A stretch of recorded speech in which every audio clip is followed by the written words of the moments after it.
Author's Preface, in which it is proved that, notwithstanding their names, ending in ascend, the heroes of the story which we are about to have the honor to relate to our readers have nothing mythological about them. A short time ago, while making researches in the Royal Library for my history of Louis XIV, I stumbled by chance upon the memoirs of M. D'Artagnan, printed, as were most of the works of that period, in which authors could not tell the truth without the risk of a residence, more or less long, in the Bastille, at Amsterdam, by Pierre Rouge. The title attracted me. I took them home with me, with the permission of the guardian, and devoured them. It is not my intention here to enter into an analysis of this curious work, and I shall satisfy myself with referring such of my readers as appreciate the pictures of the period to its pages. They will therein find portraits penciled by the hand of a master, and although these squibs may be, for the most part, traced upon the doors of barracks and the walls of cabarets, they will not find the likenesses of Louis XIV, Anne of Austria, Richelieu, Mazarin, and the courtiers of the period, less faithful than in the history of M. Anquetil. But it is well known, what strikes the capricious mind of the poet is not always what affects the mass of readers. Now, while admiring, as others doubtless will admire, the details we have to relate, our main preoccupation concerned a matter to which no one before ourselves had given a thought. D'Artagnan relates that on his first visit to M. de Traville, captain of the King's Musketeers, he met in the antechamber 3 young men, serving in the illustrious corps into which he was soliciting the honor of being received, bearing the names of Athos, Porthos, and Aramis. We must confess these 3 strange names struck us, and it immediately occurred to us that they were but pseudonyms, under which D'Artagnan had disguised names perhaps illustrious, or else that the bearers of these borrowed names had themselves chosen them on the day in which, from caprice, discontent, or want of fortune, they had donned the simple musketeer's uniform. From that moment, we had no rest till we could find some trace in contemporary works of these extraordinary names, which had so strongly awakened our curiosity. The catalogue alone of the books we read with this object would fill a whole chapter, which, although it might be very instructive, would certainly afford our readers but little amusement. It will suffice, then, to tell them that at the moment at which, discouraged by so many fruitless investigations, we were about to abandon our search, we at length found, guided by the counsels of our illustrious friend Paul in Paris, a manuscript in folio, endorsed 4772 or 4773, we do not recollect which, having for title, Memoirs of the Comte de la Fere touching some events which passed in France toward the end of the reign of King Louis XIV, and the commencement of the reign of King Louis Roman XIV. It may be easily imagined how great was our joy when, in turning over this manuscript, our last hope, we found at the 20th page the name of Athos, at the 27th the name of Porthos, and at the 31st the name of Aramis. The discovery of a completely unknown manuscript at a period in which historical science is carried to such a high degree appeared almost miraculous. We hastened, therefore, to obtain permission to print it, with the view of presenting ourselves some day with the pack of others at the doors of the Académie des Inscriptions et Belles Lettres, if we should not succeed, a very probable thing, by the by, in gaining admission to the Académie Française with our own proper pack. This permission, we feel bound to say, was graciously granted, which compels us here to give a public contradiction to the slanderers who pretend that we live under a government but moderately indulgent to men of letters. Now, this is the first part of this precious manuscript which we offer to our readers, restoring it to the title which belongs to it, and entering into an engagement that if, of which we have no doubt, this first part should obtain the success it merits, we will publish the second immediately. In the meanwhile, as the godfather is a second father, we beg the reader to lay to our account, and not to that of the Comte de la Fere, the pleasure or the ennui he may experience. This being understood, let us proceed with our history. The Three Musketeers. Chapter 1. The Three Presents of D'Artagnan the Elder. On the first Monday of the month of April, 1625, the market town of Meung, in which the author of Romance of the Rose was born, appeared to be in as perfect a state of revolution as if the Huguenots had just made a second La Rochelle of it.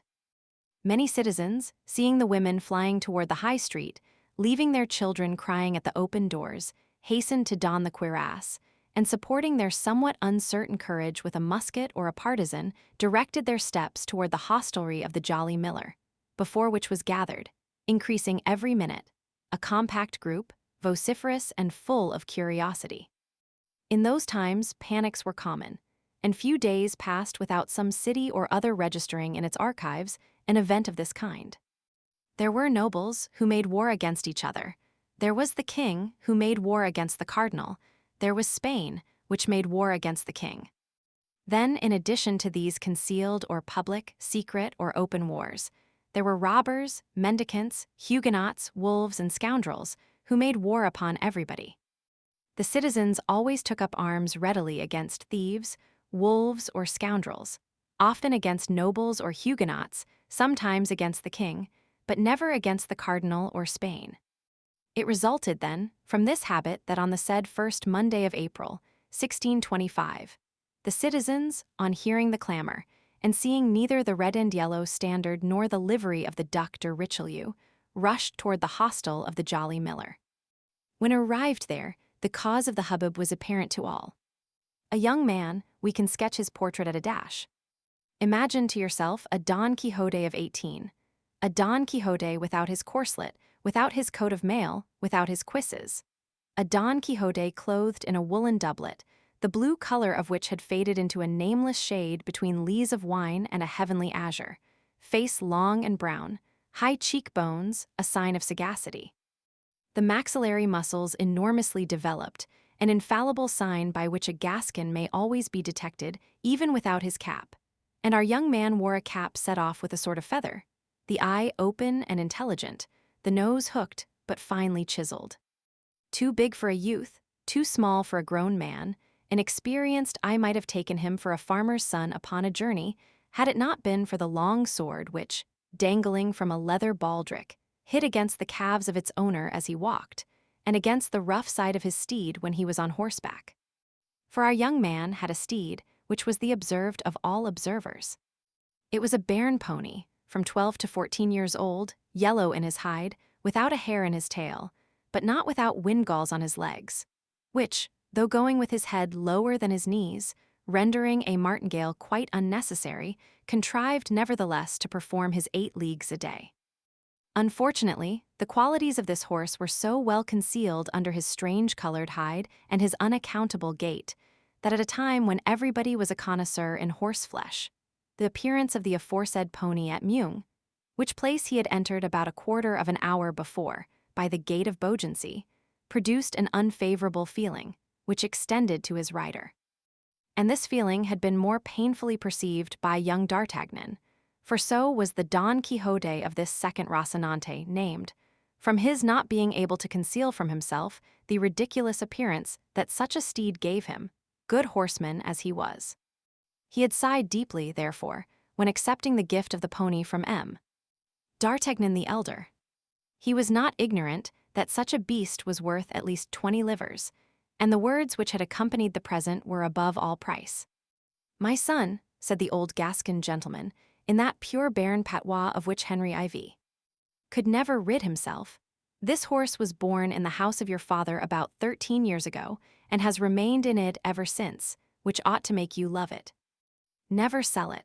Allow it to die tranquilly and honorably of old age, and if you make a campaign with it, take as much care of it as you would of an old servant.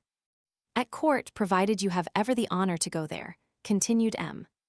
D'Artagnan the elder, "an honor to which, remember, your ancient nobility gives you the right, sustain worthily your name of gentleman, which has been worthily borne by your ancestors for 500 years, both for your own sake and the sake of those who belong to you. By the latter, I mean your relatives and friends. Endure nothing from anyone, except Monsieur the Cardinal and the King. It is by his courage, please observe, by his courage alone, that a gentleman can make his way nowadays. Whoever hesitates for a second perhaps, allows the bait to escape which during that exact second fortune held out to him. You are young. You ought to be brave for 2 reasons. The first is that you are a Gascon, and the second is that you are my son. Never fear quarrels, but seek adventures. I have taught you how to handle a sword. You have thews of iron, a wrist of steel. Fight on all occasions. Fight the more for duels being forbidden, since consequently there is twice as much courage in fighting. I have nothing to give you, my son, but 15 crowns, my horse, and the counsels you have just heard. Your mother will add to them a recipe for a certain balsam, which she had from a Bohemian, and which has the miraculous virtue of curing all wounds that do not reach the heart. Take advantage of all, and live happily and long. I have but one word to add, and that is to propose an example to you, not mine, for I myself have never appeared at court, and have only taken part in religious wars as a volunteer. I speak of Monsieur de Treville, who was formerly my neighbor, and who had the honor to be, as a child, the playfellow of our king, Louis XIII, whom God preserve. Sometimes their play degenerated into battles, and in these battles the king was not always the stronger. The blows which he received increased greatly his esteem and friendship for Monsieur de Treville. Afterward, Monsieur de Treville fought with others. In his first journey to Paris, 5 times, from the death of the late king till the young one came of age, without reckoning wars and sieges, 7 times, and from that date up to the present day, 100 times perhaps. So that in spite of edicts, ordinances, and decrees, there he is, captain of the Musketeers. That is to say, chief of a legion of Caesars, whom the king holds in great esteem and whom the cardinal dreads, he who dreads nothing, as it is said. Still further, Monsieur de Treville gains 10,000 crowns a year. He is therefore a great noble. He began as you begin. Go to him with this letter, and make him your model in order that you may do as he has done. Upon which D'Artagnan the elder girded his own sword round his son, kissed him tenderly on both cheeks, and gave him his benediction. On leaving the paternal chamber, the young man found his mother, who was waiting for him with the famous recipe of which the counsels we have just repeated would necessitate frequent employment. The adieus were on this side longer and more tender than they had been on the other, not that D'Artagnan did not love his son, who was his only offspring, but D'Artagnan was a man, and he would have considered it unworthy of a man to give way to his feelings, whereas D'Artagnan was a woman, and still more a mother. She wept abundantly, and let us speak it to the praise of D'Artagnan the younger, notwithstanding the efforts he made to remain firm, as a future musketeer ought, nature prevailed, and he shed many tears, of which he succeeded with great difficulty in concealing the half. The same day the young man set forward on his journey, furnished with the 3 paternal gifts, which consisted, as we have said, of 15 crowns, the horse, and the letter for de Treville, the counsels being thrown into the bargain. With such a vade mecum D'Artagnan was morally and physically an exact copy of the hero of Cervantes, to whom we so happily compared him when our duty of an historian placed us under the necessity of sketching his portrait. Don Quixote took windmills for giants, and sheep for armies. D'Artagnan took every smile for an insult, and every look as a provocation, whence it resulted that from Tarbes to Meung his fist was constantly doubled, or his hand on the hilt of his sword. And yet the fist did not descend upon any jaw, nor did the sword issue from its scabbard. It was not that the sight of the wretched pony did not excite numerous smiles on the countenances of passers-by, but as against the side of this pony rattled a sword of respectable length, and as over this sword gleamed an eye rather ferocious than haughty, these passers-by repressed their hilarity, or if hilarity prevailed over prudence, they endeavored to laugh only on one side, like the masks of the ancients. D'Artagnan, then, remained majestic and intact in his susceptibility, till he came to this unlucky city of Meung. But there, as he was alighting from his horse at the gate of the Jolly Miller, without anyone, host, waiter, or hostler, coming to hold his stirrup or take his horse, D'Artagnan spied, though an open window on the ground floor, a gentleman, well-made and of good carriage, although of rather a stern countenance, talking with 2 persons who appeared to listen to him with respect. D'Artagnan fancied quite naturally, according to his custom, that he must be the object of their conversation, and listened. This time D'Artagnan was only in part mistaken. He himself was not in question, but his horse was.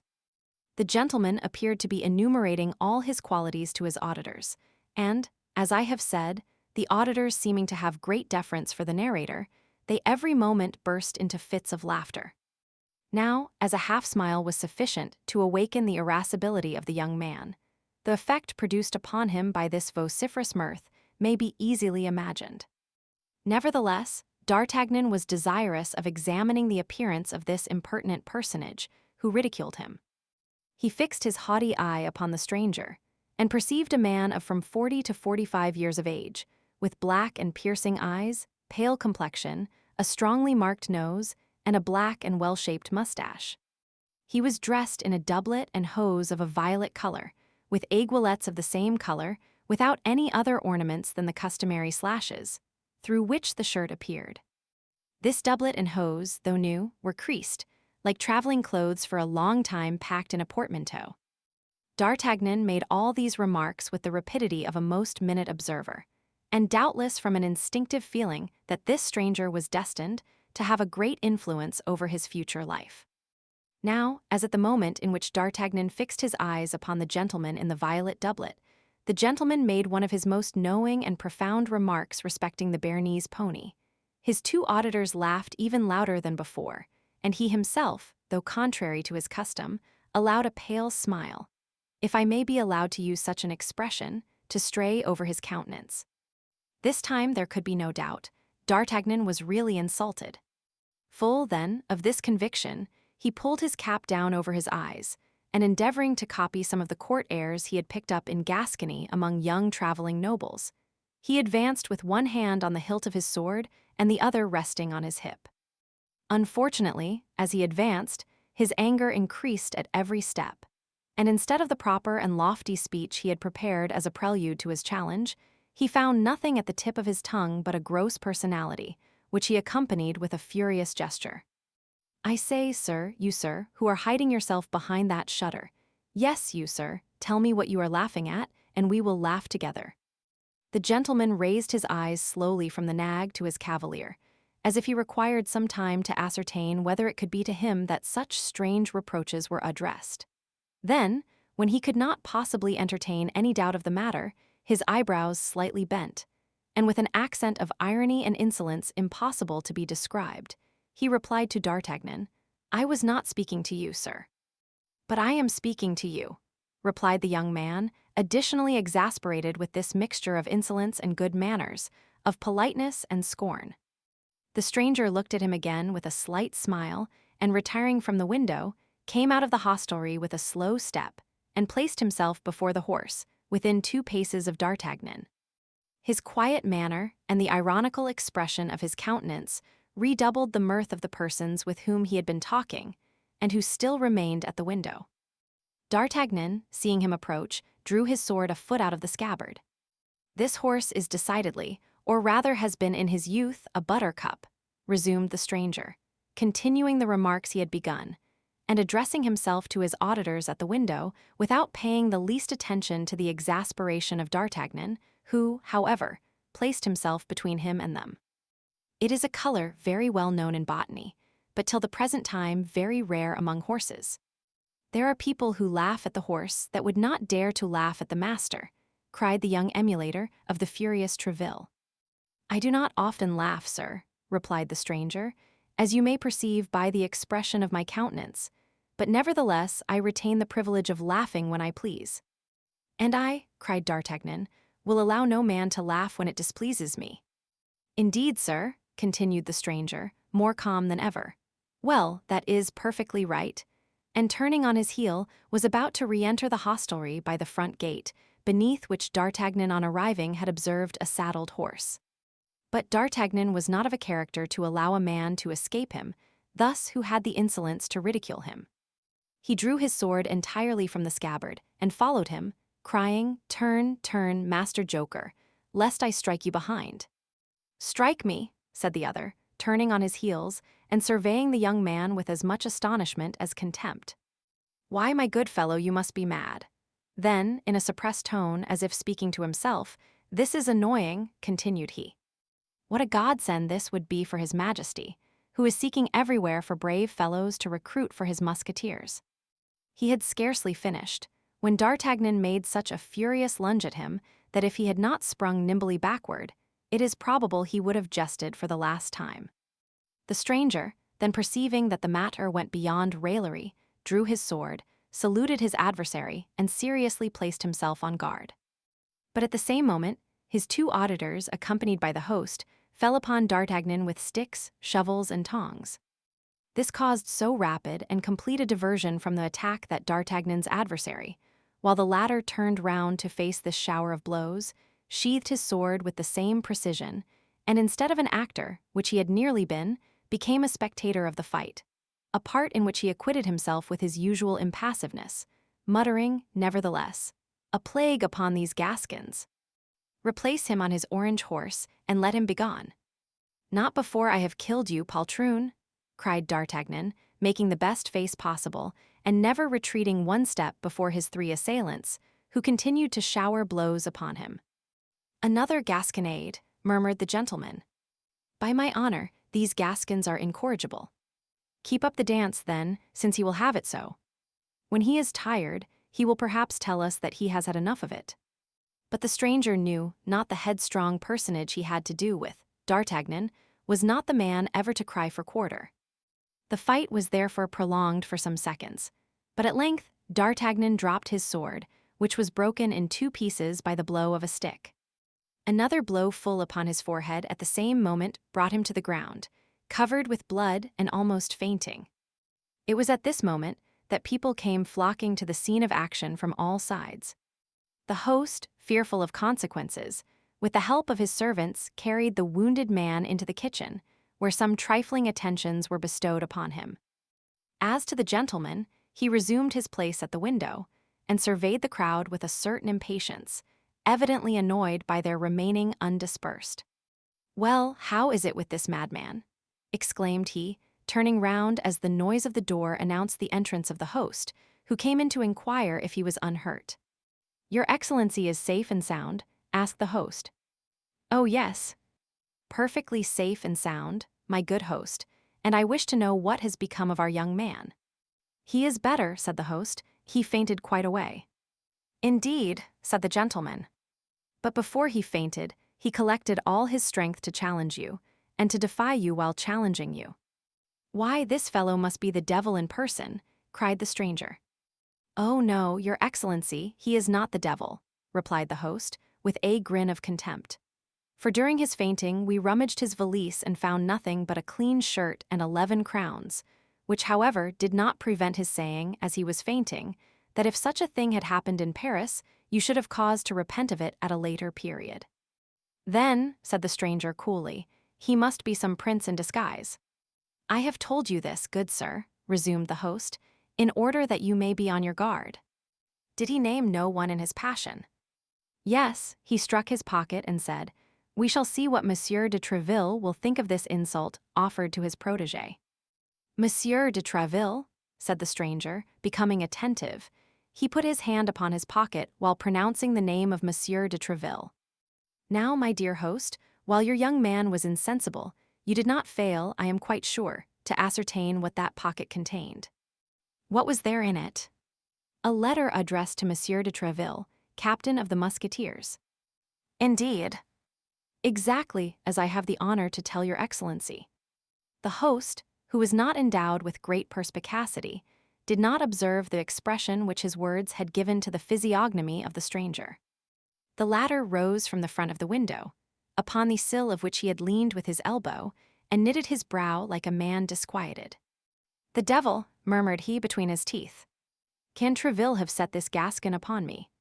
He is very young, but a sword thrust is a sword thrust, whatever be the age of him who gives it, and a youth is less to be suspected than an older man."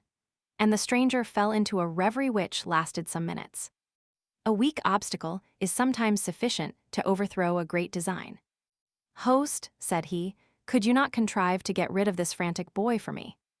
In conscience I cannot kill him, and yet," added he with a coldly menacing expression, "he annoys me." "Where is he?" "In my wife's chamber on the first flight, where they are dressing his wounds.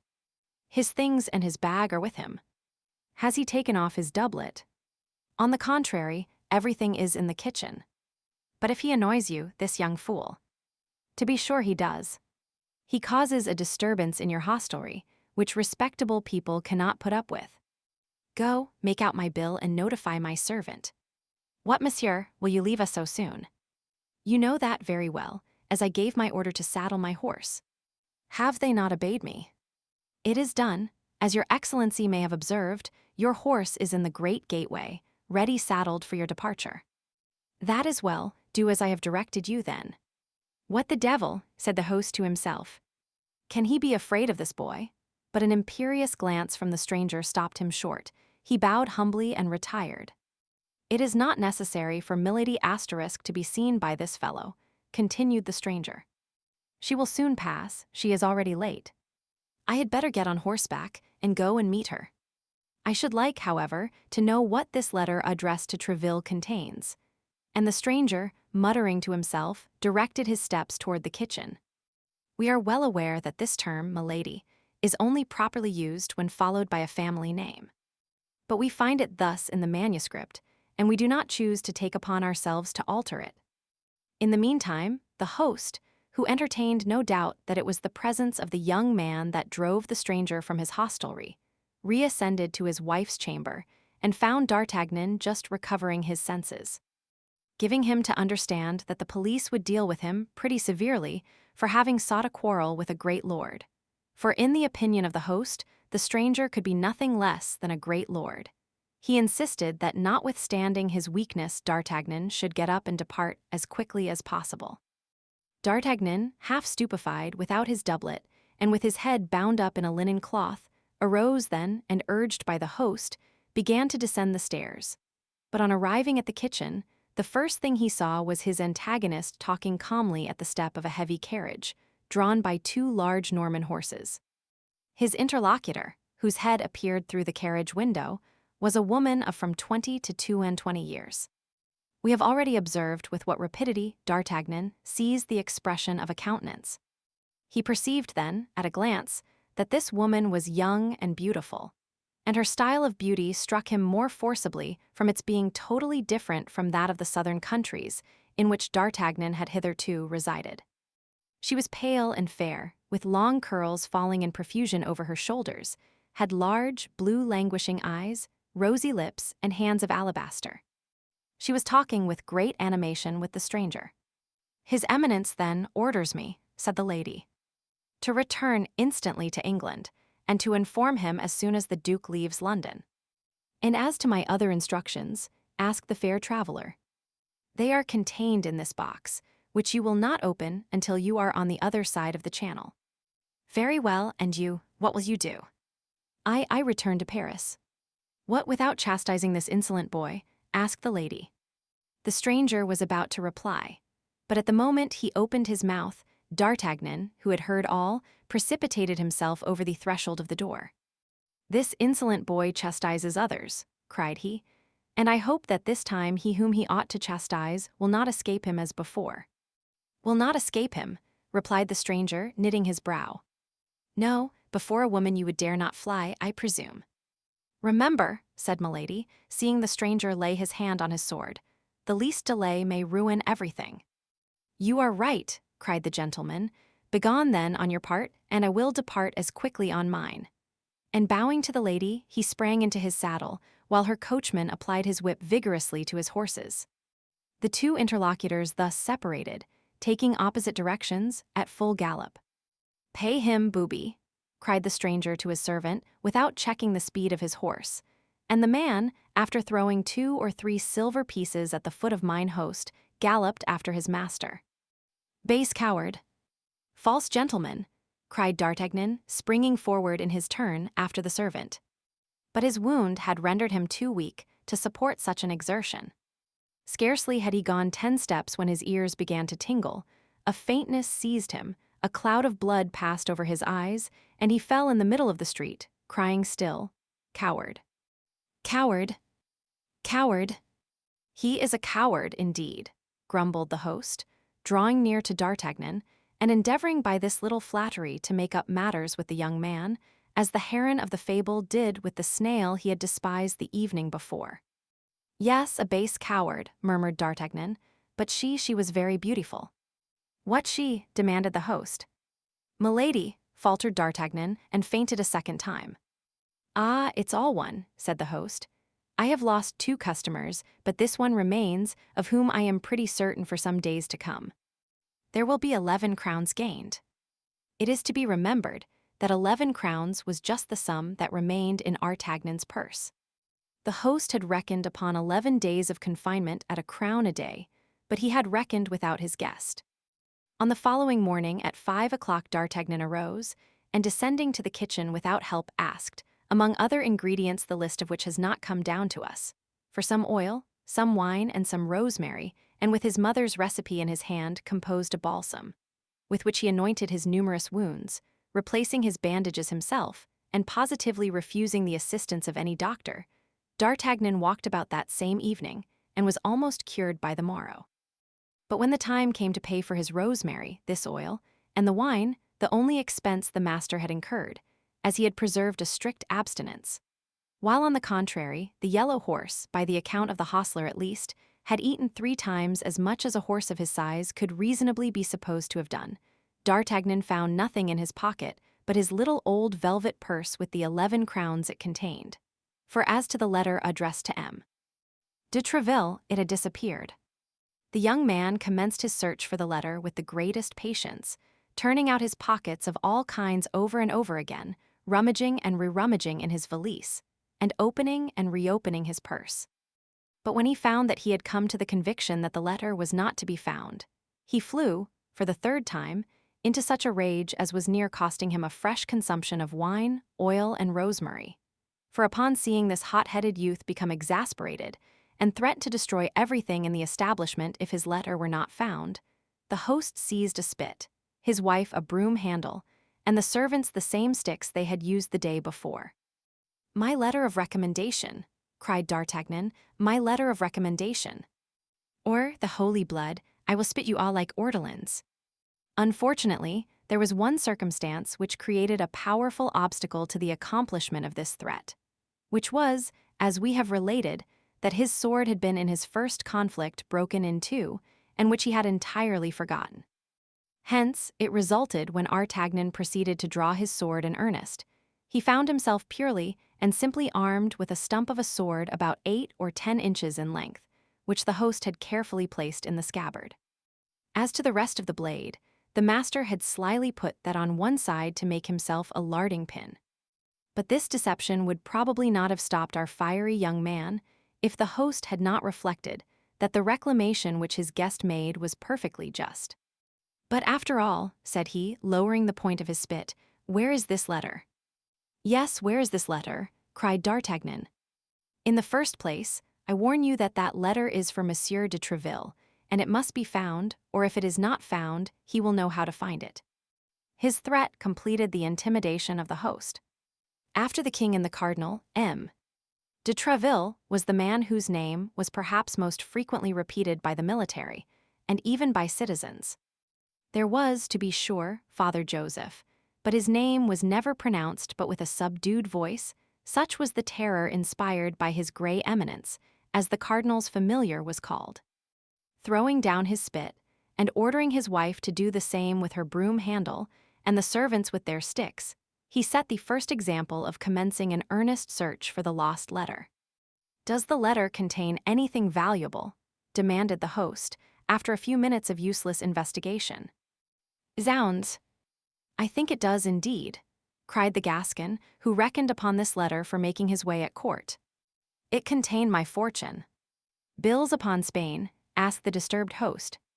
"Bills upon His Majesty's private treasury," answered D'Artagnan, who, reckoning upon entering into the king's service in consequence of this recommendation, believed he could make this somewhat hazardous reply without telling of a falsehood. "The devil!" cried the host at his wit's end. "But it's of no importance," continued D'Artagnan with natural assurance, "it's of no importance. The money is nothing, that letter was everything. I would rather have lost 1,000 pistoles than have lost it." He would not have risked more if he had said 20,000, but a certain juvenile modesty restrained him. A ray of light all at once broke upon the mind of the host, as he was giving himself to the devil upon finding nothing. "That letter is not lost," cried he. "What?" cried D'Artagnan. "No, it has been stolen from you." "Stolen? By whom?" "By the gentleman who was here yesterday. He came down into the kitchen, where your doublet was. He remained there some time alone. Would lay a wager he has stolen it." "Do you think so?" answered D'Artagnan, but little convinced, as he knew better than anyone else how entirely personal the value of this letter was, and saw nothing in it likely to tempt cupidity. The fact was that none of his servants, none of the travelers present, could have gained anything by being possessed of this paper. "Do you say," resumed D'Artagnan, "that you suspect that impertinent gentleman?" "I tell you I am sure of it," continued the host. "When I informed him that your lordship was the protégé of Monsieur de Tréville, and that you even had a letter for that illustrious gentleman, he appeared to be very much disturbed, and asked me where that letter was, and immediately came down into the kitchen, where he knew your doublet was." "Then that's my thief," replied D'Artagnan. "I will complain to Monsieur de Tréville, and Monsieur de Tréville will complain to the king." He then drew 2 crowns majestically from his purse and gave them to the host, who accompanied him, cap in hand, to the gate, and remounted his yellow horse, which bore him without any further accident to the gate of St. Anton at Paris, where his owner sold him for 3 crowns, which was a very good price, considering that D'Artagnan had ridden him hard during the last stage. Thus the dealer to whom D'Artagnan sold him for the 9 livres did not conceal from the young man that he only gave that enormous sum for him on the account of the originality of his color. Thus D'Artagnan entered Paris on foot, carrying his little packet under his arm, and walked about till he found an apartment to be let on terms suited to the scantiness of his means. This chamber was a sort of garret, situated in the Rue des Fossoyeurs, near the Luxembourg. As soon as the earnest money was paid, D'Artagnan took possession of his lodging, and passed the remainder of the day in sewing onto his doublet and hose some ornamental braiding, which his mother had taken off an almost new doublet of the elder D'Artagnan, and which she had given her son secretly. Next he went to the Quai de Ferril to have a new blade put to his sword, and then returned toward the Louvre, inquiring of the first musketeer he met for the situation of the Hotel of de Tréville, which proved to be in the Rue du Vieux Colombier, that is to say, in the immediate vicinity of the chamber hired by D'Artagnan, a circumstance which appeared to furnish a happy augury for the success of his journey. After this, satisfied with the way in which he had conducted himself at Meung, without remorse for the past, confident in the present, and full of hope for the future, he retired to bed and slept the sleep of the brave. This sleep, provincial as it was, brought him to 9 o'clock in the morning, at which hour he rose in order to repair to the residence of de Tréville, the 3rd personage in the kingdom, in the paternal estimation. Chapter 2. The antechamber of de Tréville. De Troisville, as his family was still called in Gascony, or de Tréville, as he has ended by styling himself in Paris, had really commenced life as D'Artagnan now did. That is to say, without a sou in his pocket, but with a fund of audacity, shrewdness, and intelligence, which makes the poorest Gascon gentleman often derive more in his hope from the paternal inheritance than the richest Perigordian or Berrichan gentleman derives in reality from his. His insolent bravery, his still more insolent success at a time when blows poured down like hail, had borne him to the top of that difficult ladder called court favor, which he had climbed 4 steps at a time. He was the friend of the king, who honored highly, as everyone knows, the memory of his father, Henry IV. The father of de Tréville had served him so faithfully in his wars against the League that in default of money, a thing to which the Béarnais was accustomed all his life, and who constantly paid his debts with that of which he never stood in need of borrowing, that is to say, with ready wit, in default of money, we repeat, he authorized him, after the reduction of Paris, to assume for his arms a golden lion passant upon gules, with the motto Fidelis et Fortis. This was a great matter in the way of honor, but very little in the way of wealth, so that when the illustrious companion of the great Henry died, the only inheritance he was able to leave his son was his sword and his motto. Thanks to this double gift and the spotless name that accompanied it, de Tréville was admitted into the household of the young prince, where he made such good use of his sword, and was so faithful to his motto that Louis XIII, one of the good blades of his kingdom, was accustomed to say that if he had a friend who was about to fight, he would advise him to choose as a second, himself first, and Tréville next, or even perhaps before himself. Thus Louis XIII had a real liking for Tréville, a royal liking, a self-interested liking, it is true, but still a liking. At that unhappy period, it was an important consideration to be surrounded by such men as Tréville. Many might take for their device the epithet strong, which formed the second part of his motto, but very few gentlemen could lay claim to the faithful, which constituted the first. Tréville was one of these latter. His was one of those rare organizations, endowed with an obedient intelligence like that of the dog, with a blind valor, a quick eye, and a prompt hand, to whom sight appeared only to be given to see if the king were dissatisfied with anyone, and the hand to strike this displeasing personage, whether a Besme, a Moreovers, a Poultier de Mere, or a Vitry. In short, up to this period nothing had been wanting to Tréville but opportunity, but he was ever on the watch for it, and he faithfully promised himself that he would not fail to seize it by its 3 hairs whenever it came within reach of his hand. At last Louis XIII made Tréville the captain of his musketeers, who were to Louis XIII. In devotedness, or rather in fanaticism, what his ordinaries had been to Henry III, and his Scotch guard to Louis XI. On his part, the cardinal was not behind the king in this respect. When he saw the formidable and chosen body with which Louis XIII had surrounded himself, this second, or rather this first king of France, became desirous that he, too, should have his guard. He had his musketeers, therefore, as Louis XIII had his, and these two powerful rivals vied with each other in procuring, not only from all the provinces of France, but even from all foreign states, the most celebrated swordsmen. It was not uncommon for Richelieu and Louis XIII to dispute over their evening game of chess upon the merits of their servants. Each boasted the bearing and the courage of his own people. While exclaiming loudly against duels and brawls, they excited them secretly to quarrel, deriving an immoderate satisfaction or genuine regret from the success or defeat of their own combatants. We learn this from the memoirs of a man who was concerned in some few of these defeats and in many of these victories. Tréville had grasped the weak side of his master, and it was to this address that he owed the long and constant favor of a king who has not left the reputation behind him of being very faithful in his friendships. He paraded his musketeers before the Cardinal Armand Duplessis with an insolent air which made the gray mustache of his eminence curl with ire. Tréville understood admirably the war method of that period, in which he who could not live at the expense of the enemy must live at the expense of his compatriots. His soldiers formed a legion of devil-may-care fellows, perfectly undisciplined toward all but himself. Loose, half-drunk, imposing, the king's musketeers, or rather de Tréville spread themselves about in the cabarets, in the public walks, and the public sports, shouting, twisting their mustaches, clanking their swords, and taking great pleasure in annoying the guards of the cardinal whenever they could fall in with them. Then drawing in the open streets, as if it were the best of all possible sports.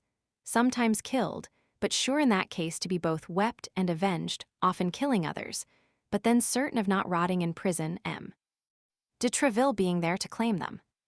Thus de Tréville was praised to the highest note by these men, who adored him, and who, ruffians as they were, trembled before him like scholars before their master, obedient to his least word, and ready to sacrifice themselves to wash out the smallest insult.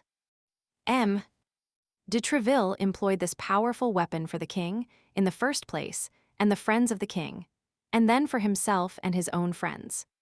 For the rest, in the memoirs of this period, which has left so many memoirs, one does not find this worthy gentleman blamed even by his enemies, and he had many such among men of the pen as well as among men of the sword.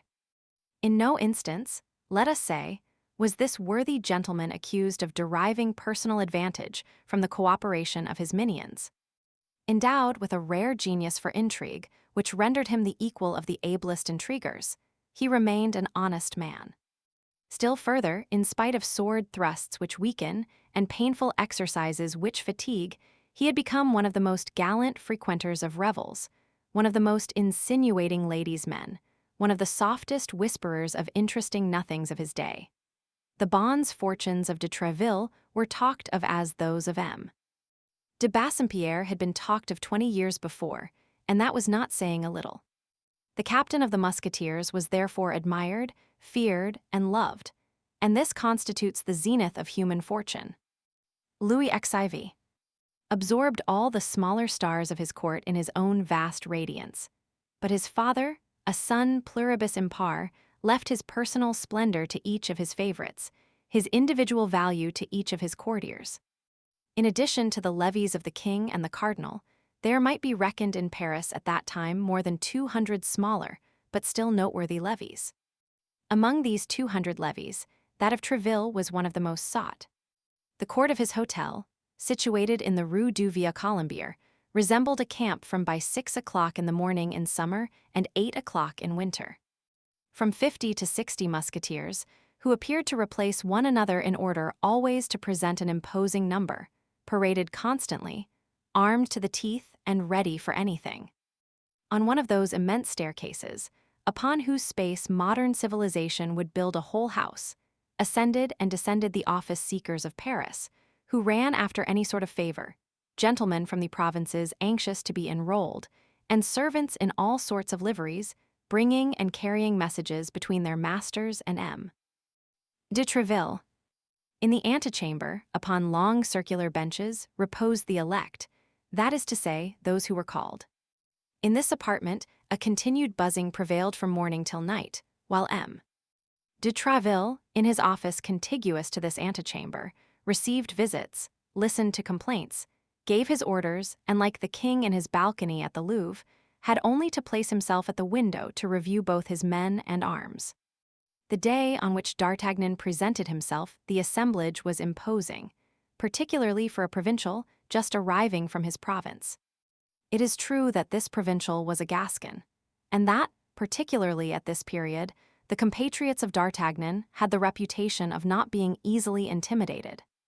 When he had once passed the massive door covered with long square-headed nails, he fell into the midst of a troop of swordsmen, who crossed one another in their passage, calling out, quarreling, and playing tricks one with another. In order to make one's way amid these turbulent and conflicting waves, it was necessary to be an officer, a great noble, or a pretty woman. It was, then, into the midst of this tumult and disorder that our young man advanced with a beating heart, ranging his long rapier up his lanky leg, and keeping one hand on the edge of his cap, with that half-smile of the embarrassed provincial who wishes to put on a good face. When he had passed one group, he began to breathe more freely, but he could not help observing that they turned round to look at him, and for the first time in his life D'Artagnan, who had till that day entertained a very good opinion of himself, felt ridiculous. Arrived at the staircase, it was still worse. There were 4 musketeers on the bottom steps, amusing themselves with the following exercise, while 10 or 12 of their comrades waited upon the landing place to take their turn in the sport. One of them, stationed upon the top stair, naked sword in hand, prevented, or at least endeavored to prevent, the 3 others from ascending. These 3 others fenced against him with their agile swords. D'Artagnan at first took these weapons for foils and believed them to be buttoned, but he soon perceived by certain scratches that every weapon was pointed and sharpened, and that at each of these scratches, not only the spectators, but even the actors themselves, laughed like so many madmen. He who at the moment occupied the upper step kept his adversaries marvelously in check. A circle was formed around them. The conditions required that at every hit the man touched should quit the game, yielding his turn for the benefit of the adversary who had hit him. In 5 minutes 3 were slightly wounded, one on the hand, another on the ear, by the defender of the stair, who himself remained intact, a piece of skill which was worth to him, according to the rules agreed upon, 3 turns of favor. However difficult it might be, or rather as he pretended it was, to astonish our young traveler, this pastime really astonished him.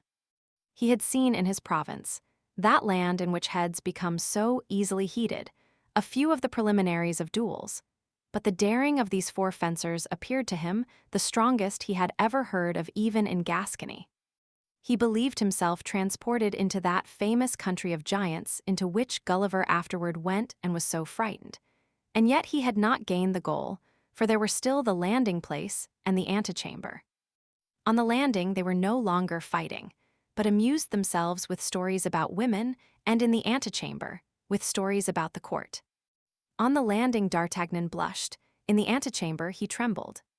His warm and fickle imagination, which in Gascony had rendered him formidable to young chambermaids, and even sometimes their mistresses, had never dreamed, even in moments of delirium, of half the amorous wonders or a quarter of the feats of gallantry which were here set forth in connection with names the best known, and with details the least concealed.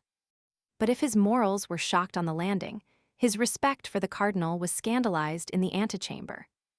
There, to his great astonishment, D'Artagnan heard the policy which made all Europe tremble criticized aloud and openly, as well as the private life of the cardinal, which so many great nobles had been punished for trying to pry into. That great man who was so revered by D'Artagnan the elder served as an object of ridicule to the Musketeers of Tréville, who cracked their jokes upon his bandy legs and his crooked back. Some sang ballads about Mme. Dagueline, his mistress, and Mme. Cambalet, his niece, while others formed parties and plans to annoy the pages and guards of the Cardinal Duke, all things which appeared to D'Artagnan monstrous impossibilities.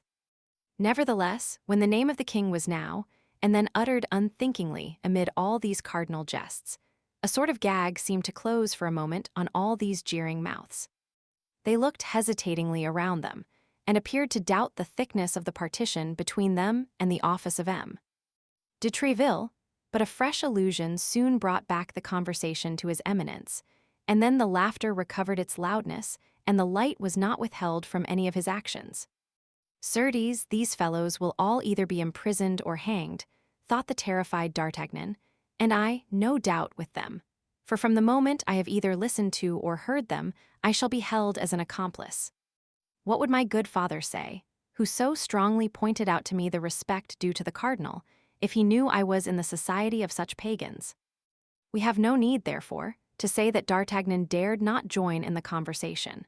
Only he looked with all his eyes and listened with all his ears, stretching his 5 senses so as to lose nothing.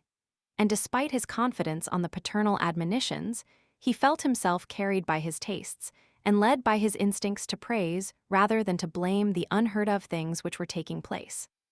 Although he was a perfect stranger in the court of M. de Tréville's courtiers, and this his first appearance in that place, he was at length noticed, and somebody came and asked him what he wanted. At this demand, D'Artagnan gave his name very modestly, emphasized the title of compatriot, and begged the servant who had put the question to him to request a moment's audience of M. de Tréville, a request which the other, with an air of protection, promised to transmit in due season. D'Artagnan, a little recovered from his first surprise, had now leisure to study costumes and physiognomy. The center of the most animated group was a musketeer of great height and haughty countenance, dressed in a costume so peculiar as to attract general attention. He did not wear the uniform cloak, which was not obligatory at that epoch of less liberty but more independence, but a cerulean blue doublet, a little faded and worn, and over this a magnificent baldric, worked in gold, which shone like water ripples in the sun. A long cloak of crimson velvet fell in graceful folds from his shoulders, disclosing in front the splendid baldric, from which was suspended a gigantic rapier.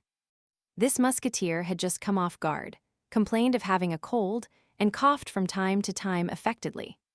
It was for this reason, as he said to those around him, that he had put on his cloak, and while he spoke with a lofty air and twisted his mustache disdainfully, all admired his embroidered baldric, and D'Artagnan more than anyone. "What would you have?" said the musketeer. "This fashion is coming in. It is a folly, I admit, but still it is the fashion. Besides, one must lay out one's inheritance somehow." "Ah, Porthos," cried one of his companions, "don't try to make us believe you obtained that baldric by paternal generosity. It was given to you by that veiled lady I met you with the other Sunday, near the gate Saint Honor. No, upon honor, and by the faith of a gentleman, I bought it with the contents of my own purse. answered he whom they designated by the name Porthos. Yes, about in the same manner, said another musketeer, that I bought this new purse with what my mistress put into the old one. It's true, though, said Porthos, and the proof is that I paid 12 pistoles for it. The wonder was increased, though the doubt continued to exist. Is it not true, Aramis? Said Porthos, turning toward another musketeer. This other musketeer formed a perfect contrast to his interrogator, who had just designated him by the name of Aramis. He was a stout man of about 2 or 23, with an open, ingenuous countenance, a black, mild eye, and cheeks rosy and downy as an autumn peach. His delicate mustache marked a perfectly straight line upon his upper lip. He appeared to dread to lower his hands lest their veins should swell, and he pinched the tips of his ears from time to time to preserve their delicate pink transparency. Habitually he spoke little and slowly, bowed frequently, laughed without noise, showing his teeth, which were fine and of which, as the rest of his person, he appeared to take great care. He answered the appeal of his friend by an affirmative nod of the head. This affirmation appeared to dispel all doubts with regard to the baldric. They continued to admire it, but said no more about it, and with a rapid change of thought, the conversation passed suddenly to another subject. What do you think of the story Chalia's esquire relates? Asked another musketeer, without addressing anyone in particular, but on the contrary speaking to everybody. And what does he say? Asked Porthos in a self-sufficient tone. He relates that he met at Brussels Rochefort, the ame damnée of the cardinal disguised as a Capuchin, and that this cursed Rochefort, thanks to his disguise, had tricked Monsieur de Legs, like a ninny as he is. A ninny indeed, said Porthos, but is the matter certain? I had it from Aramis, replied the musketeer. Indeed. Why, you knew it, Porthos, said Aramis. I told you of it yesterday. Let us say no more about it. Say no more about it. That's your opinion, replied Porthos. Say no more about it. Peste, you come to your conclusions quickly. What? The cardinal sets a spy upon a gentleman, has his letters stolen from him by means of a traitor, a brigand, a rascal, has, with the help of this spy, and thanks to this correspondence, Chalia's throat cut, under the stupid pretext that he wanted to kill the king and marry Monsieur to the queen. Nobody knew a word of this enigma. You unraveled it yesterday to the great satisfaction of all, and while we are still gaping with wonder at the news, you come and tell us today. Let us say no more about it. Well then, let us talk about it, since you desire it, replied Aramis patiently. This Rochefort, cried Porthos, if I were the esquire of poor Chalais, should pass a minute or two very uncomfortably with me. And you would pass rather a sad quarter-hour with the Red Duke, replied Aramis. Oh, the Red Duke. Bravo. Bravo. The Red Duke, cried Porthos, clapping his hands and nodding his head. The Red Duke is capital. I'll circulate that saying, be assured, my dear fellow. Who says this, Aramis, is not a wit. What a misfortune it is you did not follow your first vocation. What a delicious ab you would have made. Oh, it's only a temporary postponement, replied Aramis. I shall be one some day. You very well know, Porthos, that I continue to study theology for that purpose. He will be one, as he says, cried Porthos. He will be one sooner or later. Sooner, said Aramis. He only waits for one thing to determine him to resume his cassock, which hangs behind his uniform, said another musketeer. What is he waiting for? Asked another. Only till the queen has given an heir to the crown of France. No jesting upon that subject, gentlemen, said Porthos. Thank God the queen is still of an age to give one. They say that Monsieur de Buckingham is in France, replied Aramis, with a significant smile which gave to this sentence, apparently so simple, a tolerably scandalous meaning. Aramis, my good friend, this time you are wrong, interrupted Porthos. Your wit is always leading you beyond bounds. If Monsieur de Treville heard you, you would repent of speaking thus. Are you going to give me a lesson, Porthos? Cried Aramis, from whose usually mild eye a flash passed like lightning. My dear fellow, be a musketeer or an ab. Be one or the other, but not both, replied Porthos. You know what Athos told you the other day. You eat at everybody's mess. Ah, don't be angry, I beg of you, that would be useless. You know what is agreed upon between you, Athos and me. You go to Madame d'Aguilin's, and you pay your court to her. You go to Madame de Bois-Tracy's, the cousin of Madame de Chevreuse, and you pass for being far advanced in the good graces of that lady. Oh, good Lord! Don't trouble yourself to reveal your good luck. No one asks for your secret, all the world knows your discretion. But since you possess that virtue, why the devil don't you make use of it with respect to Her Majesty? Let whoever likes talk of the king and the cardinal and how he likes, but the queen is sacred, and if anyone speaks of her, let it be respectfully. Porthos, you are as vain as Narcissus. I plainly tell you so, replied Aramis. You know I hate moralizing, except when it is done by Athos. As to you, good sir, you wear too magnificent a baldric to be strong on that head. I will be an abbe if it suits me. In the meanwhile, I am a musketeer. In that quality I say what I please, and at this moment it pleases me to say that you weary me. Aramis. Porthos. Gentlemen. Gentlemen, cried the surrounding group. Monsieur de Treville awaits Monsieur d'Artagnan, cried a servant, throwing open the door of the cabinet. At this announcement, during which the door remained open, everyone became mute, and amid the general silence the young man crossed part of the length of the antechamber, and entered the apartment of the captain of the Musketeers, congratulating himself with all his heart at having so narrowly escaped the end of this strange quarrel. Chapter 3. The audience. M. de Treville was at the moment in rather ill humor. Nevertheless, he saluted the young man politely, who bowed to the very ground. And he smiled on receiving Artagnan's response, the Béarnese accent of which recalled to him at the same time his youth and his country, a double remembrance which makes a man smile at all ages. But stepping toward the antechamber, and making a sign to D'Artagnan with his hand, as if to ask his permission to finish with others before he began with him, he called 3 times, with a louder voice at each time, so that he ran through the intervening tones between the imperative accent and the angry accent. Athos. Porthos. Aramis. The 2 musketeers with whom we have already made acquaintance, and who answered to the last of these 3 names, immediately quitted the group of which they had formed a part, and advanced toward the cabinet, the door of which closed after them as soon as they had entered.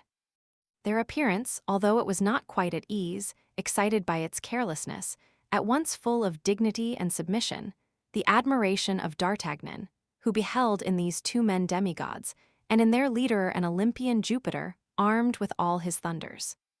When the 2 musketeers had entered, when the door was closed behind them, when the buzzing murmur of the antechamber, to which the summons which had been made had doubtless furnished fresh food, had recommenced, when M. de Treville had 3 or 4 times paced in silence, and with a frowning brow, the whole length of his cabinet, passing each time before Porthos and Aramis, who were as upright and silent as if on parade, he stopped all at once full in front of them, and covering them from head to foot with an angry look. "Do you know what the king said to me?" cried he, "and that no longer ago than yesterday evening. Do you know, gentlemen?" "No," replied the 2 musketeers after a moment's silence. "No, sir, we do not." "But I hope that you will do us the honor to tell us," added Aramis in his politest tone and with his most graceful bow. "He told me that he should henceforth recruit his musketeers from among the guards of Monsieur the Cardinal." "The guards of the Cardinal? And why so?" asked Porthos warmly. "Because he plainly perceives that his piquet stands in need of being enlivened by a mixture of good wine. A watered liquor, made from the second pressing of the grape." The 2 musketeers reddened to the whites of their eyes. D'Artagnan did not know where he was, and wished himself 100 feet underground. "Yes, yes," continued M. de Treville, growing warmer as he spoke, and His Majesty was right. For, upon my honor, it is true that the musketeers make but a miserable figure at court. The cardinal related yesterday while playing with the king, with an air of condolence very displeasing to me, that the day before yesterday those damned musketeers, those daredevils. He dwelt upon those words with an ironical tone still more displeasing to me. Those braggarts, added he, glancing at me with his tiger-cat's eye, had made a riot in the Rue Férou in a cabaret, and that a party of his guards, I thought he was going to laugh in my face, had been forced to arrest the rioters. Morbleu, you must know something about it. Arrest musketeers. You were among them, you were. Don't deny it, you were recognized and the cardinal named you. But it's all my fault. Yes, it's all my fault, because it is myself who selects my men. You, Aramis, why the devil did you ask me for a uniform when you would have been so much better in a cassock? And you, Porthos, do you only wear such a fine golden baldric to suspend a sword of straw from it? And Athos, I don't see Athos. Where is he? Ill. Very ill, say you. And of what malady? It is feared that it may be the smallpox, sir, replied Porthos, desirous of taking his turn in the conversation. And what is serious is that it will certainly spoil his face. The smallpox? That's a great story to tell me, Porthos. Sick of the smallpox at his age? No, but wounded without doubt, killed perhaps. Ah, if I knew. S blood. Messieurs Musketeers, I will not have this haunting of bad places, this quarreling in the streets, this swordplay at the crossways. And above all, I will not have occasion given for the cardinal's guards, who are brave, quiet, skillful men who never put themselves in a position to be arrested, and who, besides, never allow themselves to be arrested, to laugh at you. I am sure of it. They would prefer dying on the spot to being arrested or taking back a step. To save yourselves, to scamper away, to flee, that is good for the king's musketeers. Porthos and Aramis trembled with rage. They could willingly have strangled M. de Treville, if, at the bottom of all this, they had not felt it was the great love he bore them which made him speak thus. They stamped upon the carpet with their feet, they bit their lips till the blood came, and grasped the hilts of their swords with all their might. All without had heard, as we have said, Athos, Porthos, and Aramis called, and had guessed from M. de Treville's tone of voice that he was very angry about something.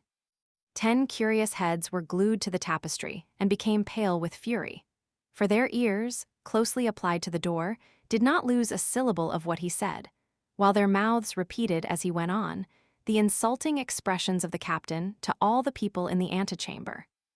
In an instant, from the door of the cabinet to the street gate, the whole hotel was boiling. The king's musketeers are arrested by the guards of the cardinal, are they? Continued M. de Treville, as furious at heart as his soldiers, but emphasizing his words and plunging them, one by one, so to say, like so many blows of a stiletto, into the bosoms of his auditors. What? 6 of his eminences, guards arrest 6 of his majesty's musketeers. Morbleu, my part is taken. I will go straight to the Louvre.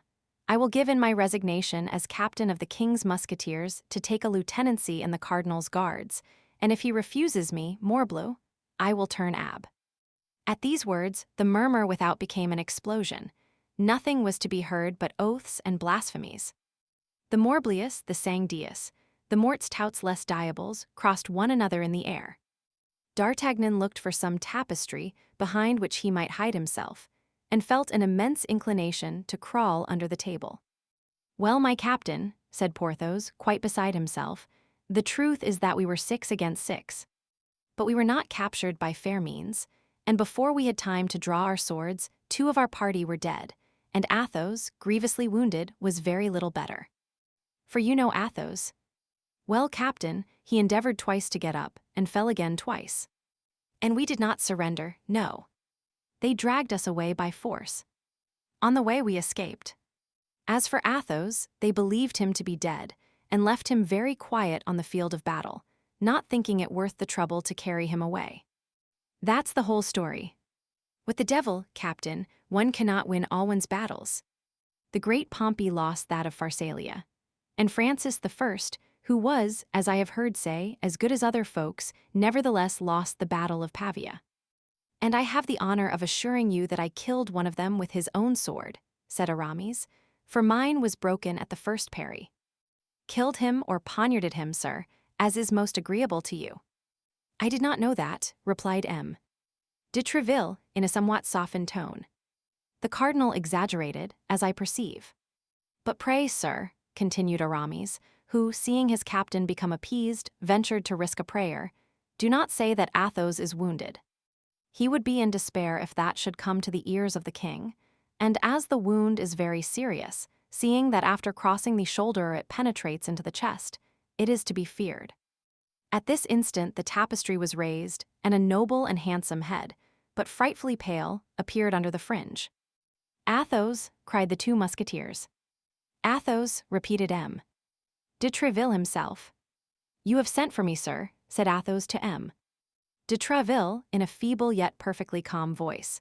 "You have sent for me, as my comrades inform me, and I have hastened to receive your orders." "I am here, what do you want with me?" And at these words, the musketeer, in irreproachable costume, belted as usual, with a tolerably firm step, entered the cabinet. M. de Tréville, moved to the bottom of his heart by this proof of courage, sprang toward him. "I was about to say to these gentlemen," added he, "that I forbid my musketeers to expose their lives needlessly, for brave men are very dear to the king, and the king knows that his musketeers are the bravest on the earth. Your hand, Athos." And without waiting for the answer of the newcomer to this proof of affection, M. de Tréville seized his right hand and pressed it with all his might, without perceiving that Athos, whatever might be his self-command, allowed a slight murmur of pain to escape him, and if possible, grew paler than he was before. The door had remained open, so strong was the excitement produced by the arrival of Athos, whose wound, though kept as a secret, was known to all. A burst of satisfaction hailed the last words of the captain, and 2 or 3 heads, carried away by the enthusiasm of the moment, appeared through the openings of the tapestry. M. de Tréville was about to reprehend this breach of the rules of etiquette, when he felt the hand of Athos, who had rallied all his energies to contend against pain, at length overcome by it, fell upon the floor as if he were dead. "A surgeon," cried M. de Tréville, "mine." "The king S. the best." "A surgeon." "Or S blood, my brave Athos will die." At the cries of M. de Tréville, the whole assemblage rushed into the cabinet, he not thinking to shut the door against anyone, and all crowded round the wounded man. But all this eager attention might have been useless if the doctor so loudly called, for had not chanced to be in the hotel. He pushed through the crowd, approached Athos, still insensible, and as all this noise and commotion inconvenienced him greatly, he required, as the first and most urgent thing, that the musketeer should be carried into an adjoining chamber. Immediately M. de Tréville opened and pointed the way to Porthos and Aramis, who bore their comrade in their arms. Behind this group walked the surgeon, and behind the surgeon the door closed. The cabinet of M. de Tréville, generally held so sacred, became in an instant the annex of the antechamber. Everyone spoke, harangued, and vociferated, swearing, cursing, and consigning the cardinal and his guards to all the devils. An instant after, Porthos and Aramis re-entered, the surgeon and M. de Tréville alone, remaining with the wounded.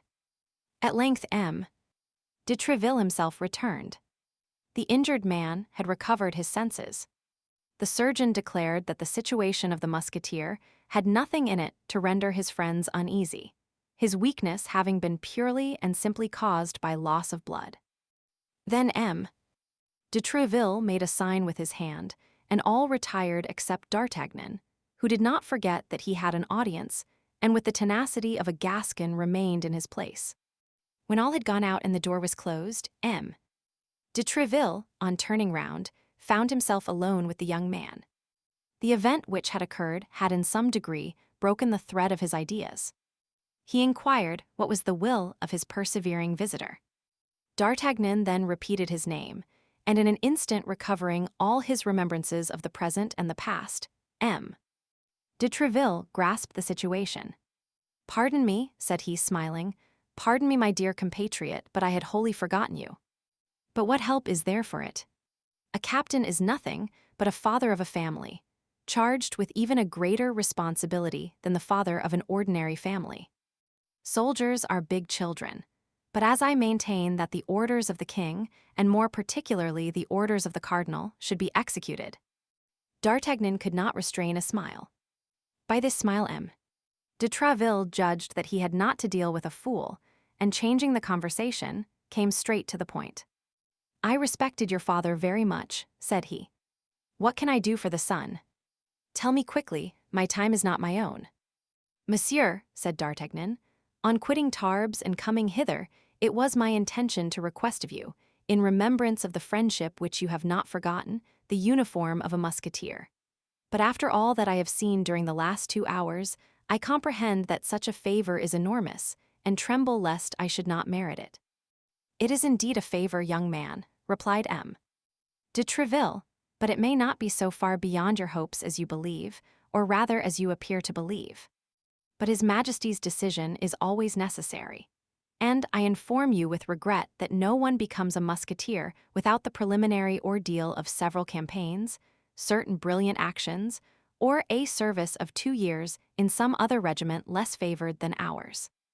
D'Artagnan bowed without replying, feeling his desire to don the musketeer's uniform vastly increased by the great difficulties which preceded the attainment of it. But, continued M. de Treville, fixing upon his compatriot a look so piercing that it might be said he wished to read the thoughts of his heart, on account of my old companion, your father, as I have said, I will do something for you, young man. Our recruits from Béarn are not generally very rich, and I have no reason to think matters have much changed in this respect since I left the province. I dare say you have not brought too large a stock of money with you. D'Artagnan drew himself up with a proud air which plainly said, I ask alms of no man. Oh, that's very well, young man, continued M. de Treville, that's all very well. I know these airs. I myself came to Paris with 4 crowns in my purse, and would have fought with anyone who dared to tell me I was not in a condition to purchase the Louvre. D'Artagnan's bearing became still more imposing. Thanks to the sale of his horse, he commenced his career with 4 more crowns than M. de Treville possessed at the commencement of his. You ought, I say then, to husband the means you have, however large the sum may be. But you ought also to endeavor to perfect yourself in the exercises becoming a gentleman. I will write a letter today to the director of the Royal Academy, and tomorrow he will admit you without any expense to yourself. Do not refuse this little service. Our best-born and richest gentlemen sometimes solicit it without being able to obtain it. You will learn horsemanship, swordsmanship in all its branches, and dancing. You will make some desirable acquaintances, and from time to time you can call upon me just to tell me how you are getting on and to say whether I can be of further service to you. D'Artagnan, stranger as he was to all the manners of a court, could not but perceive a little coldness in this reception. Alas, sir, said he, I cannot but perceive how sadly I miss the letter of introduction which my father gave me to present to you. I certainly am surprised, replied M. de Treville, that you should undertake so long a journey without that necessary passport, the sole resource of us poor Béarnese. I had one, sir, and, thank God, such as I could wish, cried D'Artagnan, but it was perfidiously stolen from me. He then related the adventure of Meung, described the unknown gentleman with the greatest minuteness, and all with a warmth and truthfulness that delighted M. de Treville. This is all very strange, said M. de Treville, after meditating a minute. You mentioned my name then, aloud. Yes, sir, I certainly committed that imprudence, but why should I have done otherwise? A name like yours must be as a buckler to me on my way. Judge if I should not put myself under its protection. Flattery was at that period very current, and M. de Treville loved incense as well as a king, or even a cardinal. He could not refrain from a smile of visible satisfaction, but this smile soon disappeared, and returning to the adventure of Meung, tell me, continued he, had not this gentleman a slight scar on his cheek? Yes, such a one as would be made by the grazing of a ball. Was he not a fine-looking man? Yes. Of lofty stature? Yes. Of pale complexion and brown hair? Yes, yes, that is he. How is it, sir, that you are acquainted with this man? If I ever find him again, and I will find him, I swear, were it in hell. He was waiting for a woman, continued Treville. He departed immediately, after having conversed for a minute with her, whom he awaited. You know not the subject of their conversation. He gave her a box, told her not to open it except in London. Was this woman English? He called her milady. It is he, it must be he, murmured Treville. I believed him still at Brussels. "Oh, sir, if you know who this man is," cried D'Artagnan, "tell me who he is and whence he is. I will then release you from all your promises, even that of procuring my admission into the Musketeers. For before everything, I wish to avenge myself." "Beware, young man," cried Tréville. "If you see him coming on one side of the street, pass by on the other. Do not cast yourself against such a rock, he would break you like glass." "That will not prevent me," replied D'Artagnan, "if ever I find him." "In the meantime," said Tréville, "seek him not, if I have a right to advise you." All at once the captain stopped, as if struck by a sudden suspicion. This great hatred which the young traveler manifested so loudly for this man, who, a rather improbable thing, had stolen his father's letter from him, was there not some perfidy concealed under this hatred? Might not this young man be sent by his eminence? Might he not have come for the purpose of laying a snare for him? This pretended D'Artagnan, was he not an emissary of the cardinal, whom the cardinal sought to introduce into Tréville's house, to place near him, to win his confidence, and afterward to ruin him as had been done in 1,000 other instances? He fixed his eyes upon D'Artagnan even more earnestly than before. He was moderately reassured, however, by the aspect of that countenance, full of astute intelligence and affected humility. "I know he is a Gascon," reflected he, "but he may be one for the cardinal as well as for me. Let us try him. My friend," said he slowly, "I wish, as the son of an ancient friend, for I consider this story of the lost letter perfectly true. Wish, I say, in order to repair the coldness you may have remarked in my reception of you, to discover to you the secrets of our policy. The king and the cardinal are the best of friends. Their apparent bickerings are only feints to deceive fools. I am not willing that a compatriot, a handsome cavalier, a brave youth, quite fit to make his way, should become the dupe of all these artifices and fall into the snare after the example of so many others who have been ruined by it. Be assured that I am devoted to both these all-powerful masters, and that my earnest endeavors have no other aim than the service of the king, and also the cardinal, one of the most illustrious geniuses that France has ever produced. Now, young man, regulate your conduct accordingly. And if you entertain, whether from your family, your relations, or even from your instincts, any of these enmities which we see constantly breaking out against the cardinal, bid me adieu and let us separate. I will aid you in many ways, but without attaching you to my person. I hope that my frankness at least will make you my friend, for you are the only young man to whom I have hitherto spoken as I have done to you."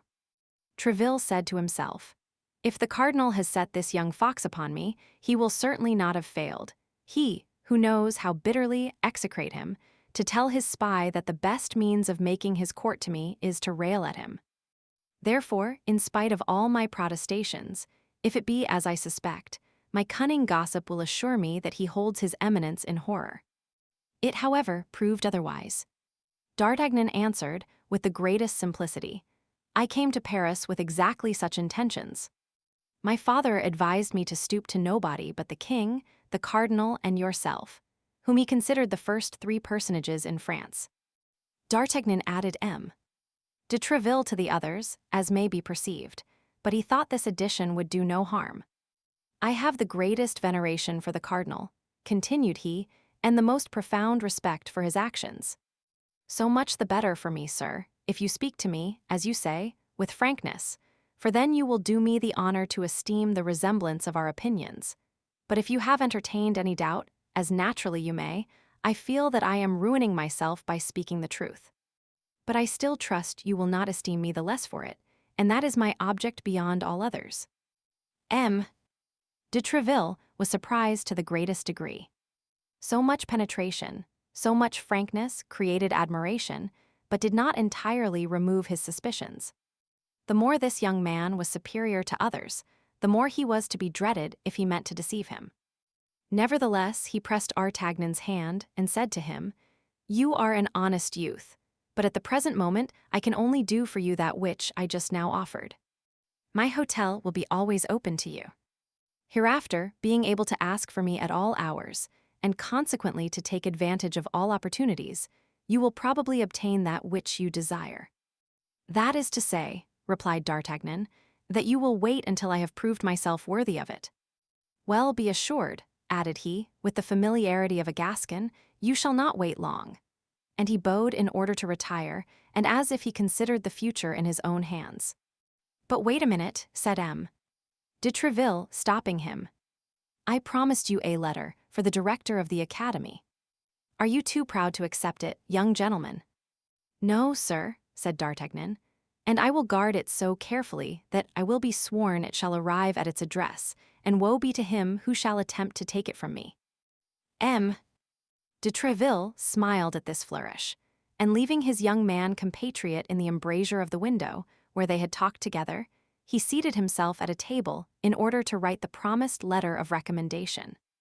While he was doing this, D'Artagnan, having no better employment, amused himself with beating a march upon the window, and with looking at the Musketeers, who went away, one after another, following them with his eyes until they disappeared. M. de Tréville, after having written the letter, sealed it, and rising approached the young man in order to give it to him. But at the very moment when D'Artagnan stretched out his hand to receive it, M. de Tréville was highly astonished to see his protégé make a sudden spring, become crimson with passion, and rush from the cabinet crying, "S'blood, he shall not escape me this time." "And who?" asked M. de Tréville. "He, my thief," replied D'Artagnan. "Ah, the traitor," and he disappeared. "The devil take the madman," murmured M. de Tréville, "unless," added he, "this is a cunning mode of escaping, seeing that he had failed in his purpose." Chapter 4. The shoulder of Athos, the baldric of Porthos, and the handkerchief of Aramis. D'Artagnan, in a state of fury, crossed the antechamber at 3 bounds, and was darting toward the stairs, which he reckoned upon descending 4 at a time, when, in his heedless course, he ran head foremost against a musketeer who was coming out of one of them. De Tréville's private rooms, and striking his shoulder violently, made him utter a cry, or rather a howl. "Excuse me," said D'Artagnan, endeavoring to resume his course, "excuse me, but I am in a hurry." Scarcely had he descended the first stair, when a hand of iron seized him by the belt and stopped him. "You are in a hurry," said the musketeer, as pale as a sheet. "Under that pretense you run against me. You say, 'Excuse me,' and you believe that is sufficient." "Not at all, my young man. Do you fancy, because you have heard Monsieur de Tréville speak to us a little cavalierly today, that other people are to treat us as he speaks to us? Undeceive yourself, comrade, you are not Monsieur de Tréville." "My faith," replied D'Artagnan, recognizing Athos, who, after the dressing performed by the doctor, was returning to his own apartment. "I did not do it intentionally, and not doing it intentionally, I said, 'Excuse me.' It appears to me that this is quite enough. I repeat to you, however, and this time on my word of honor, I think perhaps too often, that I am in haste, great haste. Leave your hold, then, I beg of you, and let me go where my business calls me." "Monsieur," said Athos, letting him go, "you are not polite. It is easy to perceive that you come from a distance." D'Artagnan had already strode down 3 or 4 stairs, but at Athos's last remark he stopped short. "Morbleu, monsieur," said he, "however far I may come, it is not you who can give me a lesson in good manners, I warn you." "Perhaps," said Athos. "Ah, if I were not in such haste, and if I were not running after someone," said D'Artagnan. "Monsieur man in a hurry, you can find me without running. Me, you understand." "And where, I pray you?" "Near the Carmes Deschaux." "At what hours?" "About noon." "About noon. That will do, I will be there. Endeavor not to make me wait, for at 12:15 I will cut off your ears as you run." "Good," cried D'Artagnan, "I will be there 10 minutes before 12." And he set off running as if the devil possessed him, hoping that he might yet find the stranger, whose slow pace could not have carried him far. But at the street gate, Porthos was talking with the soldier on guard. Between the 2 talkers, there was just enough room for a man to pass. D'Artagnan thought it would suffice for him, and he sprang forward like a dart between them. But D'Artagnan had reckoned without the wind.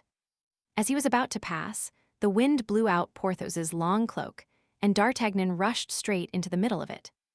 Without doubt, Porthos had reasons for not abandoning this part of his vestments, for instead of quitting his hold on the flap in his hand, he pulled it toward him, so that D'Artagnan rolled himself up in the velvet by a movement of rotation explained by the persistency of Porthos. D'Artagnan, hearing the musketeer swear, wished to escape from the cloak, which blinded him, and sought to find his way from under the folds of it. He was particularly anxious to avoid marring the freshness of the magnificent baldric we are acquainted with, but on timidly opening his eyes, he found himself with his nose fixed between the two shoulders of Porthos, that is to say, exactly upon the baldric. Alas, like most things in this world which have nothing in their favor but appearances, the baldric was glittering with gold in the front, but was nothing but simple buff behind. Vainglorious as he was, Porthos could not afford to have a baldric wholly of gold, but had at least half. One could comprehend the necessity of the cold and the urgency of the cloak. "Bless me," cried Porthos, making strong efforts to disembarrass himself of D'Artagnan, who was wriggling about his back.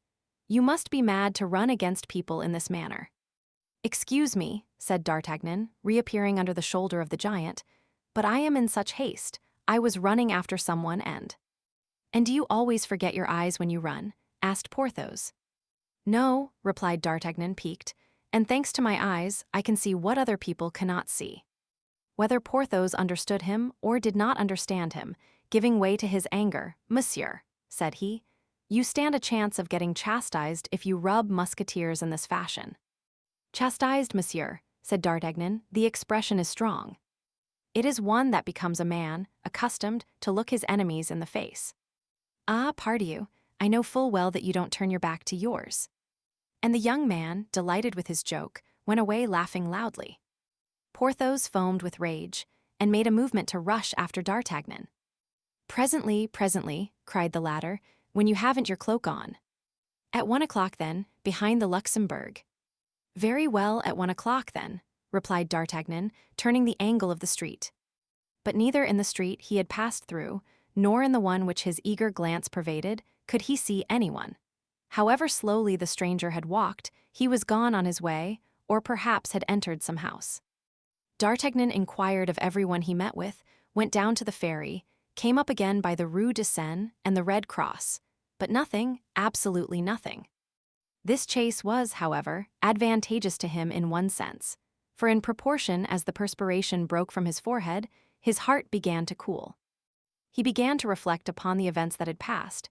They were numerous and inauspicious. It was scarcely 11 o'clock in the morning, and yet this morning had already brought him into disgrace with de Tréville, who could not fail to think the manner in which D'Artagnan had left him a little cavalier. Besides this, he had drawn upon himself 2 good duels with 2 men, each capable of killing 3 D'Artagnans, with 2 musketeers, in short, with 2 of those beings whom he esteemed so greatly that he placed them in his mind and heart above all other men. The outlook was sad. Sure of being killed by Athos, it may easily be understood that the young man was not very uneasy about Porthos. As hope, however, is the last thing extinguished in the heart of man, he finished by hoping that he might survive, even though with terrible wounds, in both these duels. And in case of surviving, he made the following reprehensions upon his own conduct. "What a madcap I was, and what a stupid fellow I am. That brave and unfortunate Athos was wounded on that very shoulder against which I must run head foremost, like a ram. The only thing that astonishes me is that he did not strike me dead at once. He had good cause to do so. The pain I gave him must have been atrocious. As to Porthos, faith, that's a droll affair." And in spite of himself, the young man began to laugh aloud, looking round carefully, however, to see that his solitary laugh, without a cause in the eyes of passers-by, offended no one. "As to Porthos, that is certainly droll, but I am not the less a giddy fool. Are people to be run against without warning? No. And have I any right to go and peep under their cloaks to see what is not there? He would have pardoned me, he would certainly have pardoned me, if I had not said anything to him about that cursed baldric, in ambiguous words. It is true, but rather drolly ambiguous. Ah, cursed Gascon that I am, I get from one hobble into another. Friend D'Artagnan," continued he, speaking to himself with all the amenity that he thought due himself, "if you escape, of which there is not much chance, I would advise you to practice perfect politeness for the future. You must henceforth be admired and quoted as a model of it. To be obliging and polite does not necessarily make a man a coward. Look at Aramis now. Aramis is mildness and grace personified. Well, did anybody ever dream of calling Aramis a coward? No, certainly not, and from this moment I will endeavor to model myself after him. Ah, that's strange. Here he is. D'Artagnan, walking and soliloquizing, had arrived within a few steps of the Hotel d'Argelon, and in front of that hotel perceived Aramis chatting gaily with three gentlemen. But as he had not forgot that it was in presence of this young man that M. de Tréville had been so angry in the morning, and as a witness of the rebuke the Musketeers had received was not likely to be at all agreeable, he pretended not to see him. D'Artagnan, on the contrary, quite full of his plans of conciliation and courtesy, approached the young men with a profound bow, accompanied by a most gracious smile. All four, besides, immediately broke off their conversation. D'Artagnan was not so dull as not to perceive that he was one too many, but he was not sufficiently broken into the fashions of the gay world to know how to extricate himself gallantly from a false position, like that of a man who begins to mingle with people he is scarcely acquainted with, and in a conversation that does not concern him. He was seeking in his mind, then, for the least awkward means of retreat, when he remarked that Aramis had let his handkerchief fall, and by mistake, no doubt, had placed his foot upon it. This appeared to be a favorable opportunity to repair his intrusion. He stooped, and with the most gracious air he could assume, drew the handkerchief from under the foot of the musketeer in spite of the efforts the latter made to detain it, and holding it out to him, said, "I believe, monsieur, that this is a handkerchief you would be sorry to lose." The handkerchief was indeed richly embroidered, and had a coronet and arms at one of its corners. Aramis blushed excessively, and snatched rather than took the handkerchief from the hand of the Gascon. Ah, cried one of the guards, will you persist in saying, most discreet Aramis, that you are not on good terms with Madame de Bois Tracy, when that gracious lady has the kindness to lend you one of her handkerchiefs? Aramis darted at D'Artagnan one of those looks which inform a man that he has acquired a mortal enemy. Then, resuming his mild air, "You are deceived, gentlemen," said he. "This handkerchief is not mine, and I cannot fancy why monsieur has taken it into his head to offer it to me rather than to one of you. And as a proof of what I say, here is mine in my pocket." So saying, he pulled out his own handkerchief, likewise a very elegant handkerchief and of fine cambric, though cambric was dear at the period, but a handkerchief without embroidery and without arms, only ornamented with a single cipher, that of its proprietor. This time D'Artagnan was not hasty. He perceived his mistake, but the friends of Aramis were not at all convinced by his denial, and one of them addressed the young musketeer with affected seriousness. "If it were as you pretend it is," said he, "I should be forced, my dear Aramis, to reclaim it myself. For, as you very well know, Bois Tracy is an intimate friend of mine, and I cannot allow the property of his wife to be sported as a trophy." "You make the demand badly," replied Aramis, "and while acknowledging the justice of your reclamation, I refuse it on account of the form." "The fact is," hazarded D'Artagnan timidly, "I did not see the handkerchief fall from the pocket of Monsieur Aramis.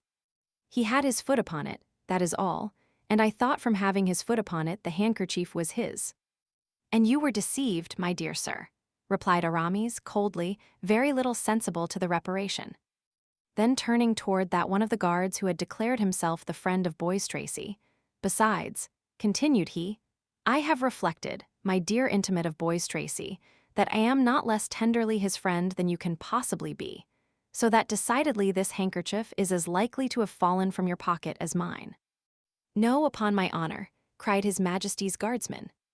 "You are about to swear upon your honor and I upon my word, and then it will be pretty evident that one of us will have lied. Now here, Monturin, we will do better than that, let each take a half." "Of the handkerchief?" "Yes." "Perfectly just," cried the other two guardsmen, "the judgment of King Solomon." "Aramis, you certainly are full of wisdom." The young men burst into a laugh, and as may be supposed, the affair had no other sequel. In a moment or two, the conversation ceased, and the three guardsmen and the musketeer, after having cordially shaken hands, separated, the guardsmen going one way and Aramis another. "Now is my time to make peace with this gallant man," said D'Artagnan to himself, having stood on one side during the whole of the latter part of the conversation, and with this good feeling drawing near to Aramis, who was departing without paying any attention to him. "Monsieur," said he, "you will excuse me, I hope." "Ah, monsieur," interrupted Aramis, "permit me to observe to you that you have not acted in this affair as a gallant man ought." "What, monsieur?" cried D'Artagnan, "and do you suppose?" "I suppose, monsieur, that you are not a fool, and that you knew very well, although coming from Gascony, that people do not tread upon handkerchiefs without a reason." "What the devil? Paris is not paved with cambric." "Monsieur, you act wrongly in endeavoring to mortify me," said D'Artagnan, in whom the natural quarrelsome spirit began to speak more loudly than his pacific resolutions. "I am from Gascony, it is true, and since you know it, there is no occasion to tell you that Gascons are not very patient, so that when they have begged to be excused once, were it even for a folly, they are convinced that they have done already at least as much again as they ought to have done." "Monsieur, what I say to you about the matter," said Aramis, "is not for the sake of seeking a quarrel. Thank God, I am not a bravo. And being a musketeer but for a time, I only fight when I am forced to do so, and always with great repugnance. But this time the affair is serious, for here is a lady compromised by you." "By us, you mean?" cried D'Artagnan. "Why did you so maladroitly restore me the handkerchief? Why did you so awkwardly let it fall?" "I have said, monsieur, and I repeat, that the handkerchief did not fall from my pocket." "And thereby you have lied twice, monsieur, for I saw it fall." "Ah, you take it with that tone, do you, Master Gascon? Well, I will teach you how to behave yourself. And I will send you back to your mass book, Master Abb. Draw, if you please, and instantly. Not so, if you please, my good friend, not here at least. Do you not perceive that we are opposite the Hôtel d'Argelon, which is full of the cardinal's creatures? How do I know that this is not his eminence, who has honored you with the commission to procure my head? Now, I entertain a ridiculous partiality for my head. It seems to suit my shoulders so correctly. I wish to kill you, be at rest as to that, but to kill you quietly in a snug, remote place, where you will not be able to boast of your death to anybody. I agree, monsieur, but do not be too confident. Take your handkerchief. Whether it belongs to you or another, you may perhaps stand in need of it." "Monsieur is a Gascon?" asked Aramis. "Yes." "Monsieur does not postpone an interview through prudence." "Prudence, monsieur, is a virtue sufficiently useless to musketeers, I know, but indispensable to churchmen. And as I am only a musketeer provisionally, I hold it good to be prudent. At 2 o'clock, I shall have the honor of expecting you at the Hôtel of Monsieur de Treville. There I will indicate to you the best place and time." The two young men bowed and separated, Aramis ascending the street which led to the Luxembourg, while D'Artagnan, perceiving the appointed hour was approaching, took the road to the Karmsdestjocks, saying to himself, "Decidedly I can't draw back, but at least if I am killed, I shall be killed by a musketeer." Chapter 5. The King's Musketeers and the Cardinal's Guards. D'Artagnan was acquainted with nobody in Paris. He went therefore to his appointment with Athos without a second, determined to be satisfied with those his adversary should choose. Besides, his intention was formed to make the brave musketeer all suitable apologies, but without meanness or weakness, fearing that might result from this duel which generally results from an affair of this kind. When a young and vigorous man fights with an adversary who is wounded and weakened, if conquered, he doubles the triumph of his antagonist. If a conqueror, he is accused of foul play and want of courage. Now, we must have badly painted the character of our adventure-seeker, or our readers must have already perceived that D'Artagnan was not an ordinary man. Therefore, while repeating to himself that his death was inevitable, he did not make up his mind to die quietly, as one less courageous and less restrained might have done in his place. He reflected upon the different characters of those with whom he was going to fight, and began to view his situation more clearly. He hoped, by means of loyal excuses, to make a friend of Athos, whose lordly air and austere bearing pleased him much. He flattered himself he should be able to frighten Porthos with the adventure of the baldric, which he might, if not killed upon the spot, relate to everybody a recital which, well managed, would cover Porthos with ridicule. As to the astute Aramis, he did not entertain much dread of him, and supposing he should be able to get so far, he determined to dispatch him in good style, or at least, by hitting him in the face, as Caesar recommended his soldiers do to those of Pompey, to damage forever the beauty of which he was so proud. In addition to this, D'Artagnan possessed that invincible stock of resolution which the counsels of his father had implanted in his heart. Endure nothing from anyone but the king, the cardinal, and Monsieur de Tréville. He flew then, rather than walked, toward the convent of the Carmes de Chausses, or rather Deschaux, as it was called at that period, a sort of building without a window, surrounded by barren fields, an accessory to the Préaux-Clercs, and which was generally employed as the place for the duels of men who had no time to lose. When D'Artagnan arrived in sight of the bare spot of ground which extended along the foot of the monastery, Athos had been waiting about 5 minutes, and 12 o'clock was striking. He was, then, as punctual as the Samaritan woman, and the most rigorous casuist with regard to duels could have nothing to say. Athos, who still suffered grievously from his wound, though it had been dressed anew by M. de Tréville's surgeon, was seated on a post and waiting for his adversary with hat in hand, his feather even touching the ground. "Monsieur," said Athos, "I have engaged 2 of my friends as seconds, but these 2 friends are not yet come, at which I am astonished, as it is not at all their custom." "I have no seconds on my part, monsieur," said D'Artagnan. "For having only arrived yesterday in Paris, I as yet know no one but Monsieur de Tréville, to whom I was recommended by my father, who has the honor to be, in some degree, one of his friends." Athos reflected for an instant. "You know no one but Monsieur de Tréville?" he asked. "Yes, monsieur, I know only him." "Well, but then," continued Athos, speaking half to himself, "if I kill you, I shall have the air of a boy-slayer."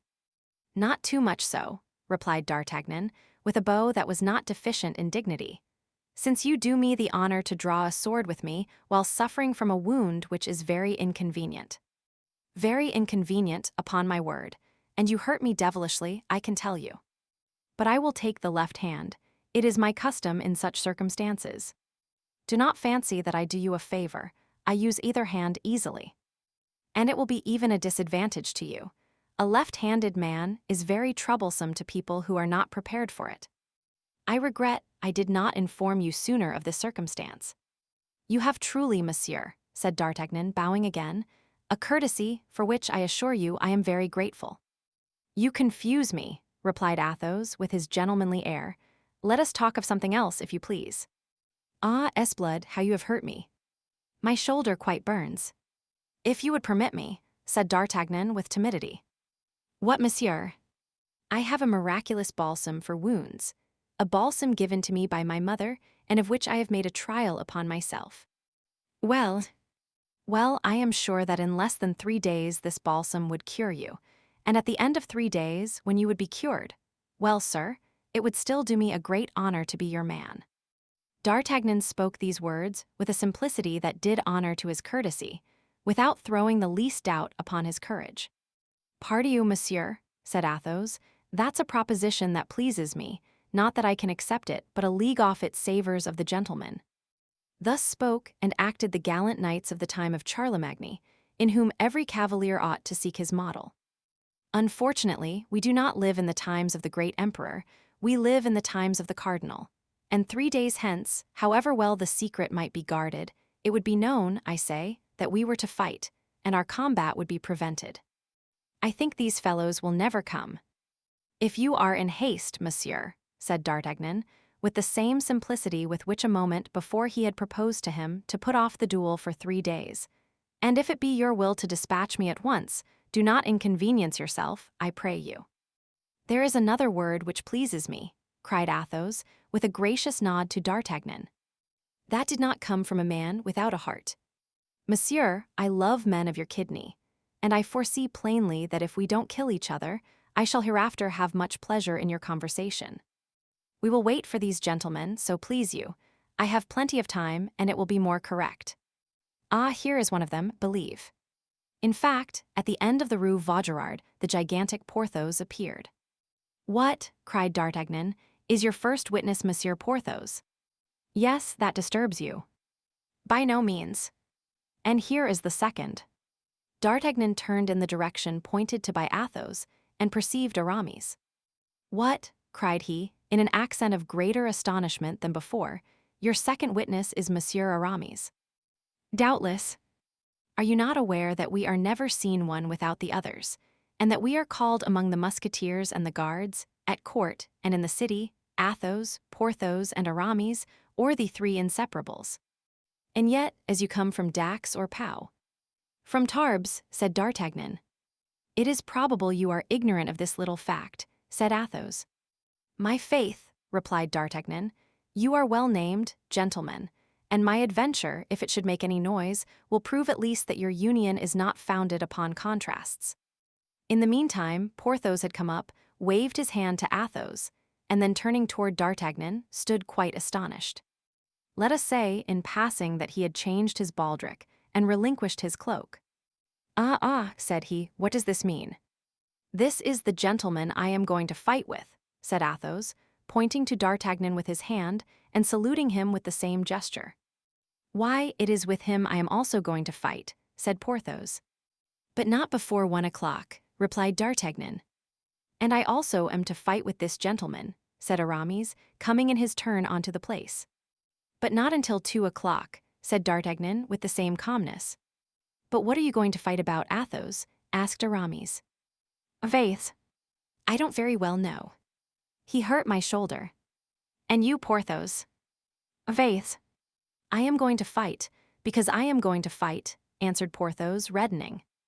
Athos, whose keen eye lost nothing, perceived a faintly sly smile pass over the lips of the young Gascon as he replied, "We had a short discussion upon dress."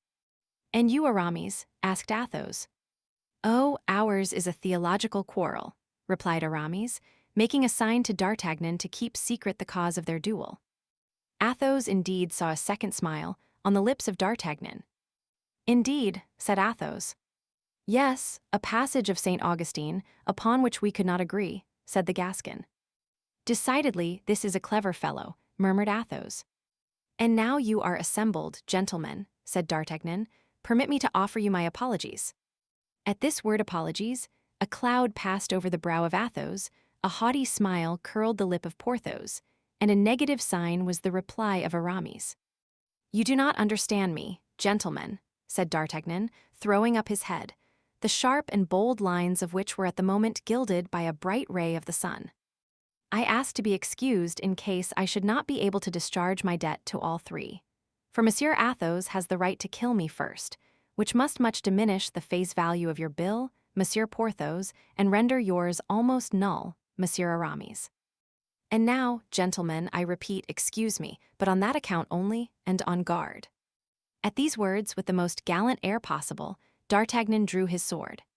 The blood had mounted to the head of D'Artagnan, and at that moment he would have drawn his sword against all the musketeers in the kingdom as willingly as he now did against Athos, Porthos, and Aramis. It was 1:15 midday. The sun was in its zenith, and the spot chosen for the scene of the duel was exposed to its full ardor. "It is very hot," said Athos, drawing his sword in its turn, "and yet cannot take off my doublet, for I just now felt my wound begin to bleed again, and I should not like to annoy Monsieur with the sight of blood which he has not drawn from me himself." "That is true, Monsieur," replied D'Artagnan, "and whether drawn by myself or another, I assure you I shall always view with regret the blood of so brave a gentleman. I will therefore fight in my doublet, like yourself." Come, enough of such compliments," cried Porthos. "Remember, we are waiting for our turns." "Speak for yourself when you are inclined to utter such incongruities," interrupted Aramis. "For my part, I think what they say is very well said, and quite worthy of two gentlemen." "When you please, monsieur," said Athos, putting himself on guard. "I waited your orders," said D'Artagnan, crossing swords. But scarcely had the two rapiers clashed, when a company of the guards of his Eminence, commanded by M. de Jussac, turned the corner of the convent. "The cardinal's guards," cried Aramis and Porthos at the same time. Sheathe your swords, gentlemen, sheathe your swords. But it was too late. The two combatants had been seen in a position which left no doubt of their intentions. "Halloo!" cried Jussac, advancing toward them and making a sign to his men to do so likewise. "Halloo, musketeers! Fighting here, are you? And the edicts? What is become of them?"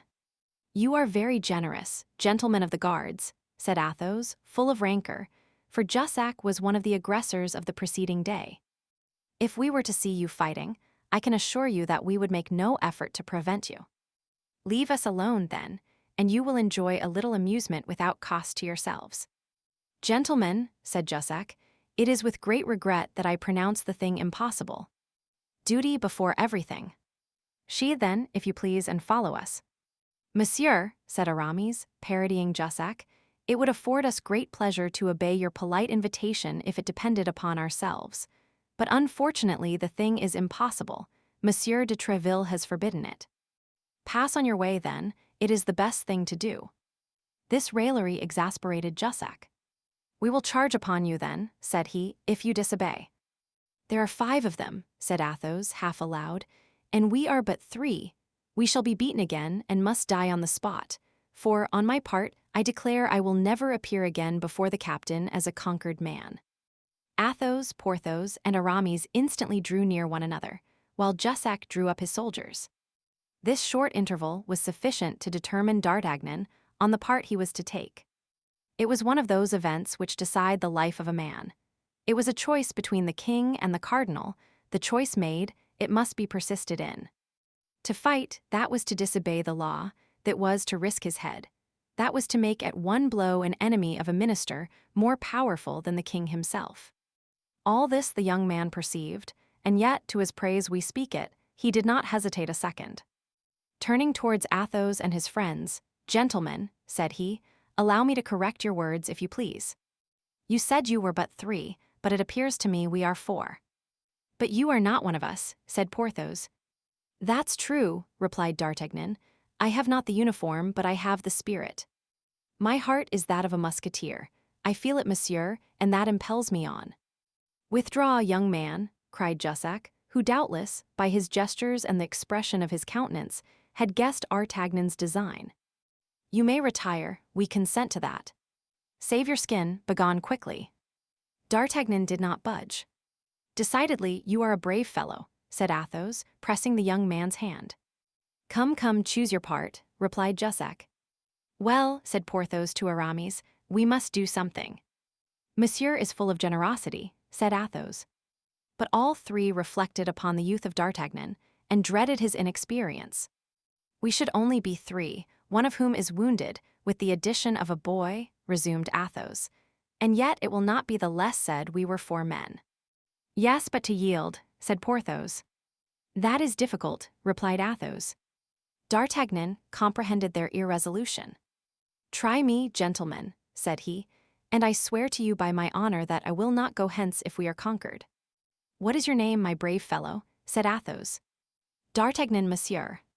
"Well then, Athos, Porthos, Aramis, and D'Artagnan, forward," cried Athos. "Come, gentlemen, have you decided?" cried Jussac for the 3rd time. "It is done, gentlemen," said Athos. "And what is your choice?" asked Jussac.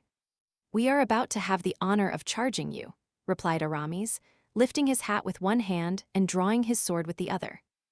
"Ah! You resist, do you?" cried Jussac. "Esblood, does that astonish you?" And the 9 combatants rushed upon each other with a fury, which however did not exclude a certain degree of method. Athos fixed upon a certain Cahusac, a favorite of the cardinal's. Porthos had Bicarat, and Aramis found himself opposed to 2 adversaries. As to D'Artagnan, he sprang toward Jussac himself. The heart of the young Gascon beat as if it would burst through his side. Not from fear, God be thanked, he had not the shade of it, but with emulation. He fought like a furious tiger, turning 10 times round his adversary and changing his ground and his guard 20 times. Jussac was, as was then said, a fine blade, and had had much practice. Nevertheless, it required all his skill to defend himself against an adversary who, active and energetic, departed every instant from received rules, attacking him on all sides at once.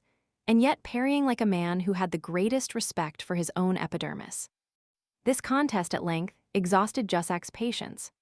Furious at being held in check by one whom he had considered a boy, he became warm and began to make mistakes. D'Artagnan, who though wanting in practice had a sound theory, redoubled his agility. Jussac, anxious to put an end to this, springing forward, aimed a terrible thrust at his adversary, but the latter parried it. And while Jussac was recovering himself, glided like a serpent beneath his blade, and passed his sword through his body. Jussac fell like a dead mass. D'Artagnan then cast an anxious and rapid glance over the field of battle. Aramis had killed one of his adversaries, but the other pressed him warmly. Nevertheless, Aramis was in a good situation and able to defend himself. Bicarat and Porthos had just made counterhits. Porthos had received a thrust through his arm, and Bicarat one through his thigh. But neither of these two wounds was serious, and they only fought more earnestly. Athos, wounded anew by Cahusac, became evidently paler, but did not give way a foot. He only changed his sword hand and fought with his left hand. According to the laws of dueling at that period, D'Artagnan was at liberty to assist whom he pleased. While he was endeavoring to find out which of his companions stood in greatest need, he caught a glance from Athos. The glance was of sublime eloquence. Athos would have died rather than appeal for help, but he could look, and with that look ask assistance. D'Artagnan interpreted it. With a terrible bound he sprang to the side of Cahusac, crying, "To me, Monsieur Guardsman, I will slay you." Cahusac turned. It was time, for Athos, whose great courage alone supported him, sank upon his knee. "Esblood," cried he to D'Artagnan, "do not kill him, young man, I beg of you. I have an old affair to settle with him when I am cured and sound again. Disarm him only, make sure of his sword." "That's it." "Very well done." The exclamation was drawn from Athos by seeing the sword of Cahusac fly 20 paces from him. D'Artagnan and Cahusac sprang forward at the same instant, the one to recover, the other to obtain, the sword. But D'Artagnan, being the more active, reached it first and placed his foot upon it. Cahusac immediately ran to the guardsman whom Aramis had killed, seized his rapier, and returned toward D'Artagnan. But on his way he met Athos, who during his relief which D'Artagnan had procured him had recovered his breath, and who, for fear that D'Artagnan would kill his enemy, wished to resume the fight. D'Artagnan perceived that it would be disobliging Athos not to leave him alone, and in a few minutes Cahusac fell, with a sword thrust through his throat. At the same instant, Aramis placed his sword point on the breast of his fallen enemy and forced him to ask for mercy. There only then remained Porthos and Bicarat. Porthos made 1,000 flourishes, asking Bicarat what o'clock it could be, and offering him his compliments upon his brother, having just obtained a company in the regiment of Navarre. But just as he might, he gained nothing. Bicarat was one of those iron men who never fell dead. Nevertheless, it was necessary to finish. The watch might come up and take all the combatants, wounded or not, royalists or cardinalists. Athos, Aramis, and D'Artagnan surrounded Bicarat and required him to surrender. Though alone against all and with a wound in his thigh, Bicarat wished to hold out, but Jussac, who had risen upon his elbow, cried out to him to yield. Bicarat was a Gascon, as D'Artagnan was. He turned a deaf ear and contented himself with laughing, and between two parries finding time to point to a spot of earth with his sword. "Here," cried he, parodying a verse of the Bible, "here will Bicarat die, for I only am left and they seek my life. But there are 4 against you, leave off, I command you." "Ah, if you command me, that's another thing," said Bicarat. "As you are my commander, it is my duty to obey." And springing backward, he broke his sword across his knee to avoid the necessity of surrendering it, threw the pieces over the convent wall, and crossed his arms, whistling a cardinalist air. Bravery is always respected, even in an enemy. The musketeers saluted Bicarat with their swords, and returned them to their sheaths. D'Artagnan did the same.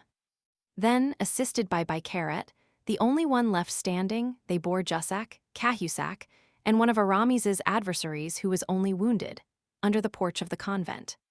The 4th, as we have said, was dead. They then rang the bell, and carrying away 4 swords out of 5, They took their road, intoxicated with joy, toward the hotel of M. de Treville. They walked arm in arm, occupying the whole width of the street and taking in every musketeer they met, so that in the end it became a triumphal march. The heart of D'Artagnan swam in delirium. He marched between Athos and Porthos, pressing them tenderly. "If I am not yet a musketeer," said he to his new friends, as he passed through the gateway of M. de Treville's hotel, "at least I have entered upon my apprenticeship, haven't I?" Chapter 6. His Majesty King Louis XIII. This affair made a great noise. M. de Treville scolded his musketeers in public and congratulated them in private. But as no time was to be lost in gaining the king, M. de Treville hastened to report himself at the Louvre. It was already too late. The king was closeted with the cardinal, and M. de Treville was informed that the king was busy and could not receive him at that moment. In the evening, M. de Treville attended the king's gaming table. The king was winning, and as he was very avaricious, he was in an excellent humor. Perceiving M. de Treville at a distance, "Come here, Monsieur Captain," said he, "come here that I may growl at you. Do you know that His Eminence has been making fresh complaints against your musketeers, and that with so much emotion that this evening His Eminence is indisposed? Ah, these musketeers of yours are very devils, fellows to be hanged." "No, sire," replied Treville, who saw at the first glance how things would go. "On the contrary, they are good creatures, as meek as lambs, and have but one desire, I'll be their warranty. And that is that their swords may never leave their scabbards, but in your Majesty's service. But what are they to do? The guards of Monsieur the Cardinal are forever seeking quarrels with them, and for the honor of the court even, the poor young men are obliged to defend themselves." "Listen to Monsieur de Treville," said the king, "listen to him. Would not one say he was speaking of a religious community? In truth, my dear captain, I have a great mind to take away your commission and give it to Mademoiselle de Camaraderie, to whom I promised an abbey. But don't fancy that I am going to take you on your bare word. I am called Louis the Just, Monsieur de Treville, and by and by we will see. Ah, sire, it is because I confide in that justice that I shall wait patiently and quietly the good pleasure of your Majesty." "Wait then, monsieur, wait," said the king. "I will not detain you long." In fact, fortune changed, and as the king began to lose what he had won, he was not sorry to find an excuse for playing Charlemagne, if we may use a gaming phrase of whose origin we confess our ignorance. The king therefore arose a minute after, and putting the money which lay before him into his pocket, the major part of which arose from his winnings, "La Vieuville," said he, "take my place. I must speak to Monsieur de Treville on an affair of importance." Ah, I had 80 louis before me. Put down the same sum, so that they who have lost may have nothing to complain of. Justice before everything. Then turning toward M. de Treville and walking with him toward the embrasure of a window, "Well, monsieur," continued he, "you say it is His Eminence's guards who have sought a quarrel with your musketeers." "Yes, sire, as they always do." "And how did the thing happen? Let us see, for you know, my dear captain, a judge must hear both sides." "Good Lord." "In the most simple and natural manner possible. 3 of my best soldiers, whom your Majesty knows by name, and whose devotedness you have more than once appreciated, and who have, I dare affirm to the king, his service much at heart. 3 of my best soldiers, I say, Athos, Porthos, and Aramis, had made a party of pleasure with a young fellow from Gascony, whom I had introduced to them the same morning. The party was to take place at Saint-Germain, I believe, and they had appointed to meet at the Carmes de Stocks, when they were disturbed by de Jussac, Cahusac, Bicarat, and 2 other guardsmen, who certainly did not go there in such a numerous company without some ill intention against the edicts." "You incline me to think so," said the king. "There is no doubt they went thither to fight themselves.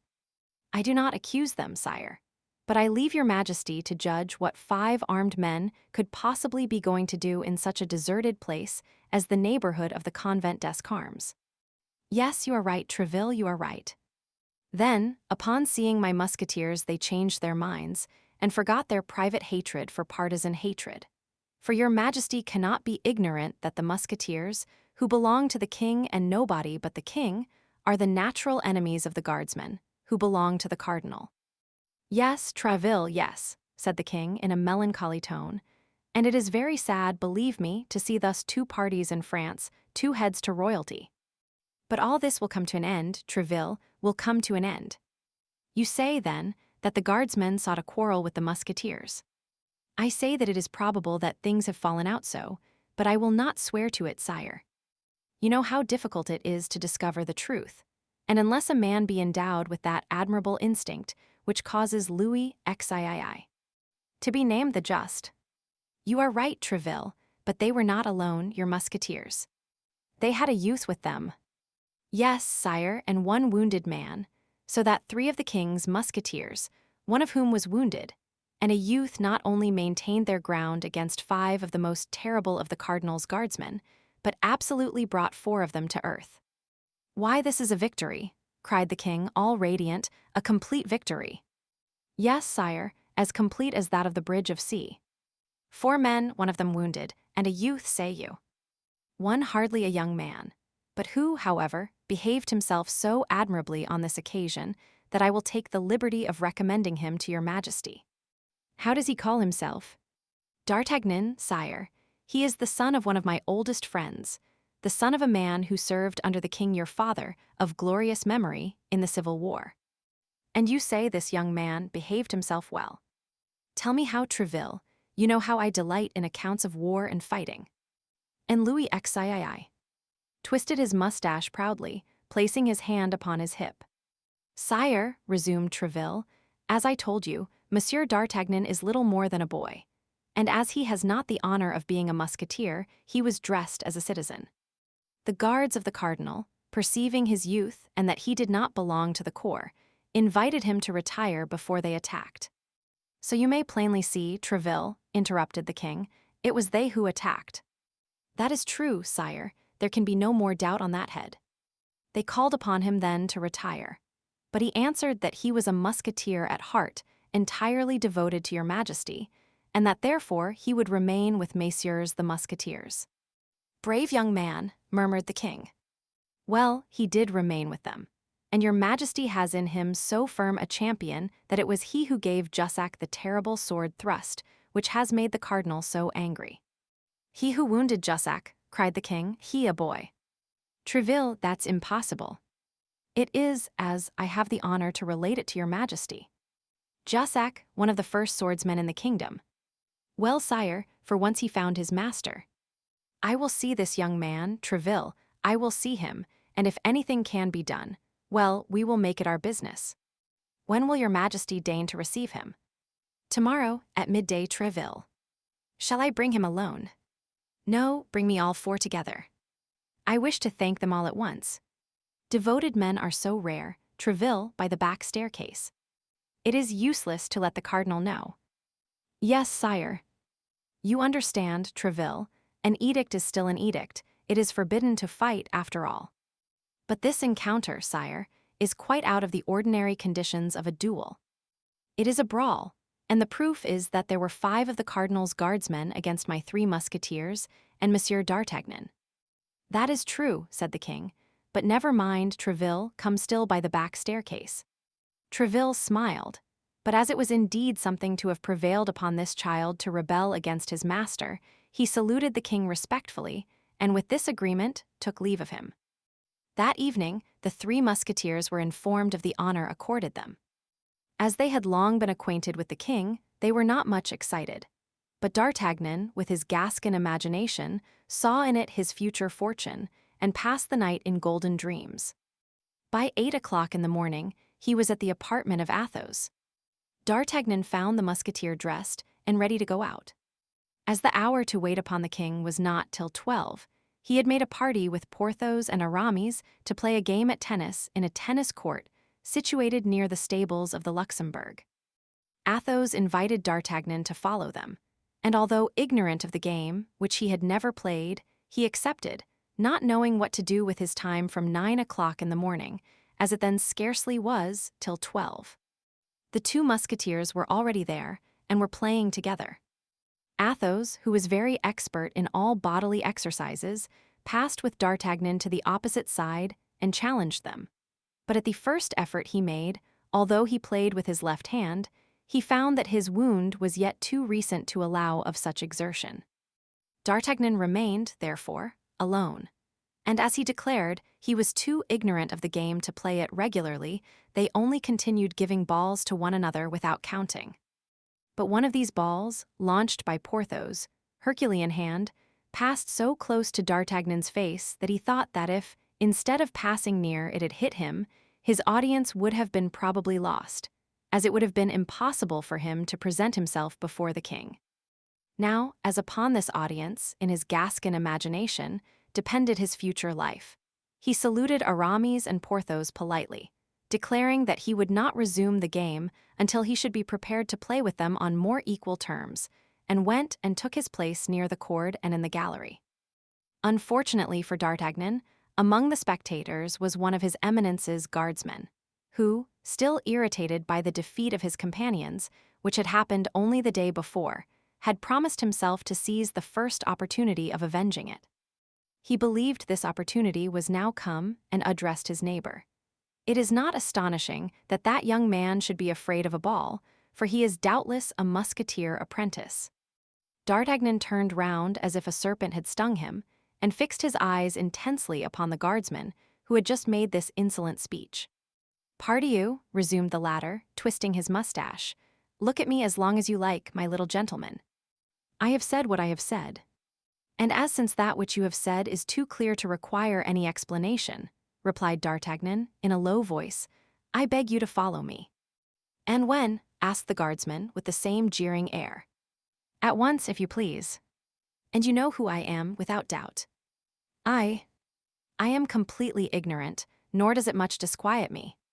"You're in the wrong there, for if you knew my name, perhaps you would not be so pressing." "What is your name?" "Bernajoux, at your service." "Well then, Monsieur Bernajoux," said D'Artagnan tranquilly, "I will wait for you at the door." "Go, monsieur, I will follow you." "Do not hurry yourself, monsieur, lest it be observed that we go out together. You must be aware that for our undertaking, company would be in the way." "That's true," said the guardsman, astonished that his name had not produced more effect upon the young man. Indeed, the name of Bernajoux was known to all the world, D'Artagnan alone excepted, perhaps, for it was one of those which figured most frequently in the daily brawls which all the edicts of the cardinal could not repress. Porthos and Aramis were so engaged with their game, and Athos was watching them with so much attention that they did not even perceive their young companion go out, who, as he had told the guardsman of his Eminence, stopped outside the door. An instant after, the guardsman descended in his turn. As D'Artagnan had no time to lose, on account of the audience of the king, which was fixed for midday, he cast his eyes around, and seeing that the street was empty, said to his adversary, "My faith, it is fortunate for you, although your name is Bernajoux, to have only to deal with an apprentice musketeer. Never mind, be content, I will do my best. On guard." "But," said he whom D'Artagnan thus provoked, "it appears to me that this place is badly chosen, and that we should be better behind the Abbey Saint-Germain or in the Préaux-Clercs." "What you say is full of sense," replied D'Artagnan, "but unfortunately I have very little time to spare, having an appointment at 12 precisely." "On guard, then, monsieur, on guard." Bernajoux was not a man to have such a compliment paid to him twice. In an instant his sword glittered in his hand, and he sprang upon his adversary, whom, thanks to his great youthfulness, he hoped to intimidate. But D'Artagnan had on the preceding day served his apprenticeship. Fresh sharpened by his victory, full of hopes of future favor, he was resolved not to recoil a step. So the two swords were crossed close to the hilts, and as D'Artagnan stood firm, it was his adversary who made the retreating step. But D'Artagnan seized the moment at which, in this movement, the sword of Bernajoux deviated from the line. He freed his weapon, made a lunge, and touched his adversary on the shoulder. D'Artagnan immediately made a step backward and raised his sword, but Bernajoux cried out that it was nothing, and rushing blindly upon him, absolutely spitted himself upon D'Artagnan's sword. As, however, he did not fall, as he did not declare himself conquered, but only broke away toward the hotel of M. De la Tremouille, in whose service he had a relative, D'Artagnan was ignorant of the seriousness of the last wound his adversary had received, and pressing him warmly, without doubt would soon have completed his work with a third blow. When the noise which arose from the street being heard in the tennis court, two of the friends of the guardsman, who had seen him go out after exchanging some words with D'Artagnan, rushed, sword in hand, from the court, and fell upon the conqueror. But Athos, Porthos, and Aramis quickly appeared in their turn, and the moment the two guardsmen attacked their young companion, drove them back. Bernajoux now fell, and as the guardsmen were only 2 against 4, they began to cry, "To the rescue!" The Hôtel de la Tremouille. At these cries, all who were in the hotel rushed out and fell upon the 4 companions, who on their side cried aloud, "To the rescue, Musketeers!" This cry was generally heeded, for the Musketeers were known to be enemies of the cardinal, and were beloved on account of the hatred they bore to his eminence. Thus the soldiers of other companies than those which belonged to the Red Duke, as Aramis had called him, often took part with the king's musketeers in these quarrels. Of 3 guardsmen of the company of M. de Cessart who were passing, 2 came to the assistance of the 4 companions, while the other ran toward the hotel of M. de Treville, crying, "To the rescue, Musketeers!" To the rescue! As usual, this hotel was full of soldiers of this company, who hastened to the succor of their comrades. The melee became general, but strength was on the side of the Musketeers. The cardinal's guards in M. de la Tremouille's people retreated into the hotel, the doors of which they closed just in time to prevent their enemies from entering with them. As to the wounded man, he had been taken in at once, and, as we have said, in a very bad state. Excitement was at its height among the Musketeers and their allies, and they even began to deliberate whether they should not set fire to the hotel to punish the insolence of M. de la Tremouille's domestics in daring to make a sortie upon the king's Musketeers. The proposition had been made and received with enthusiasm, when fortunately 11 o'clock struck. D'Artagnan and his companions remembered their audience, and as they would very much have regretted that such an opportunity should be lost, they succeeded in calming their friends, who contented themselves with hurling some paving stones against the gates, but the gates were too strong. They soon tired of the sport. Besides, those who must be considered the leaders of the enterprise had quit the group, and were making their way toward the hotel of M. de Treville, who was waiting for them, already informed of this fresh disturbance. "Quick to the Louvre," said he, "to the Louvre without losing an instant, and let us endeavor to see the king before he is prejudiced by the cardinal.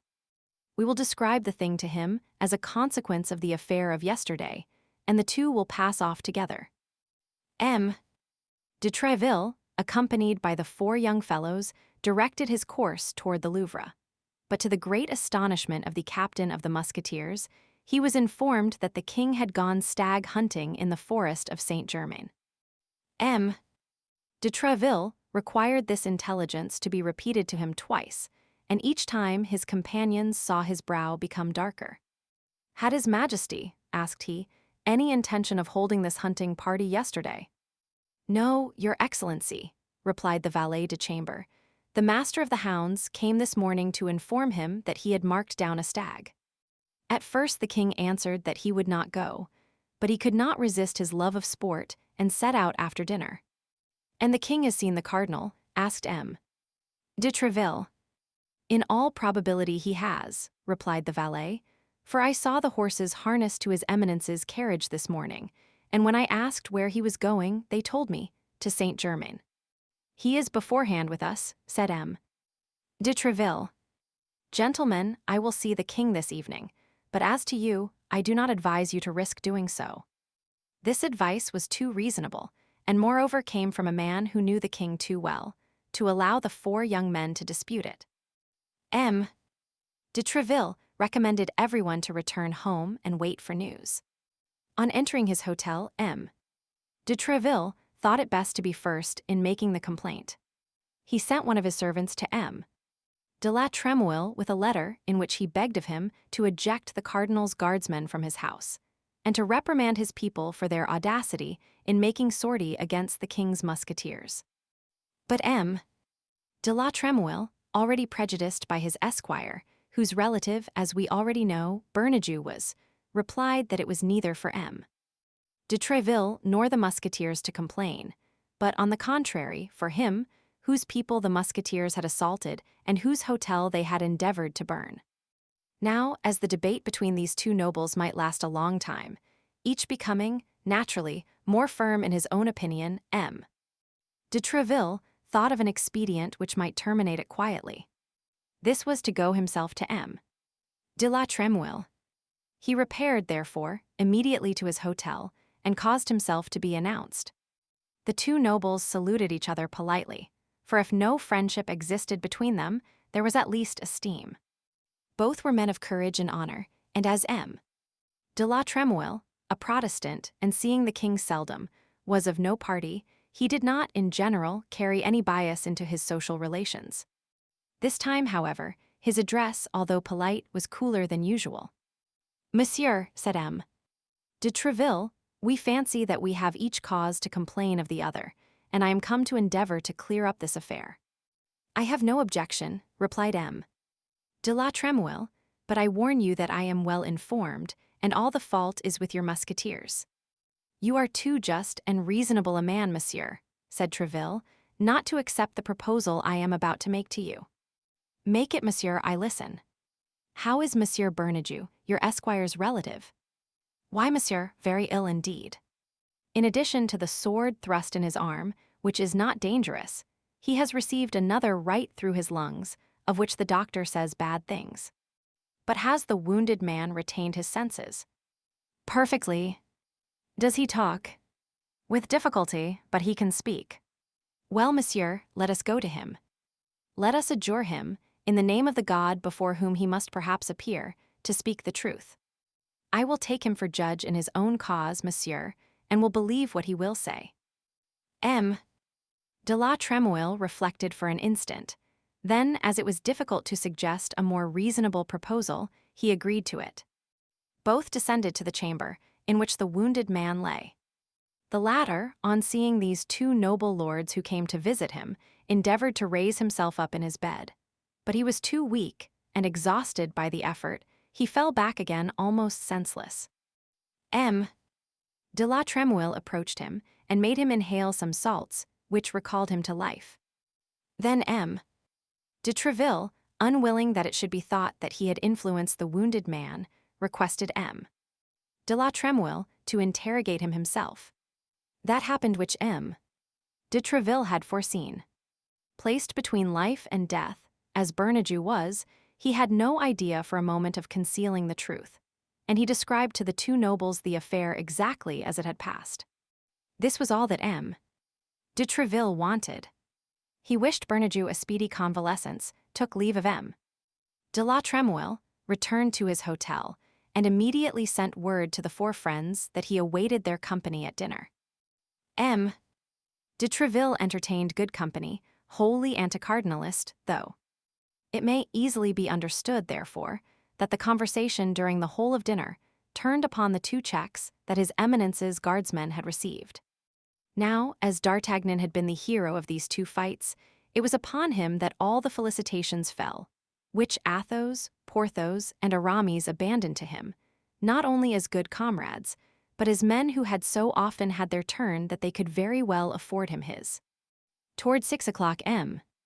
de Treville announced that it was time to go to the Louvre, but as the hour of audience granted by His Majesty was past, instead of claiming the entree by the back stairs, he placed himself with the four young men in the antechamber.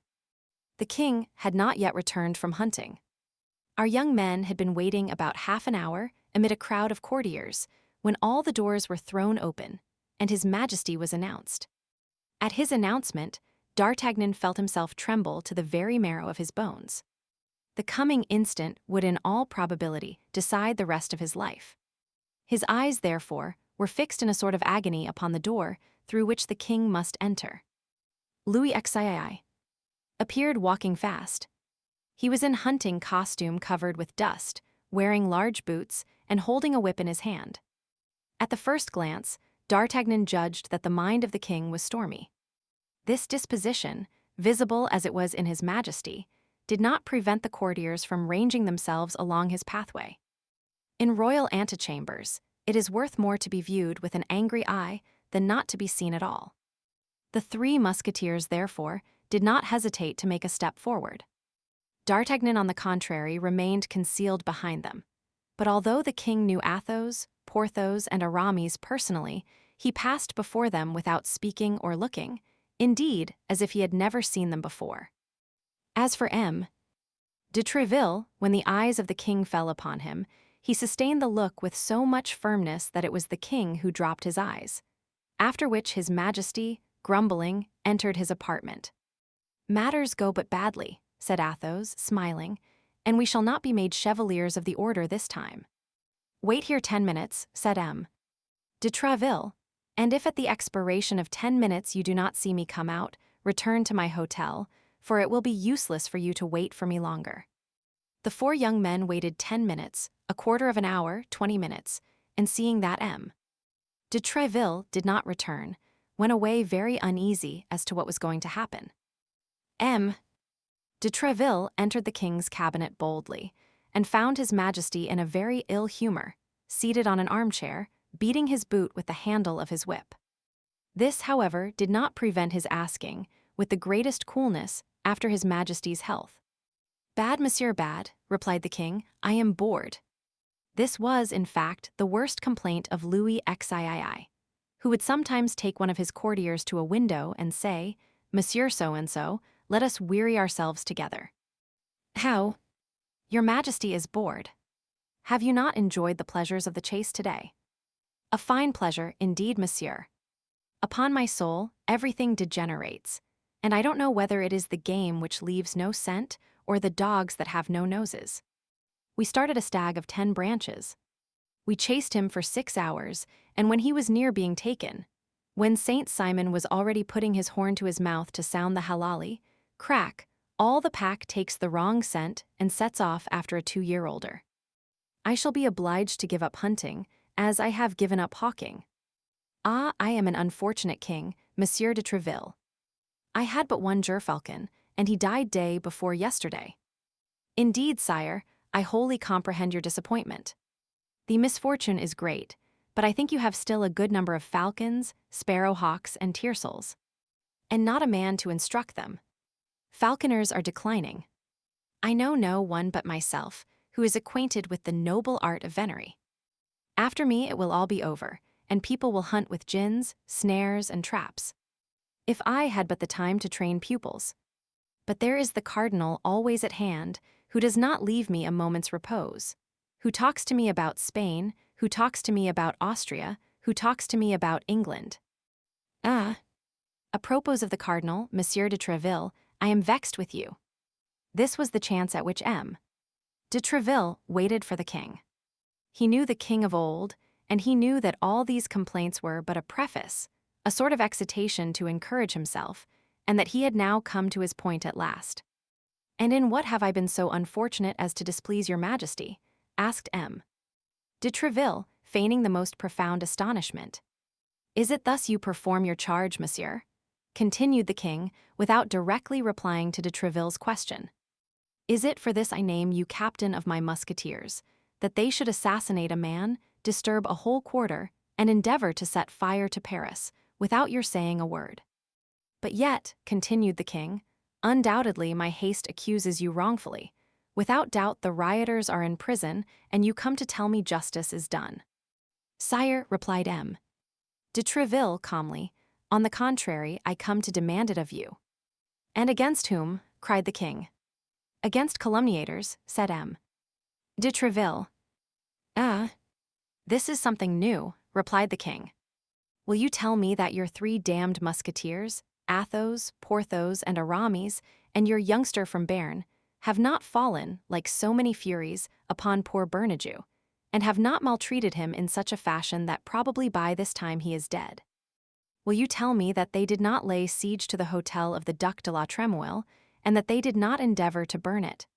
Which would not, perhaps, have been a great misfortune in time of war, seeing that it is nothing but a nest of Huguenots, but which is, in time of peace, a frightful example. Tell me now, can you deny all this?" And who told you this fine story, sire? Asked Tréville quietly. Who has told me this fine story, monsieur? Who should it be but he who watches while I sleep, who labors while I amuse myself, who conducts everything at home and abroad, in France as in Europe? Your Majesty probably refers to God, said M. de Tréville, for I know no one except God who can be so far above your Majesty. No, monsieur, I speak of the prop of the state, of my only servant, of my only friend, of the cardinal. His Eminence is not His Holiness, sire. What do you mean by that, monsieur? That it is only the Pope who is infallible, and that this infallibility does not extend to cardinals. You mean to say that he deceives me. You mean to say that he betrays me. You accuse him then. Come speak, avow freely that you accuse him. No, sire, but I say that he deceives himself. I say that he is ill-informed. I say that he has hastily accused your Majesty's musketeers, toward whom he is unjust, and that he has not obtained his information from good sources. The accusation comes from Monsieur de la Trémouille, from the Duke himself. What do you say to that? I might answer, sire, that he is too deeply interested in the question to be a very impartial witness. But so far from that, sire, I know the Duke to be a royal gentleman, and I refer the matter to him. But upon one condition, sire. What? It is that your Majesty will make him come here, will interrogate him yourself, tête-à-tête, without witnesses, and that I shall see your Majesty as soon as you have seen the Duke. What then? You will bind yourself, cried the king, by what Monsieur de la Trémouille shall say. Yes, sire. You will accept his judgment. Undoubtedly. And you will submit to the reparation he may require. Certainly. La Chesnay, said the king. La Chesnay.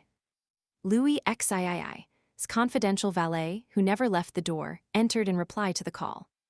La Chesnay, said the king, let someone go instantly and find Monsieur de la Trémouille. I wish to speak with him this evening. Your Majesty gives me your word that you will not see anyone between Monsieur de la Trémouille and myself. Nobody, by the faith of a gentleman. Tomorrow then, sire. Tomorrow, monsieur. At what o'clock, please your Majesty? At any hour you will. But in coming too early, I should be afraid of awakening your Majesty. Awaken me. Do you think I ever sleep then? I sleep no longer, monsieur. I sometimes dream, that's all. Come then as early as you like, at 7 o'clock. But beware, if you and your musketeers are guilty.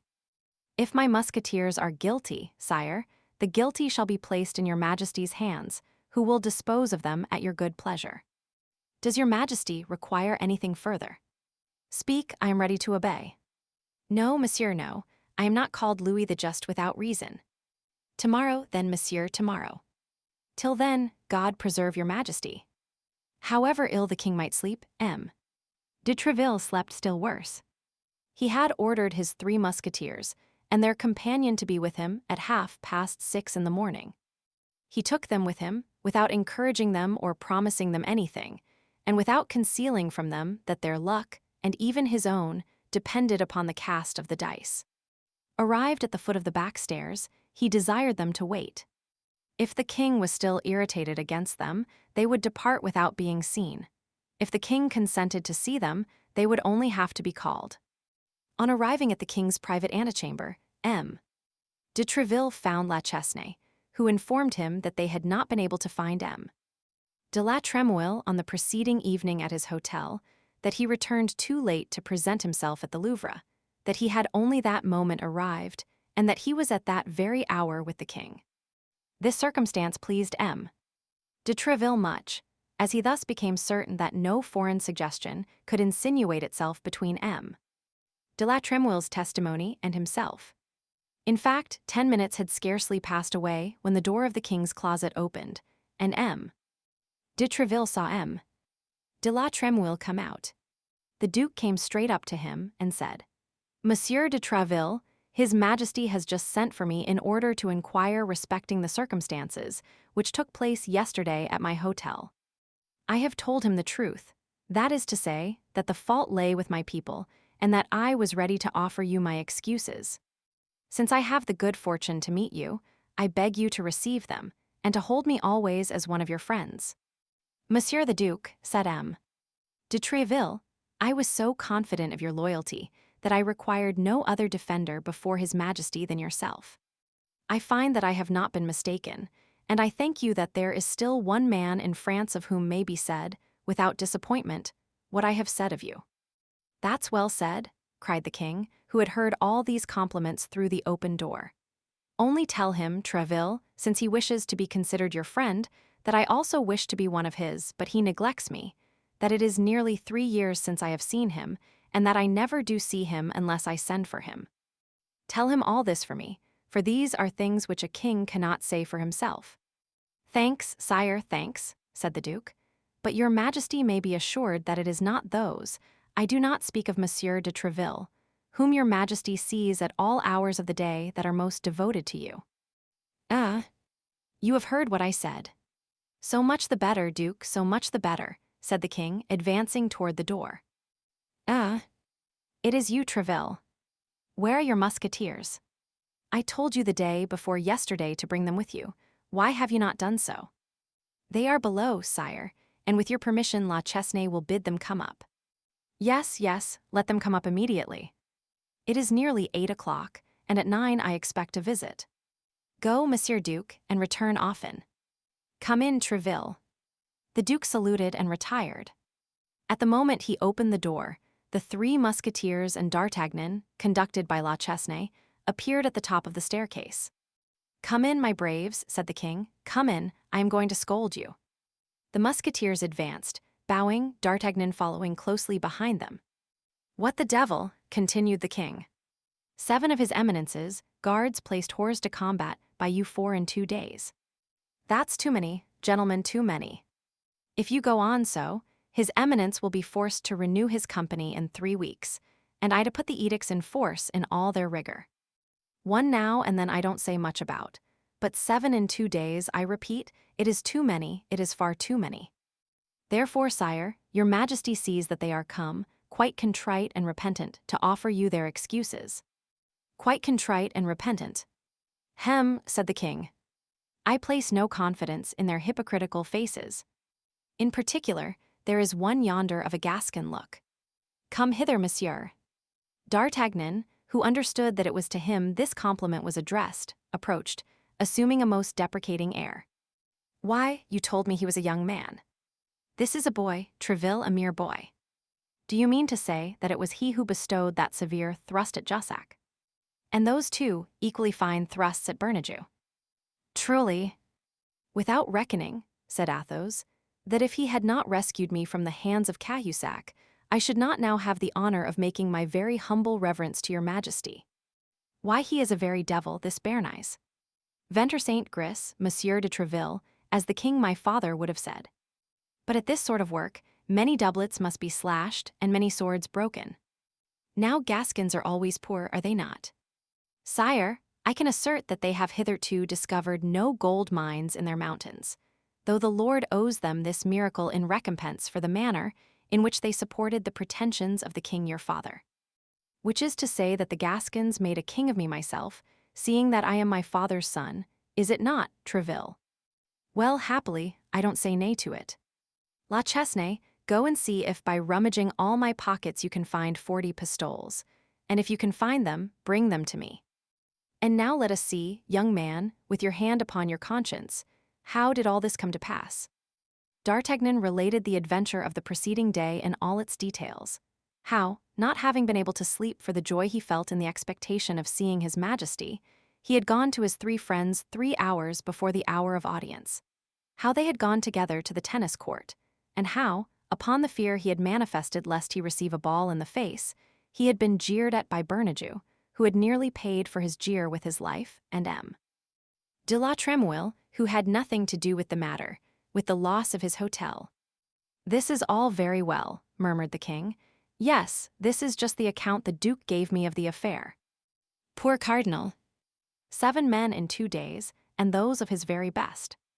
But that's quite enough, gentlemen, please to understand that's enough. You have taken your revenge for the Rue Férou, and even exceeded it. You ought to be satisfied. If your majesty is so, said Treville, we are. Oh, yes, I am, added the king, taking a handful of gold from La Chesnay and putting it into the hand of D'Artagnan. "Here," said he, "is a proof of my satisfaction." At this epoch, the ideas of pride which are in fashion in our days did not prevail. A gentleman received, from hand to hand, money from the king, and was not the least in the world humiliated. D'Artagnan put his 40 pistoles into his pocket without any scruple, on the contrary, thanking his majesty greatly.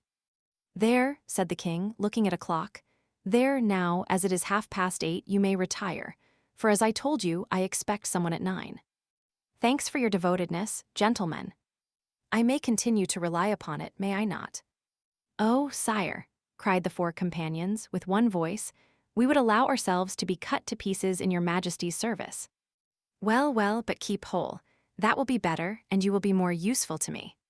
Tréville," added the king, in a low voice, as the others were retiring, "as you have no room in the Musketeers, and as we have besides decided that a novitiate is necessary before entering that corps, place this young man in the company of the guards of Monsieur de Cessart, your brother-in-law.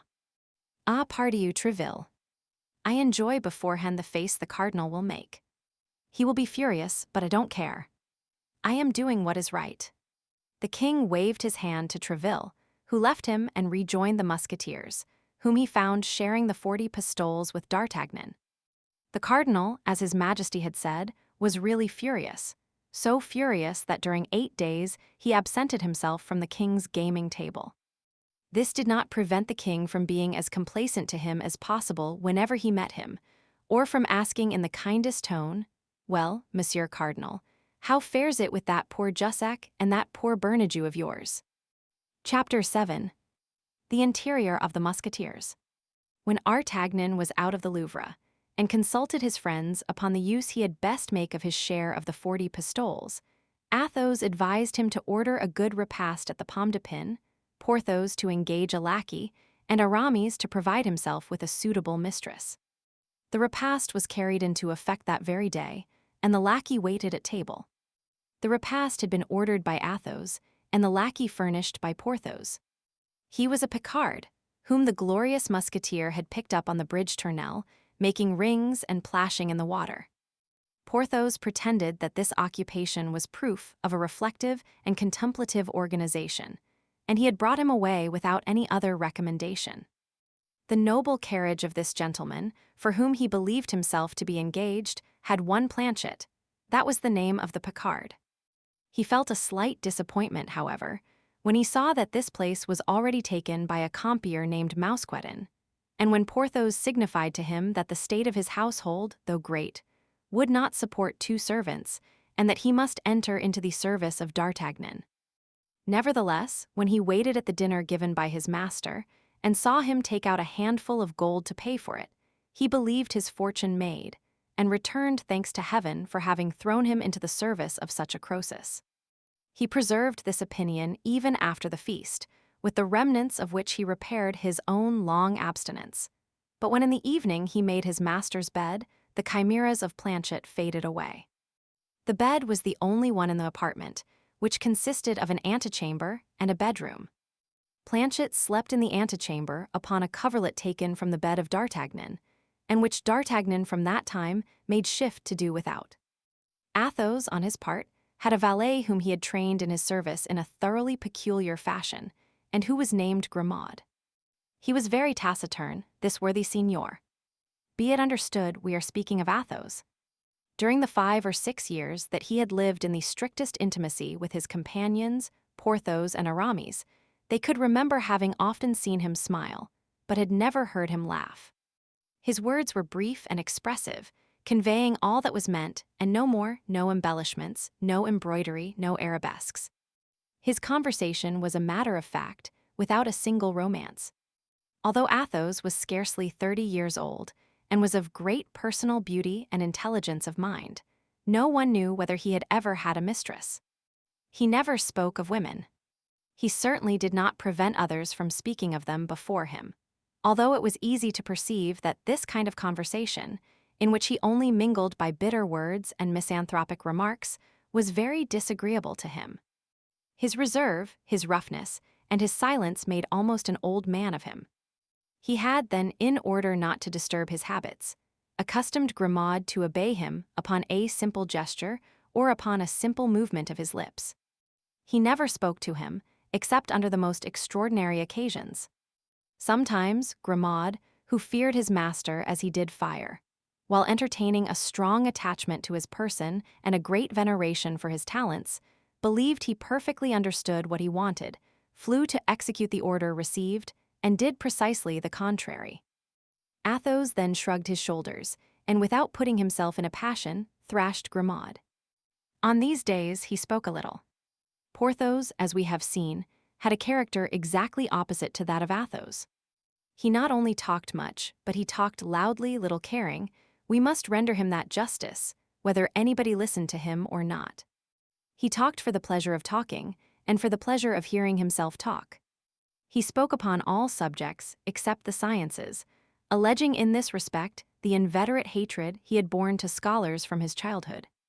He had not so noble an air as Athos, and the commencement of their intimacy often rendered him unjust toward that gentleman, whom he endeavored to eclipse by his splendid dress. But with his simple musketeer's uniform, and nothing but the manner in which he threw back his head and advanced his foot, Athos instantly took the place which was his due, and consigned the ostentatious Porthos to the second rank. Porthos consoled himself by filling the antechamber of M. de Tréville and the guard-room of the Louvre with the accounts of his love-scrapes, after having passed from professional ladies to military ladies, from the lawyer's dame to the baroness. There was question of nothing less with Porthos than a foreign princess, who was enormously fond of him. An old proverb says, "Like master, like man." Let us pass, then, from the valet of Athos to the valet of Porthos, from Grimaud to Mousqueton. Mousqueton was a Norman, whose pacific name of Boniface, his master, had changed into the infinitely more sonorous name of Mousqueton. He had entered the service of Porthos upon condition that he should only be clothed and lodged, though in a handsome manner. But he claimed 2 hours a day to himself, consecrated to an employment which would provide for his other wants. Porthos agreed to the bargain. The thing suited him wonderfully well. He had doublets cut out of his old clothes and cast-off cloaks for Mousqueton, and thanks to a very intelligent tailor, who made his clothes look as good as new by turning them, and whose wife was suspected of wishing to make Porthos descend from his aristocratic habits, Mousqueton made a very good figure when attending on his master. As for Aramis, of whom we believe we have sufficiently explained the character, a character which, like that of his companions, we shall be able to follow in its development, his lackey was called Bazin. Thanks to the hopes which his master entertained of someday entering into orders, he was always clothed in black, as became the servant of a churchman. He was a Barochan, 35 or 40 years old, mild, peaceable, sleek, employing the leisure his master left him in the perusal of pious works, providing rigorously for 2 a dinner of few dishes, but excellent. For the rest, he was dumb, blind, and deaf, and of unimpeachable fidelity. And now that we are acquainted, superficially at least, with the masters and the valets, let us pass on to the dwellings occupied by each of them. Athos dwelt in the Rue Férou, within 2 steps of the Luxembourg. His apartment consisted of 2 small chambers, very nicely fitted up in a furnished house, the hostess of which, still young and still really handsome, cast tender glances uselessly at him. Some fragments of past splendor appeared here and there upon the walls of this modest lodging. A sword, for example, richly embossed, which belonged by its make to the times of Francis I, the hilt of which alone, encrusted with precious stones, might be worth 200 pistoles, and which nevertheless, in his moments of greatest distress, Athos had never pledged or offered for sale. It had long been an object of ambition for Porthos. Porthos would have given 10 years of his life to possess this sword. One day, when he had an appointment with a duchess, he endeavored even to borrow it of Athos. Athos, without saying anything, emptied his pockets, got together all his jewels, purses, aiguillettes, and gold chains, and offered them all to Porthos. But as to the sword, he said it was sealed to its place, and should never quit it until its master should himself quit his lodgings. In addition to the sword, there was a portrait representing a nobleman of the time of Henry III, dressed with the greatest elegance, and who wore the Order of the Holy Ghost. and this portrait had certain resemblances of lines with Athos, certain family likenesses, which indicated that this great noble, a knight of the Order of the King, was his ancestor. Besides these, a casket of magnificent goldwork, with the same arms as the sword and the portrait, formed a middle ornament to the mantelpiece and assorted badly with the rest of the furniture. Athos always carried the key of this coffer about him, but he one day opened it before Porthos, and Porthos was convinced that this coffer contained nothing but letters and papers, love letters and family papers, no doubt. Porthos lived in an apartment, large in size and of very sumptuous appearance, in the Rue du Vieux Colombier. Every time he passed with a friend before his windows, at one of which Mousqueton was sure to be placed in full livery, Porthos raised his head in his hand and said, "That is my abode." But he was never to be found at home. He never invited anybody to go up with him, and no one could form an idea of what his sumptuous apartment contained in the shape of real riches. As to Aramis, he dwelt in a little lodging composed of a boudoir, an eating room, and a bedroom, which room, situated, as the others were, on the ground floor, looked out upon a little fresh green garden, shady and impenetrable to the eyes of his neighbors. With regard to D'Artagnan, we know how he was lodged, and we have already made acquaintance with his lackey, Master Planchet. D'Artagnan, who was by nature very curious, as people generally are who possess the genius of intrigue, did all he could to make out who Athos, Porthos, and Aramis really were, for under these pseudonyms each of these young men concealed his family name. Athos in particular, who, a league away, savored of nobility. He addressed himself then to Porthos to gain information respecting Athos and Aramis, and to Aramis in order to learn something of Porthos. Unfortunately, Porthos knew nothing of the life of his silent companion, but what revealed itself. It was said Athos had met with great crosses in love, and that a frightful treachery had forever poisoned the life of this gallant man. What could this treachery be? All the world was ignorant of it. As to Porthos, except his real name, as was the case with those of his two comrades, his life was very easily known. Vain and indiscreet, it was as easy to see through him as through a crystal. The only thing to mislead the investigator would have been belief in all the good things he said of himself.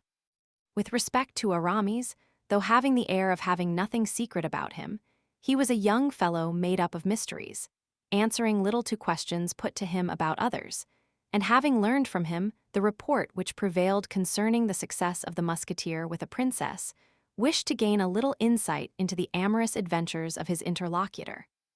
"And you, my dear companion," said he, "you speak of the baronesses, countesses, and princesses of others." "Pardieu, I spoke of them because Porthos talked of them himself, because he had paraded all these fine things before me. But be assured, my dear Monsieur d'Artagnan, that if I had obtained them from any other source, or if they had been confided to me, there exists no confessor more discreet than myself." "Oh, I don't doubt that," replied D'Artagnan, "but it seems to me that you are tolerably familiar with coats of arms. A certain embroidered handkerchief, for instance, to which I owe the honor of your acquaintance." This time Aramis was not angry, but assumed the most modest air and replied in a friendly tone, "My dear friend, do not forget that I wish to belong to the church, and that I avoid all mundane opportunities. The handkerchief you saw had not been given to me, but it had been forgotten and left at my house by one of my friends. I was obliged to pick it up in order, not to compromise him and the lady he loves. As for myself, I neither have, nor desire to have, a mistress, following in that respect the very judicious example of Athos, who has none any more than I have. But what the devil? You are not a priest, you are a musketeer. A musketeer for a time, my friend, as the cardinal says, a musketeer against my will, but a churchman at heart, believe me. Athos and Porthos dragged me into this to occupy me. I had, at the moment of being ordained, a little difficulty with, but that would not interest you, and I am taking up your valuable time." "Not at all, it interests me very much," cried D'Artagnan, "and at this moment I have absolutely nothing to do." "Yes, but I have my breviary to repeat," answered Aramis, "then some verses to compose, which Madame d'Aiguillon begged of me. Then I must go to the Rue Saint-Honore, in order to purchase some rouge for Madame de Chevreuse." So you see, my dear friend, that if you are not in a hurry, I am very much in a hurry." Aramis held out his hand in a cordial manner to his young companion, and took leave of him. Notwithstanding all the pains he took, D'Artagnan was unable to learn any more concerning his three new-made friends. He formed, therefore, the resolution of believing for the present all that was said of their past, hoping for more certain and extended revelations in the future. In the meanwhile, he looked upon Athos as an Achilles, Porthos as an Ajax, and Aramis as a Joseph. As to the rest, the life of the four young friends was joyous enough. Athos played, and that as a rule unfortunately. Nevertheless, he never borrowed a sou of his companions, although his purse was ever at their service. And when he had played upon honor, he always awakened his creditor by 6 o'clock the next morning to pay the debt of the preceding evening. Porthos had his fits. On the days when he won, he was insolent and ostentatious. If he lost, he disappeared completely for several days, after which he reappeared with a pale face and thinner person, but with money in his purse. As to Aramis, he never played. He was the worst musketeer and the most unconvivial companion imaginable. He had always something or other to do. Sometimes in the midst of dinner, when everyone, under the attraction of wine and in the warmth of conversation, believed they had 2 or 3 hours longer to enjoy themselves at table, Aramis looked at his watch, arose with a bland smile, and took leave of the company, to go, as he said, to consult a casuist with whom he had an appointment. At other times, he would return home to write a treatise, and requested his friends not to disturb him. At this Athos would smile, with his charming, melancholy smile, which so became his noble countenance, and Porthos would drink, swearing that Aramis would never be anything but a village cure. Planchet, D'Artagnan's valet, supported his good fortune nobly.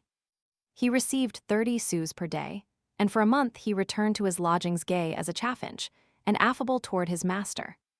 When the wind of adversity began to blow upon the housekeeping of the Rue des Fossoyeurs, that is to say, when the 40 pistoles of King Louis XIII were consumed or nearly so, he commenced complaints which Athos thought nauseous, Porthos indecent, and Aramis ridiculous. Athos counseled D'Artagnan to dismiss the fellow. Porthos was of the opinion that he should give him a good thrashing first, and Aramis contended that a master should never attend to anything but the civilities paid to him. "This is all very easy for you to say," replied D'Artagnan. "For you, Athos, who live like a dumb man with Grimaud, who forbid him to speak, and consequently never exchange ill words with him. For you, Porthos, who carry matters in such a magnificent style, and are a god to your valet, Mousqueton. And for you, Aramis, who, always abstracted by your theological studies, inspire your servant, Bazin, a mild, religious man, with a profound respect. But for me, who am without any settled means and without resources, for me, who am neither a musketeer nor even a guardsman, what am I to do to inspire either the affection, the terror, or the respect in Planchet?" "This is serious," answered the three friends. "It is a family affair. It is with valets as with wives. They must be placed at once upon the footing in which you wish them to remain. Reflect upon it." D'Artagnan did reflect, and resolved to thrash Planchet provisionally, which he did with the conscientiousness that D'Artagnan carried into everything. After having well beaten him, he forbade him to leave his service without his permission. "For," added he, "the future cannot fail to mend. I inevitably look for better times. Your fortune is therefore made if you remain with me, and I am too good a master to allow you to miss such a chance by granting you the dismissal you require." This manner of acting roused much respect for D'Artagnan's policy among the musketeers. Planchet was equally seized with admiration, and said no more about going away. The life of the four young men had become fraternal. D'Artagnan, who had no settled habits of his own, as he came from his province into the midst of a world quite new to him, fell easily into the habits of his friends. They rose about 8 o'clock in the winter, about 6 in summer, and went to take the countersign and see how things went on at M. de Treville-s. D'Artagnan, although he was not a musketeer, performed the duty of one with remarkable punctuality. He went on guard because he always kept company with whoever of his friends was on duty. He was well known at the Hotel of the Musketeers, where everyone considered him a good comrade. M. de Traville, who had appreciated him at the first glance, and who bore him a real affection, never ceased recommending him to the king. On their side, the Three Musketeers were much attached to their young comrade.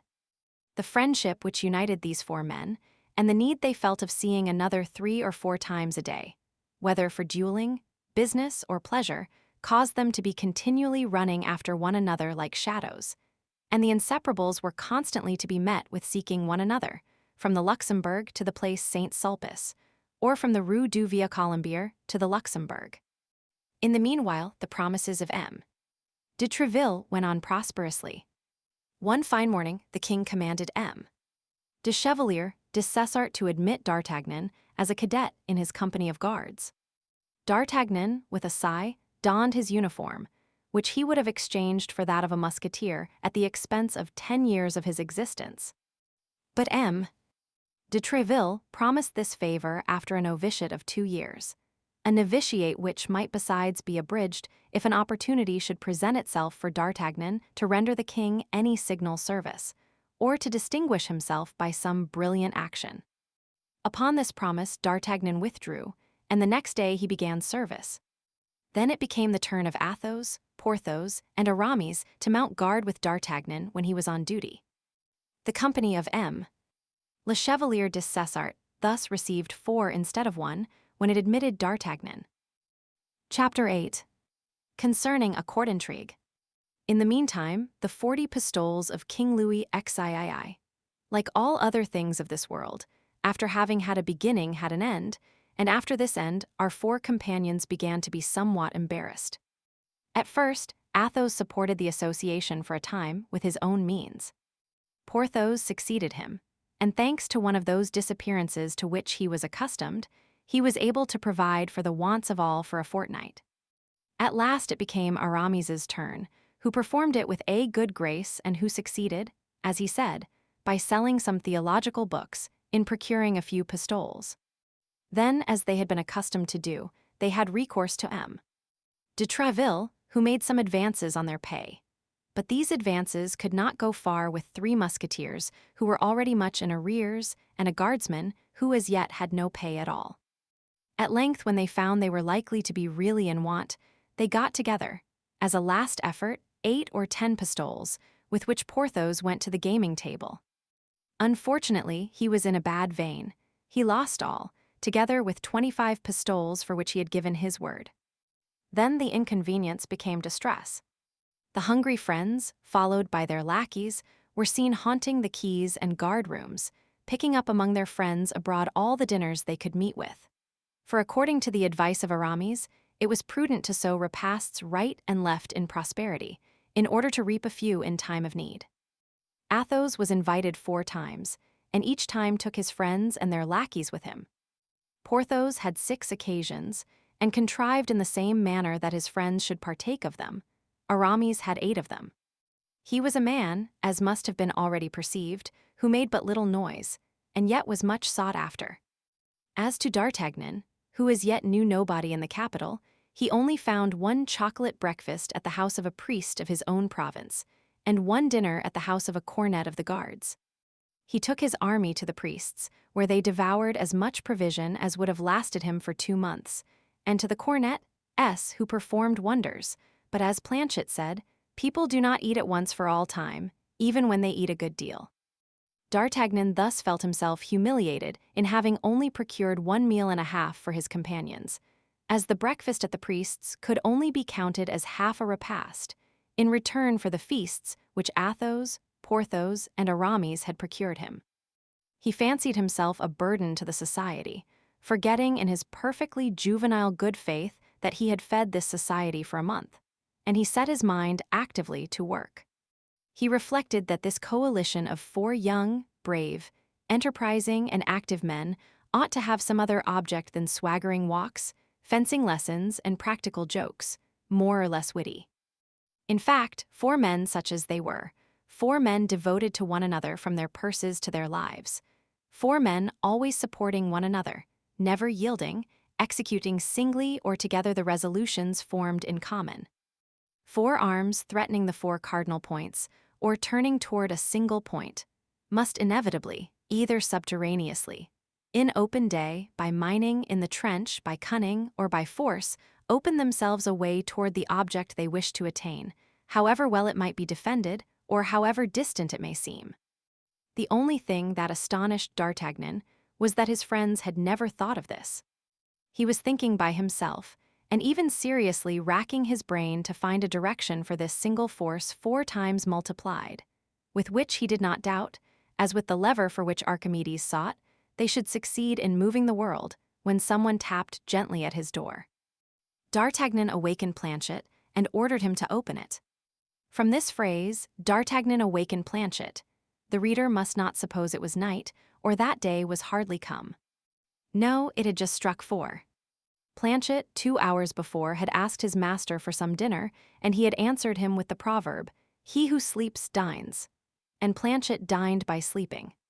A man was introduced of simple mien, who had the appearance of a tradesman. Planchet, by way of dessert, would have liked to hear the conversation, but the citizen declared to D'Artagnan that, what he had to say being important and confidential, he desired to be left alone with him. D'Artagnan dismissed Planchet and requested his visitor to be seated. There was a moment of silence, during which the 2 men looked at each other, as if to make a preliminary acquaintance, after which D'Artagnan bowed, as a sign that he listened. "I have heard Monsieur D'Artagnan spoken of as a very brave young man," said the citizen, "and this reputation which he justly enjoys had decided me to confide a secret to him." "Speak, monsieur, speak," said D'Artagnan, who instinctively scented something advantageous. The citizen made a fresh pause and continued, "I have a wife who is seamstress to the queen, monsieur, and who is not deficient in either virtue or beauty. I was induced to marry her about 3 years ago, although she had but very little dowry, because Monsieur Laporte, the queen's cloak-bearer, is her godfather and befriends her." "Well, monsieur?" asked D'Artagnan. "Well," resumed the citizen, "well, monsieur, my wife was abducted yesterday morning as she was coming out of her workroom." "And by whom was your wife abducted?" "I know nothing surely, monsieur, but I suspect someone." "And who is the person whom you suspect?" "A man who has pursued her a long time." "The devil! But allow me to tell you, monsieur," continued the citizen, "that I am convinced that there is less love than politics in all this." "Less love than politics," replied D'Artagnan with a reflective air, "and what do you suspect?" "I do not know whether I ought to tell you what I suspect." "Monsieur, I beg you to observe that I ask you absolutely nothing. It is you who have come to me. It is you who have told me that you had a secret to confide in me. Act then as you think proper, there is still time to withdraw." "No, monsieur, no. You appear to be an honest young man, and I will have confidence in you. I believe, then, that it is not on account of any intrigues of her own that my wife has been arrested, but because of those of a lady much greater than herself." "Can it be on account of the amours of Madame de Bois-Tracy?" said D'Artagnan, wishing to have the air, in the eyes of the citizen, of being posted as to court affairs. "Higher, monsieur, higher." "Of Madame d'Aiguillon." "Still higher." "Of Madame de Chevreuse." "Higher, much higher." "Of the—" D'Artagnan checked himself. "Yes, monsieur," replied the terrified citizen, in a tone so low that he was scarcely audible. "And with whom? With whom can it be, if not the Duke of—" "The Duke of—" "Yes, monsieur," replied the citizen, giving a still fainter intonation to his voice. "But how do you know all this?" "How do I know it?" "Yes, how do you know it? No half-confidence, or you understand." "I know it from my wife, monsieur, from my wife herself." "Who learns it from whom?" "From Monsieur Laporte." "Did I not tell you that she was the goddaughter of Monsieur Laporte, the confidential man of the queen? Well, Monsieur Laporte placed her near Her Majesty in order that our poor queen might at least have someone in whom she could place confidence, abandoned as she is by the king, watched as she is by the cardinal, betrayed as she is by everybody." "It begins to develop itself," said D'Artagnan. "Now, my wife came home 4 days ago, monsieur. One of her conditions was that she should come and see me twice a week, for, as I had the honor to tell you, my wife loves me dearly. My wife, then, came and confided to me that the queen at that very moment entertained great fears. Truly? Yes. The cardinal, as it appears, pursues her and persecutes her more than ever. He cannot pardon her the history of the saraband. You know the history of the saraband. Pardieu, know it, replied D'Artagnan, who knew nothing about it, but who wished to appear to know everything that was going on. So that now it is no longer hatred, but vengeance. Indeed. And the queen believes. Well, what does the queen believe? She believes that someone has written to the Duke of Buckingham in her name. In the queen's name. Yes, to make him come to Paris, and when once come to Paris, to draw him into some snare. The devil. But your wife, monsieur, what has she to do with all this? Her devotion to the queen is known, and they wish either to remove her from her mistress or to intimidate her, in order to obtain her majesty's secrets, or to seduce her and make use of her as a spy. That is likely, said D'Artagnan, but the man who has abducted her, do you know him? I have told you that I believe I know him. His name? I do not know that. What I do know is that he is a creature of the cardinal, his evil genius. But you have seen him. Yes, my wife pointed him out to me one day. Has he anything remarkable about him by which one may recognize him? Oh, certainly. He is a noble of very lofty carriage, black hair, swarthy complexion, piercing eye, white teeth, and has a scar on his temple. A scar on his temple, cried D'Artagnan. And with that, white teeth, a piercing eye, dark complexion, black hair, and haughty carriage, why, that's my man of Meung. He is your man, do you say? Yes, yes, but that has nothing to do with it. No, I am wrong. On the contrary, that simplifies the matter greatly. If your man is mine, with one blow I shall obtain 2 revenges, that's all. But where to find this man? I know not. Have you no information as to his abiding place? None. One day, as I was conveying my wife back to the Louvre, he was coming out as she was going in, and she showed him to me. The devil. The devil, murmured D'Artagnan, all this is vague enough. From whom have you learned of the abduction of your wife? From Monsieur Laporte. Did he give you any details? He knew none himself. And you have learned nothing from any other quarter? Yes, I have received. What? I fear I am committing a great imprudence. You always come back to that, but I must make you see this time that it is too late to retreat. I do not retreat, Mordieu, cried the citizen, swearing in order to rouse his courage. Besides, by the faith of Bonacieux. You call yourself Bonacieux, interrupted D'Artagnan. Yes, that is my name. You said then, by the word of Bonacieux. Pardon me for interrupting you, but it appears to me that that name is familiar to me. Possibly, monsieur. I am your landlord. Ah, said D'Artagnan, half rising and bowing. You are my landlord. Yes, monsieur, yes. And as it is 3 months since you have been here, and though, distracted as you must be in your important occupations, you have forgotten to pay me my rent. As I say, I have not tormented you a single instant. I thought you would appreciate my delicacy. How can it be otherwise, my dear Bonacieux? Replied D'Artagnan. Trust me, I am fully grateful for such unparalleled conduct, and if, as I told you, I can be of any service to you. I believe you, monsieur, I believe you. And as I was about to say, by the word of Bonacieux, I have confidence in you. Finish, then, what you were about to say. The citizen took a paper from his pocket and presented it to D'Artagnan. A letter, said the young man, which I received this morning. D'Artagnan opened it, and as the day was beginning to decline, he approached the window to read it. The citizen followed him. Do not seek your wife, read D'Artagnan. She will be restored to you when there is no longer occasion for her. If you make a single step to find her, you are lost. That's pretty positive, continued D'Artagnan, but after all, it is but a menace. Yes, but that menace terrifies me. I am not a fighting man at all, monsieur, and I am afraid of the Bastille. Said D'Artagnan. I have no greater regard for the Bastille than you. If it were nothing but a sword thrust, why then? I have counted upon you on this occasion, monsieur. Yes.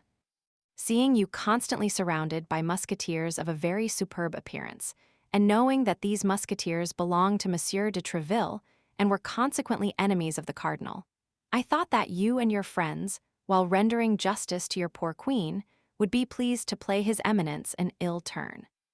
Without doubt. And then I have thought that considering 3 months' lodging, about which I have said nothing. Yes, yes, you have already given me that reason, and I find it excellent. Reckoning still further, that as long as you do me the honor to remain in my house, I shall never speak to you about rent. Very kind. And adding to this, if there be need of it, meaning to offer you 50 pistoles, if, against all probability, you should be short at the present moment. Admirable. You are rich then, my dear Monsieur Bonacieux. I am comfortably off, monsieur, that's all. I have scraped together some such things as an income of 2,000 or 3,000 crowns in the haberdashery business, but more particularly in venturing some funds in the last voyage of the celebrated navigator Jean Macquet, so that you understand, monsieur. But, cried the citizen. What? Demanded D'Artagnan. Whom do I see yonder? Where? In the street, facing your window, in the embrasure of that door, a man wrapped in a cloak. It is he, cried D'Artagnan and the citizen at the same time, each having recognized his man. Ah, this time, cried D'Artagnan, springing to his sword, this time he will not escape me. Drawing his sword from its scabbard, he rushed out of the apartment. On the staircase he met Athos and Porthos, who were coming to see him. They separated, and D'Artagnan rushed between them like a dart. Pah! Where are you going? Cried the 2 musketeers in a breath. The man of Meung, replied D'Artagnan, and disappeared. D'Artagnan had more than once related to his friends his adventure with the stranger, as well as the apparition of the beautiful foreigner, to whom this man had confided some important missive. The opinion of Athos was that D'Artagnan had lost his letter in the skirmish. A gentleman, in his opinion, and according to D'Artagnan's portrait of him, the stranger must be a gentleman, would be incapable of the baseness of stealing a letter. Porthos saw nothing in all this but a love meeting, given by a lady to a cavalier, or by a cavalier to a lady, which had been disturbed by the presence of D'Artagnan and his yellow horse. Aramis said that, as these sorts of affairs were mysterious, it was better not to fathom them. They understood, then, from the few words which escaped from D'Artagnan, what affair was in hand, and as they thought that overtaking his man or losing sight of him, D'Artagnan would return to his rooms, they kept on their way. When they entered D'Artagnan's chamber, it was empty. The landlord, dreading the consequences of the encounter which was doubtless about to take place between the young man and the stranger, had, consistent with the character he had given himself, judged it prudent to decamp. Chapter 9. D'Artagnan shows himself. As Athos and Porthos had foreseen, at the expiration of a half-hour, D'Artagnan returned. He had again missed his man, who had disappeared as if by enchantment. D'Artagnan had run, sword in hand, through all the neighboring streets, but had found nobody resembling the man he sought for. Then he came back to the point where, perhaps, he ought to have begun, and that was to knock at the door against which the stranger had leaned. But this proved useless, for though he knocked 10 or 12 times in succession, no one answered, and some of the neighbors, who put their noses out of their windows or were brought to their doors by the noise, had assured him that that house, all the openings of which were tightly closed, had not been inhabited for 6 months. While D'Artagnan was running through the streets and knocking at doors, Aramis had joined his companions, so that on returning home, D'Artagnan found the reunion complete. Well, cried the 3 musketeers all together, on seeing D'Artagnan enter with his brow covered with perspiration and his countenance upset with anger. Well, cried he, throwing his sword upon the bed, this man must be the devil in person. He has disappeared like a phantom, like a shade, like a spectre. Do you believe in apparitions? Asked Athos of Porthos. I never believe in anything I have not seen, and as I never have seen apparitions, I don't believe in them. The Bible, said Aramis, makes our belief in them a law. The ghost of Samuel appeared to Saul, and it is an article of faith that I should be very sorry to see any doubt thrown upon Porthos. At all events, man or devil, body or shadow, illusion or reality, this man is born for my damnation. For his flight has caused us to miss a glorious affair, gentlemen, an affair by which there were 100 pistoles, and perhaps more, to be gained. How is that? cried Porthos and Aramis in a breath. As to Athos, faithful to his system of reticence, he contented himself with interrogating D'Artagnan by a look. "Planchet," said D'Artagnan to his domestic, who just then insinuated his head through the half-open door in order to catch some fragments of the conversation, "go down to my landlord, Monsieur Bonacieux, and ask him to send me 6 bottles of Beaugency wine. I prefer that." You have credit with your landlord, then?" asked Porthos.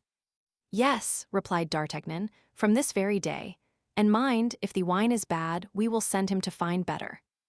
"We must use and not abuse," said Aramis sententiously.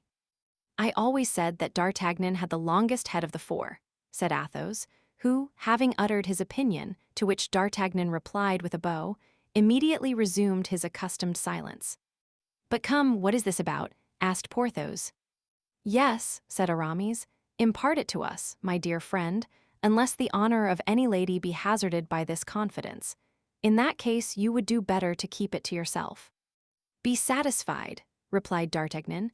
"The honor of no one will have cause to complain of what I have to tell." He then related to his friends, word for word, all that had passed between him and his host, and how the man who had abducted the wife of his worthy landlord was the same with whom he had had the difference at the hostelry of the Jolly Miller. "Your affair is not bad," said Athos, after having tasted like a connoisseur and indicated by a nod of his head that he thought the wine good. "And one may draw 50 or 60 pistoles from this good man. Then there only remains to ascertain whether these 50 or 60 pistols are worth the risk of 4 heads. "But observe," cried D'Artagnan, "that there is a woman in the affair, a woman carried off, a woman who is doubtless threatened, tortured perhaps, and all because she is faithful to her mistress." "Beware, D'Artagnan, beware," said Aramis. "You grow a little too warm, in my opinion, about the fate of Madame Bonacieux. Woman was created for our destruction, and it is from her we inherit all our miseries." At this speech of Aramis, the brow of Athos became clouded, and he bit his lips. "It is not Madame Bonacieux about whom I am anxious," cried D'Artagnan, "but the queen, whom the king abandons, whom the cardinal persecutes, and who sees the heads of all her friends fall, one after the other. Why does she love what we hate most in the world, the Spaniards and the English?" "Spain is her country," replied D'Artagnan, "and it is very natural that she should love the Spanish, who are the children of the same soil as herself. As to the second reproach, I have heard it said that she does not love the English, but an Englishman." "Well, and by my faith," said Athos, "it must be acknowledged that this Englishman is worthy of being loved. I never saw a man with a nobler air than his." "Without reckoning that he dresses as nobody else can," said Porthos. "I was at the Louvre on the day when he scattered his pearls, and pardieu, I picked up 2 that I sold for 10 pistoles each. Do you know him, Aramis?" "As well as you do, gentlemen, for I was among those who seized him in the garden at Amiens, into which Monsieur Putange, the Queen's equerry, introduced me. I was at school at the time, and the adventure appeared to me to be cruel for the king." "Which would not prevent me," said D'Artagnan, "if I knew where the Duke of Buckingham was, from taking him by the hand and conducting him to the Queen, were it only to enrage the cardinal, and if we could find means to play him a sharp turn, I vow that I would voluntarily risk my head in doing it." "And did the mercer Asterisk," rejoined Athos, "tell you, D'Artagnan, that the Queen thought that Buckingham had been brought over by a forged letter?" "Haberdasher." "She is afraid so." "Wait a minute, then," said Aramis. "What for?" demanded Porthos. "Go on, while I endeavor to recall circumstances." "And now I am convinced," said D'Artagnan, "that this abduction of the Queen's woman is connected with the events of which we are speaking, and perhaps with the presence of Buckingham in Paris." "The Gascon is full of ideas," said Porthos with admiration. "I like to hear him talk," said Athos. "His dialect amuses me." "Gentlemen," cried Aramis, "listen to this." "Listen to Aramis," said his 3 friends. "Yesterday I was at the house of a doctor of theology, whom I sometimes consult about my studies." Athos smiled. "He resides in a quiet quarter," continued Aramis. "His tastes and his profession require it. Now, at the moment when I left his house—" Here Aramis paused. "Well," cried his auditors, at the moment you left his house. Aramis appeared to make a strong inward effort, like a man who, in the full relation of a falsehood, finds himself stopped by some unforeseen obstacle. But the eyes of his three companions were fixed upon him, their ears were wide open, and there were no means of retreat. "This doctor has a niece," continued Aramis. "Ah, he has a niece," interrupted Porthos. "A very respectable lady," said Aramis. The three friends burst into laughter. "Ah, if you laugh, if you doubt me," replied Aramis, "you shall know nothing." "We believe like Mohammedans and are as mute as tombstones," said Athos. "I will continue then," resumed Aramis. "This niece comes sometimes to see her uncle, and by chance was there yesterday at the same time that I was, and it was my duty to offer to conduct her to her carriage." "Ah, she has a carriage then, this niece of the doctor?"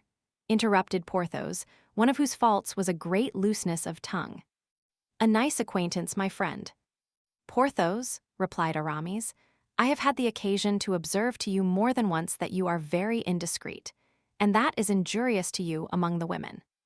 "Gentlemen, gentlemen," cried D'Artagnan, who began to get a glimpse of the result of the adventure, "the thing is serious. Let us try not to jest, if we can." "Go on, Aramis, go on." "All at once, a tall, dark gentleman, just like yours, D'Artagnan." "The same, perhaps," said he. "Possibly," continued Aramis, "came toward me, accompanied by 5 or 6 men who followed about 10 paces behind him, and in the politest tone, 'Monsieur Duke,' said he to me, 'and you, madame,' continued he, addressing the lady on my arm. The doctor's niece." "Hold your tongue, Porthos," said Athos, "you are insupportable. Will you enter this carriage, and that without offering the least resistance, without making the least noise?" "He took you for Buckingham," cried D'Artagnan. "I believe so," replied Aramis. "But the lady?" asked Porthos. "He took her for the queen," said D'Artagnan. "Just so," replied Aramis. "The Gascon is the devil," cried Athos, "nothing escapes him." "The fact is," said Porthos, "Aramis is of the same height and something of the shape of the Duke, but it nevertheless appears to me that the dress of a musketeer—" "I wore an enormous cloak," said Aramis. "In the month of July." "The devil," said Porthos. "Is the doctor afraid that you may be recognized?" "I can comprehend that the spy may have been deceived by the person, but the face—" "I had a large hat," said Aramis. "Oh, good Lord," cried Porthos, "what precautions for the study of theology!" "Gentlemen, gentlemen," said D'Artagnan, "do not let us lose our time in jesting. Let us separate, and let us seek the mercer's wife. That is the key of the intrigue. A woman of such inferior condition." "Can you believe so?" said Porthos, protruding his lips with contempt. "She is goddaughter to Lapwort, the confidential valet of the queen. Have I not told you so, gentlemen? Besides, it has perhaps been Her Majesty's calculation to seek on this occasion for support so lowly. High heads expose themselves from afar, and the cardinal is long-sighted." "Well," said Porthos, "in the first place make a bargain with the mercer, and a good bargain." "That's useless," said D'Artagnan, "for I believe if he does not pay us, we shall be well enough paid by another party." At this moment, a sudden noise of footsteps was heard upon the stairs. The door was thrown violently open, and the unfortunate mercer rushed into the chamber in which the council was held. "Save me, gentlemen, for the love of heaven, save me," cried he. "There are 4 men come to arrest me. Save me! Save me!" Porthos and Aramis arose. "A moment," cried D'Artagnan, making them a sign to replace in the scabbard their half-drawn swords. "It is not courage that is needed, it is prudence." "And yet," cried Porthos, "we will not leave." "You will leave D'Artagnan to act as he thinks proper," said Athos. "He has, I repeat, the longest head of the 4, and for my part one declare that I will obey him." "Do as you think best, D'Artagnan."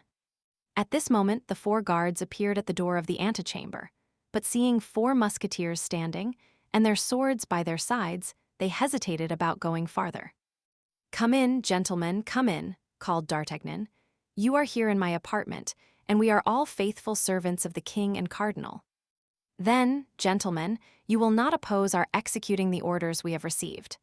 asked one who appeared to be the leader of the party. "On the contrary, gentlemen, we would assist you if it were necessary." "What does he say?" grumbled Porthos. "You are a simpleton," said Athos. "Silence." "But you promised me," whispered the poor mercer. "We can only save you by being free ourselves," replied D'Artagnan in a rapid, low tone, "and if we appear inclined to defend you, they will arrest us with you. It seems, nevertheless." "Come, gentlemen, come," said D'Artagnan aloud. "I have no motive for defending Monsieur. I saw him today for the first time, and he can tell you on what occasion. He came to demand the rent of my lodging.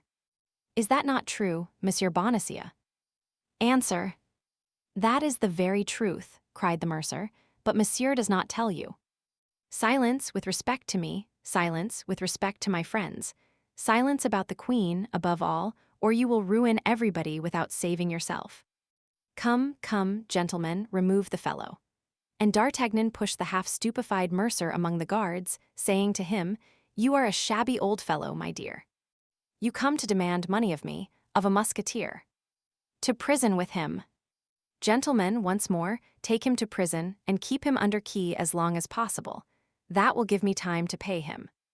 The officers were full of thanks and took away their prey.